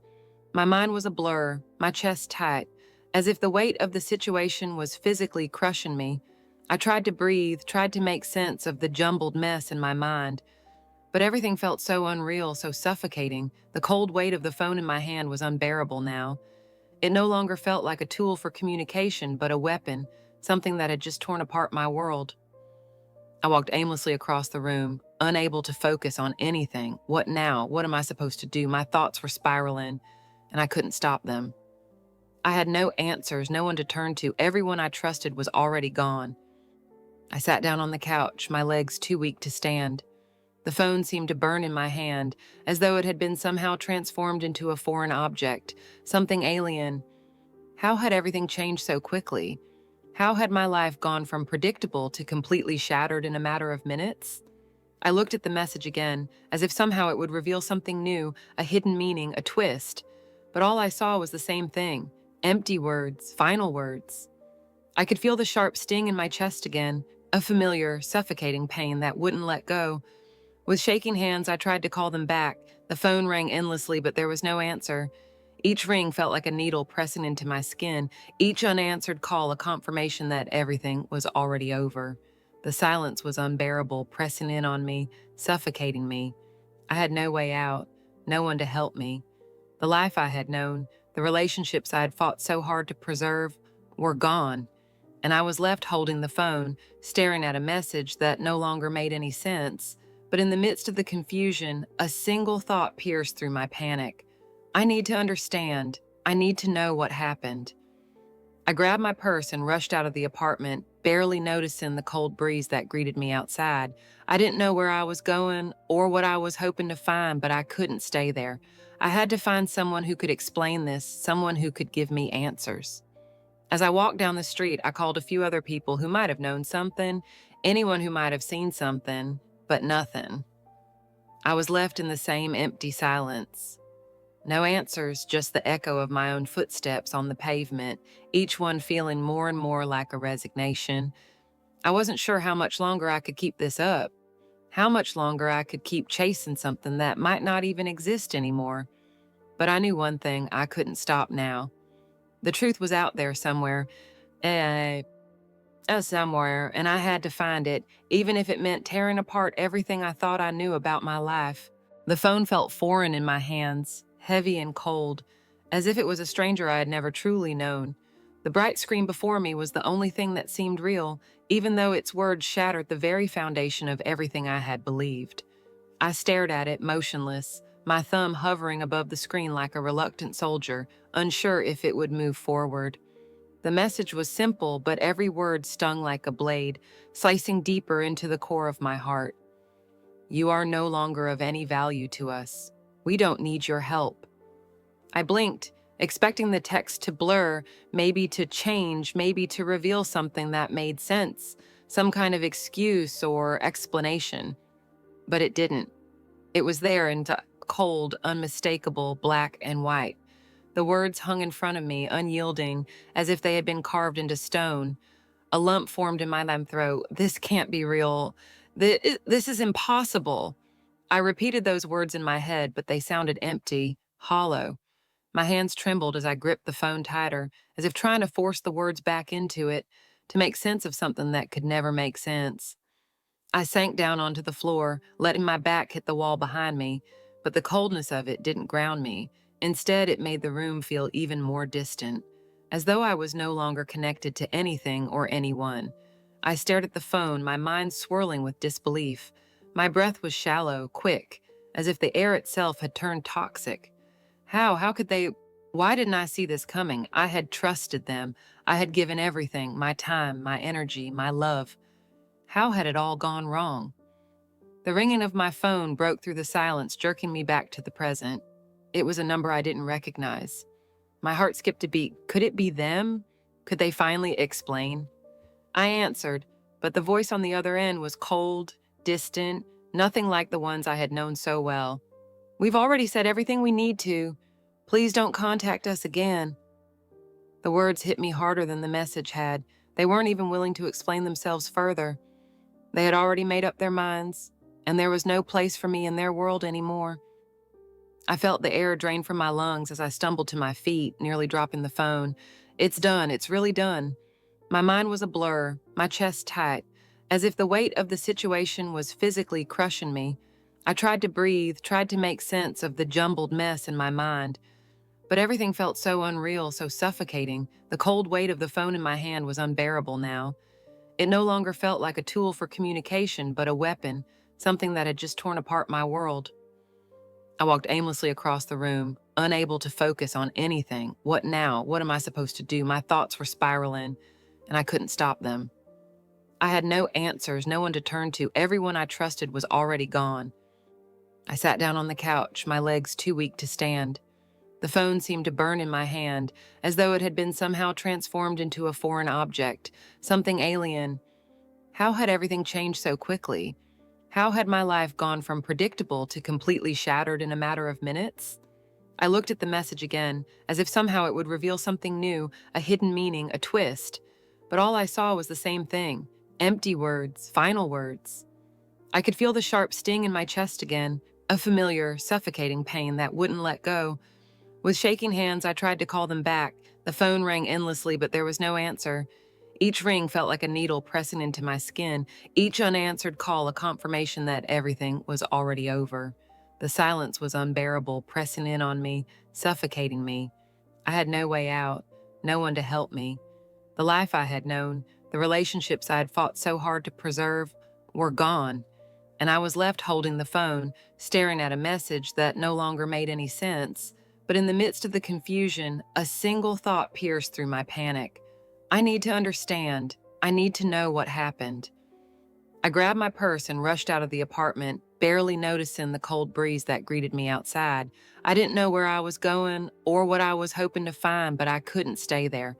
I had to find someone who could explain this, someone who could give me answers. As I walked down the street, I called a few other people who might have known something, anyone who might have seen something, but nothing. I was left in the same empty silence. No answers, just the echo of my own footsteps on the pavement, each one feeling more and more like a resignation. I wasn't sure how much longer I could keep this up, how much longer I could keep chasing something that might not even exist anymore. But I knew one thing: I couldn't stop now. The truth was out there somewhere, somewhere, and I had to find it, even if it meant tearing apart everything I thought I knew about my life. As I walked, I had no idea how deep this rabbit hole really went. I didn't know yet that this was just the beginning of something far more dangerous, far more complicated than I could ever have imagined. And I wasn't ready for the truth that was waiting for me. Not yet. The first time I met them, they seemed like an answer to a prayer. It wasn't love at first sight, but it felt like security, a promise of something I could trust. At first, they weren't the dangerous predators I now knew them to be. They were well-dressed, well-spoken, and their words felt like a balm to my fractured sense of self. "You've been wronged," they said, "and we can make it right." I remember how the brochures looked, how neatly they stacked their promises before me. Reliable contracts, guaranteed returns. Everything seemed too perfect. The documents they handed me were official looking, pristine in their execution. They weren't just words on paper, they were meticulously crafted lies. At the time, I couldn't see the cracks. I should have been more skeptical. I should have looked closer. But the fear of not taking a chance, of being left behind, clouded my judgment. They spoke about freedom, freedom from financial worry, freedom from uncertainty. I could see the world beyond their words, a place where I wouldn't have to struggle anymore, a world where I didn't have to fight to survive each day. Their promises were intoxicating, seductive even. The investment opportunities are limitless. You're going to be one of our top clients. They spoke about growth, about opportunity, like these abstract ideas could solve all the problems that had been weighing me down for years. They said they had connections, and I was a fool for not trusting them sooner. I remember the first time I signed the paperwork, my hand trembling slightly as I pushed my doubts aside. The ink was barely dry when I felt that sense of relief wash over me. It's over. I've done it. I've found a way out. And for a moment, that peace was all I needed. I could breathe again. I could feel my pulse slowing down. They made me feel secure. But that security didn't last long. It didn't take much time for the first crack to appear. The phone calls stopped coming as often. The follow-ups I had been promised turned into nothing more than vague assurances. They didn't keep their word. And it was at that moment, when I realized something wasn't right, that I started to see the signs. But by then, it was already too late. The lies had already taken root in me, and I wasn't the only one who had fallen into their trap. One night, in a desperate attempt to make sense of everything, I reached out to others. People who had invested like me, people who had trusted them, just like I had. At first, I thought it would be comforting, finding others who understood what I was going through. But when I met them, I realized that their stories were all the same. I was not the only one. I was just one of many. Their words echoed my own feelings, the same mix of confusion, disbelief, and regret. And it hit me. Why hadn't we seen the signs? How had we all missed it? Some were angry, others crushed. A few had already given up, resigned to their losses. There was a bitterness in their voices, but also a sense of collective defeat. I couldn't blame them. But as I listened to their stories, something else began to creep in. Doubt. Could I have done something differently? Was I naive? My chest tightened as I realized how easily I had been manipulated. I thought of the people who had warned me, my friends, my family, the ones who had been skeptical from the start. They had been right, I could see that now. And yet when I tried to explain it to them, it felt as if the chasm between us had grown wider. My choices, my decisions, had left them doubting me. Some even distanced themselves, unable to understand why I had been so blind, why I had chosen this path. It was a lonely realization, and the more I reached out, the more isolated I felt. I began questioning everything, even myself. My confidence in my choices started to crumble, replaced by an overwhelming sense of helplessness. But it wasn't just my pride at stake. It was everything I had worked for, every sacrifice I had made, every ounce of trust I had invested in them had been for nothing. And then came the moment when I realized I wasn't alone. There was something else, a new connection that had the potential to turn everything around. Someone or something that might offer a way to redeem myself, a way to fight back. I met someone who had been fighting this battle longer than I had, someone who had found a small crack in their armor. They had been working that on a way to expose the truth, to bring these people down. It wasn't over yet. Not for me, not for any of us. The thought of redemption gave me a flicker of hope, but it wasn't just hope. It was a chance to make things right, to stop this from happening to anyone else. This wasn't just about me anymore. It was about taking a stand.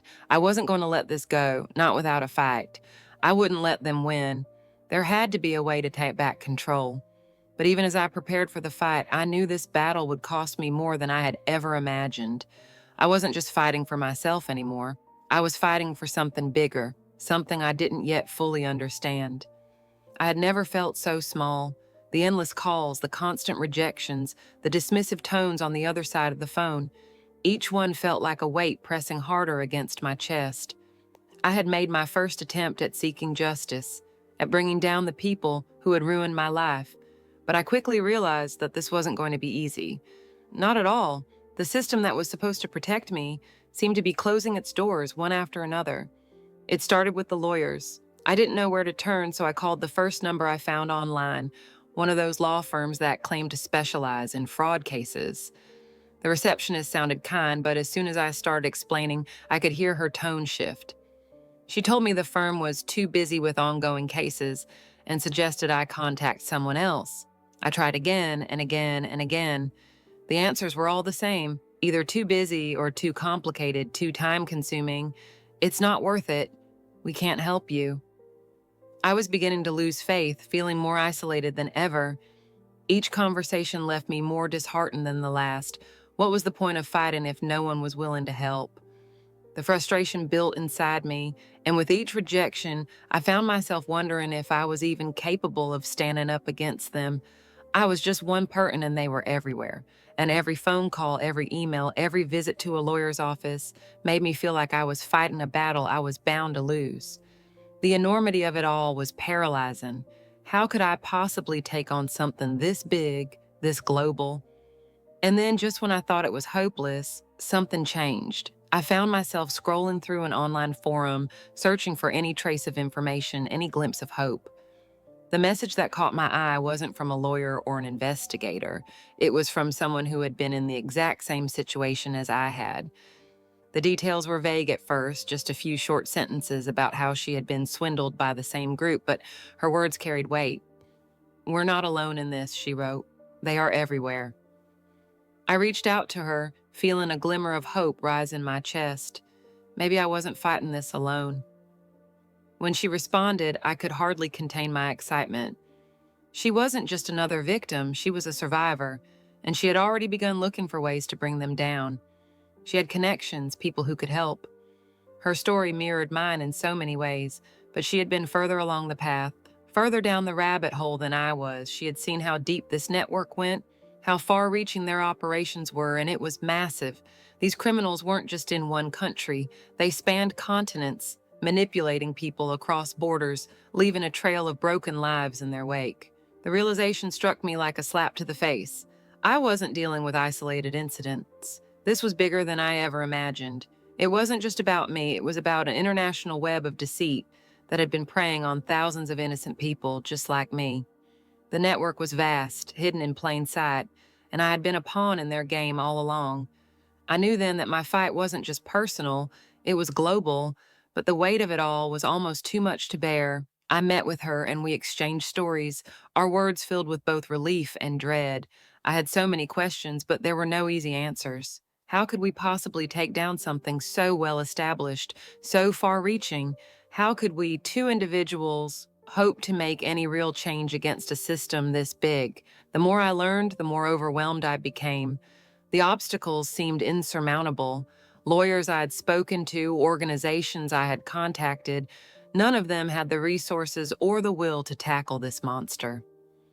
As I sat there listening to my new allies speak with such calm determination, I started to question everything. Why was I doing this? My mind raced with doubts. Maybe I should just walk away, let it go. I thought about leaving it behind, about walking away and forgetting all of this. What did I stand to gain? More rejection, more heartache.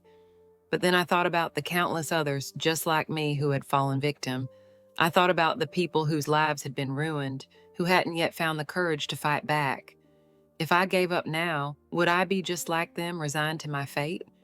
Or would I be something more? It wasn't an easy decision. I felt the weight of it in every fiber of my being, but somewhere deep inside, I knew I had to keep going. I couldn't let them win. Not now. Not after everything I had learned. I had come this far, and every step, no matter how small, brought me closer to justice.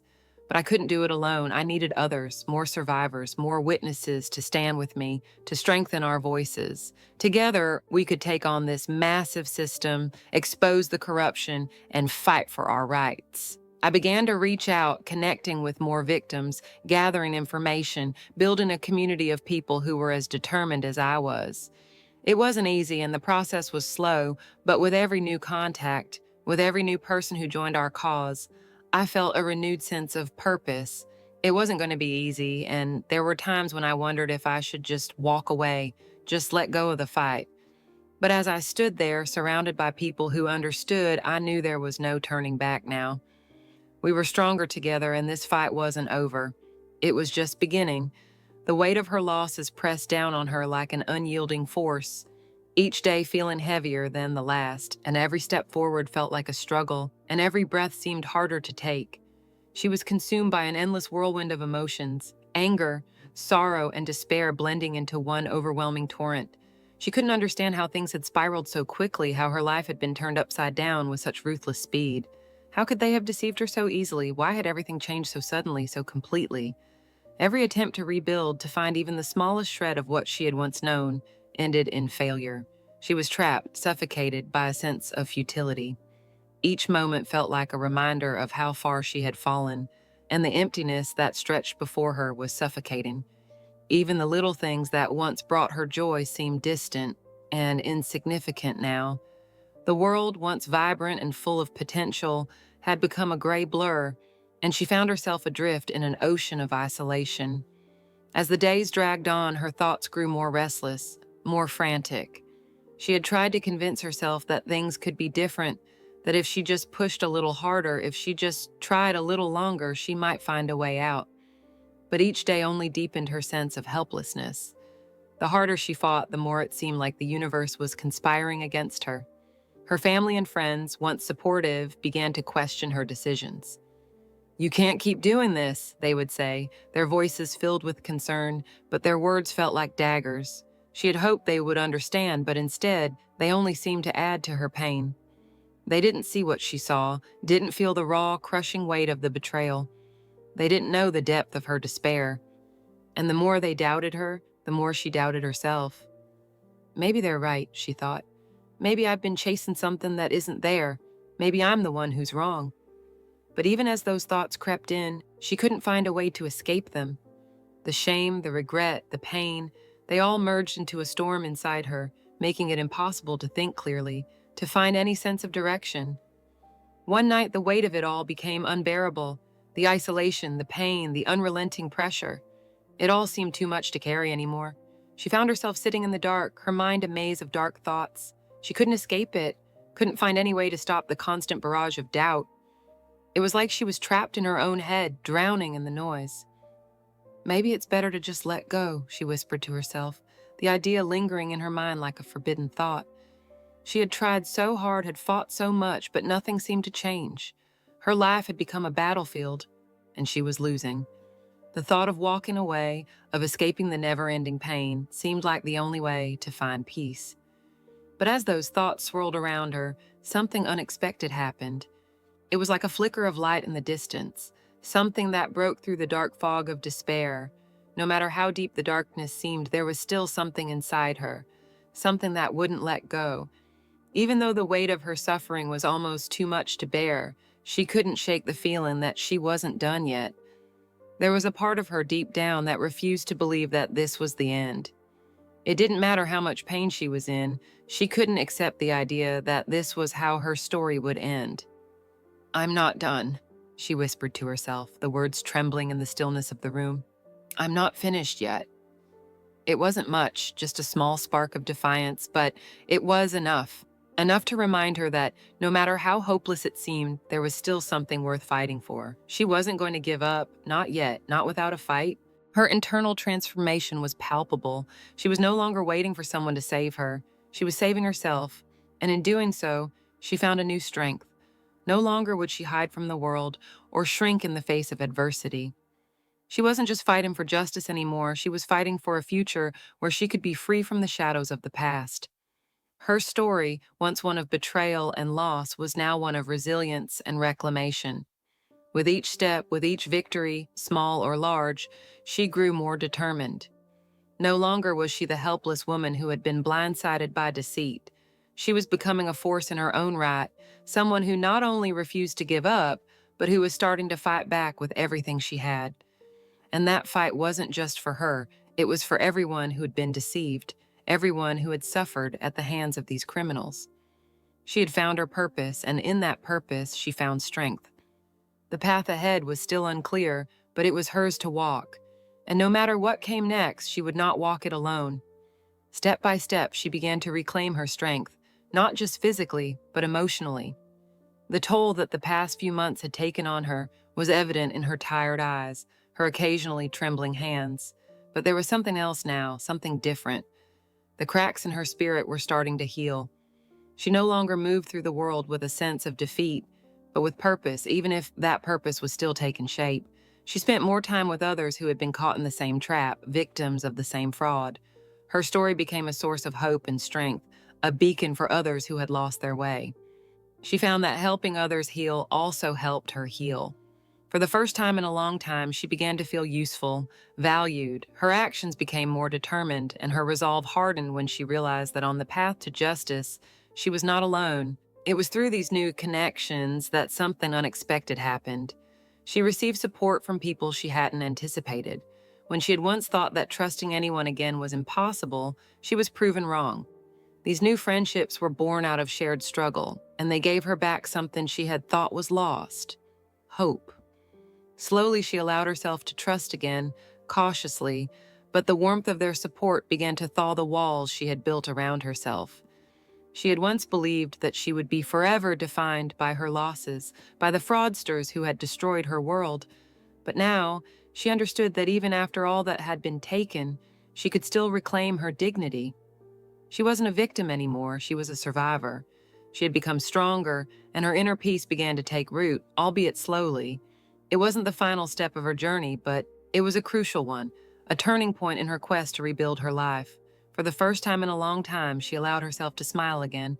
It wasn't a huge, carefree grin, but it was a smile nonetheless. She had survived the storm, and now it was time to rebuild, one piece at a time. She wasn't just getting her life back, she was creating something new, something stronger than before. And then, just when she thought she might be able to breathe again, an unexpected opportunity came her way. Through the legal channels she had so diligently pursued, she learned that there was a way to recover at least a portion of the finances she had lost. This wasn't just a small victory, it was a major step forward. It was a sign that, after everything she'd gone through, justice was still within her reach. But this wasn't just about money, it was about reclaiming what was hers, about taking control over her life and her future. The legal proceedings were just the beginning, but they gave her something vital, the chance to continue her fight, to continue pushing forward on the road to justice. As she looked ahead, she understood that her journey was far from over. There would be more challenges, more obstacles to face. But now, she had the tools to face them. Her financial recovery would not only restore what she had lost, but it would also symbolize her return to the world on her own terms. The next phase of her life was about more than just recovering her finances. It was about rebuilding her world from the ground up, forging new principles and rediscovering herself in a way that was free from the shadows of the past. This new chapter was one she was determined to face with strength and resilience. After years of struggle and recovery, she stood on the threshold of a new life. The years that had been lost to fighting for justice and rebuilding her finances no longer seemed as burdensome when she looked at what she had accomplished. She had regained control over her life. Though the journey had been fraught with pain and disappointment, it had given her invaluable experience. Each obstacle, each moment of despair had molded her into someone stronger, wiser, more resilient. Restoring her finances was just one part of the victory. With every new achievement, she discovered new possibilities. She began to find joy in what was still within her grasp, no matter how much she had lost along the way. No longer did the losses define her. Instead, she started to focus on the opportunities ahead. Opportunities for personal happiness, for realizing her dreams, and for cultivating healthy relationships with those around her. She started to believe that after the worst moments of life, not only could financial recovery be possible, but healing the soul was within reach too. Then, just when she thought she might have found peace, an unexpected offer came her way, a proposal that would change her entire perspective on everything she had accomplished. A media company reached out, offering to help restore her reputation by publicly sharing her story. They wanted to tell the world about her fight and her eventual victory, to help her become a symbol of hope for others who'd been in her situation. But alongside this offer, she also received news of another opportunity to join a group of other victims to lead a campaign advocating for the rights of those affected by fraud. This wasn't just about being a witness to their plight. It was about becoming the voice of the voiceless, fighting for justice not just for herself, but for others who couldn't stand up on their own. It was a defining moment. She realized that her struggle hadn't been in vain. She hadn't just recovered her finances, she had rediscovered her purpose in life. The offer from the media was important, it would help rebuild her public image. But the opportunity to help others meant so much more. It was a chance to give a voice to the silenced, to take part in something much larger than herself. She began to participate in campaigns, helping others recover their rights, and in doing so, she became a leader in this fight. What had once been a journey of personal recovery now became a collective effort to restore justice for all. She wasn't just recovering, she was becoming a beacon for those who had been deceived and exploited. As she took on this new role, she found a deep sense of inner peace, something that had eluded her for so long. She understood now that life could never be fully controlled, but it could be lived with acceptance. She no longer sought perfection. Instead, she learned to embrace everything that had happened to her as part of her experience, as lessons that had made her stronger. She no longer asked herself why things had happened the way they did. Instead, she focused on what she could change, on how she could use her experiences to help others. At the end of this journey, she understood that even after the worst trials, it was possible to rebuild a life, to find new paths to happiness, and to achieve fulfillment. She began a new life, one where her past mistakes and lessons were no longer a burden, but the foundation for her growth. Her story had become a symbol for others who had been deceived and betrayed, and it gave her even more strength to keep going, to keep helping others. Yet, even after years of restoring her reputation and finances, she never forgot one important lesson: how easy it was to be deceived. She never forgot the importance of caution, of not trusting everyone who came into her life with promises of quick success or wealth. This wasn't just her personal lesson, it was a lesson for anyone willing to listen and learn from her story. While her life was on the path to recovery, she remained vigilant, knowing that on the way to true happiness, there would always be another trap to avoid.